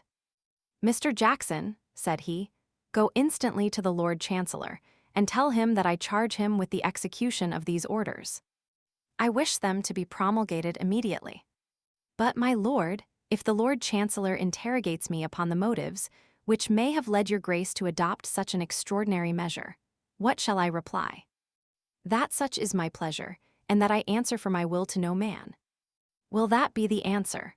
replied the secretary, smiling, "which he must transmit to his majesty, if, by chance, his majesty should have the curiosity to know why no vessel is to leave any of the ports of Great Britain?" "You are right, Mr. Jackson," replied Buckingham. "He will say, in that case, to the king that I am determined on war, and that this measure is my first act of hostility against France." The secretary bowed and retired. "We are safe on that side," said Buckingham, turning toward D'Artagnan. "If the studs are not yet gone to Paris, they will not arrive till after you." "How so?" "I have just placed an embargo on all vessels at present in His Majesty's ports, and without particular permission, not one dare lift an anchor." D'Artagnan looked with stupefaction at a man who thus employed the unlimited power, with which he was clothed by the confidence of a king, in the prosecution of his intrigues. Buckingham saw by the expression of the young man's face what was passing in his mind, and he smiled. "Yes," said he, "yes, Anne of Austria is my true queen. Upon a word from her, I would betray my country, I would betray my king, I would betray my God. She asked me not to send the Protestants of La Rochelle the assistance I promised them. I have not done so. I broke my word, it is true, but what signifies that? I obeyed my love, and have I not been richly paid for that obedience? It was to that obedience I owe her portrait." D'Artagnan was amazed to note by what fragile and unknown threads the destinies of nations and the lives of men are suspended. He was lost in these reflections when the goldsmith entered. He was an Irishman, one of the most skillful of his craft, and who himself confessed that he gained 100,000 livres a year by the Duke of Buckingham. "Mr. O'Reilly," said the Duke, leading him into the chapel, "look at these diamond studs and tell me what they are worth apiece." The goldsmith cast a glance at the elegant manner in which they were set, calculated, one with another, what the diamonds were worth, and without hesitation said, 1,500 pistoles each, my lord." "How many days would it require to make 2 studs exactly like them?" "You see there are 2 wanting." "8 days, my lord." "I will give you 3,000 pistoles apiece, if I can have them by the day after tomorrow." "My lord, they shall be yours." "You are a jewel of a man, Mr. O'Reilly, but that is not all. These studs cannot be trusted to anybody. It must be done in the palace." "Impossible, my lord. There is no one but myself can so execute them that one cannot tell the new from the old. Therefore, my dear Mr. O'Reilly, you are my prisoner. And if you wish ever to leave my palace, you cannot, so make the best of it. Name to me such of your workmen as you need, and point out the tools they must bring." The goldsmith knew the Duke. He knew all objection would be useless, and instantly determined how to act. "May I be permitted to inform my wife?" said he. "Oh, you may even see her if you like, my dear Mr. O'Reilly. Your captivity shall be mild, be assured. And as every inconvenience deserves its indemnification, here is, in addition to the price of the studs, an order for 1,000 pistoles to make you forget the annoyance I cause you." D'Artagnan could not get over the surprise created in him by this minister, who thus open-handed sported with men and millions. As to the goldsmith, he wrote to his wife, sending her the order for the 1,000 pistoles and charging her to send him, in exchange, his most skillful apprentice, an assortment of diamonds, of which he gave the names and the weight and the necessary tools. Buckingham conducted the goldsmith to the chamber destined for him, and which, at the end of half an hour, was transformed into a workshop. Then he placed a sentinel at each door, with an order to admit nobody upon any pretense but his valet de chamber, Patrick. We need not add that the goldsmith, O'Reilly, and his assistant were prohibited from going out under any pretext. This point settled, the Duke turned to D'Artagnan. "Now, my young friend," said he, "England is all our own. What do you wish for?" What do you desire?" "A bed, my lord," replied D'Artagnan. "At present, I confess, that is the thing I stand most in need of." Buckingham gave D'Artagnan a chamber adjoining his own. He wished to have the young man at hand, not that he at all mistrusted him, but for the sake of having someone to whom he could constantly talk of the Queen. In 1 hour after, the ordinance was published in London that no vessel bound for France should leave port, not even the packet boat with letters. In the eyes of everybody, this was a declaration of war between the two kingdoms. On the day after the morrow, by 11 o'clock, the 2 diamond studs were finished, and they were so completely imitated, so perfectly alike, that Buckingham could not tell the new ones from the old ones, and experts in such matters would have been deceived as he was. He immediately called D'Artagnan. "Here," said he to him, "are the diamond studs that you came to bring, and be my witness that I have done all that human power could do. Be satisfied, my lord, I will tell all that I have seen. But does your grace mean to give me the studs without the casket? The casket would encumber you. Besides, the casket is the more precious from being all that is left to me. You will say that I keep it. I will perform your commission, word for word, my lord." "And now," resumed Buckingham, looking earnestly at the young man, "how shall I ever acquit myself of the debt I owe you?" D'Artagnan blushed up to the whites of his eyes. He saw that the Duke was searching for a means of making him accept something, and the idea that the blood of his friends and himself was about to be paid for with English gold was strangely repugnant to him. "Let us understand each other, my lord," replied D'Artagnan, "and let us make things clear beforehand in order that there may be no mistake. I am in the service of the King and Queen of France, and form part of the company of Monsieur de Cessart, who, as well as his brother-in-law, Monsieur de Treville, is particularly attached to their majesties. What I have done, then, has been for the Queen, and not at all for your grace. And still further, it is very probable I should not have done anything of this, if it had not been to make myself agreeable to someone who is my lady, as the Queen is yours." "Yes," said the Duke, smiling, "and I even believe that I know that other person. It is—" "My lord, I have not named her," interrupted the young man warmly. "That is true," said the Duke, "and it is to this person I am bound to discharge my debt of gratitude. You have said, my lord, for truly, at this moment when there is question of war, I confess to you that I see nothing in your grace but an Englishman, and consequently an enemy whom I should have much greater pleasure in meeting on the field of battle than in the park at Windsor or the corridors of the Louvre. All which, however, will not prevent me from executing to the very point my commission, or from laying down my life, if there be need of it, to accomplish it. But I repeat it to your grace, without your having personally on that account more to thank me for in this second interview than for what I did for you in the first." "We say, proud as a Scotsman," murmured the Duke of Buckingham. "And we say, proud as a Gascon," replied D'Artagnan. "The Gascons are the Scots of France." D'Artagnan bowed to the Duke and was retiring. "Well, are you going away in that manner?" "Where and how?" "That's true. 'Fore Gad, these Frenchmen have no consideration. I had forgotten that England was an island, and that you were the king of it. Go to the riverside, ask for the brig Sund, and give this letter to the captain. He will convey you to a little port, where certainly you are not expected, and which is ordinarily only frequented by fishermen. The name of that port? St. Valery, but listen.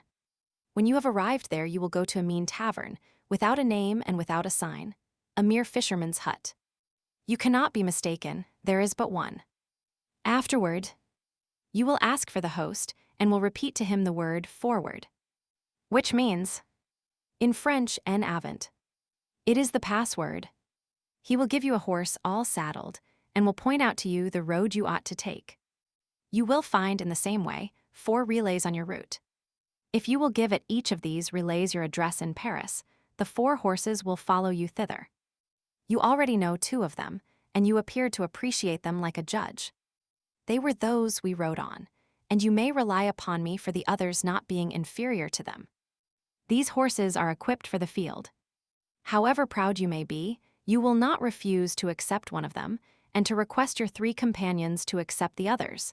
That is, in order to make war against us. Besides, The end justified the means, as you Frenchmen say, does it not? Yes, my lord, I accept them, said D'Artagnan, and if it please God, we will make a good use of your presence. Well, now's your hand, young man. Perhaps we shall soon meet on the field of battle, but in the meantime we shall part good friends, I hope. Yes, my lord, but with the hope of soon becoming enemies. Be satisfied, I promise you that. I depend upon your word, my lord. D'Artagnan bowed to the Duke, and made his way as quickly as possible to the riverside. Opposite the Tower of London, he found the vessel that had been named to him, delivered his letter to the captain, who, after having it examined by the governor of the port, made immediate preparations to sail. 50 vessels were waiting to set out. Passing alongside one of them, D'Artagnan fancied he perceived on board it the woman of Meung, the same whom the unknown gentleman had called Milady, and whom D'Artagnan had thought so handsome. But thanks to the current of the stream and a fair wind, his vessel passed so quickly that he had little more than a glimpse of her. The next day, about 9 o'clock in the morning, he landed at St. Valery. D'Artagnan went instantly in search of the inn, and easily discovered it by the riotous noise which resounded from it. War between England and France was talked of as near and certain, and the jolly sailors were having a carousal.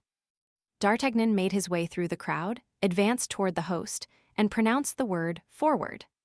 The host instantly made him a sign to follow, went out with him by a door which opened into a yard, led him to the stable, where a saddled horse awaited him, and asked him if he stood in need of anything else.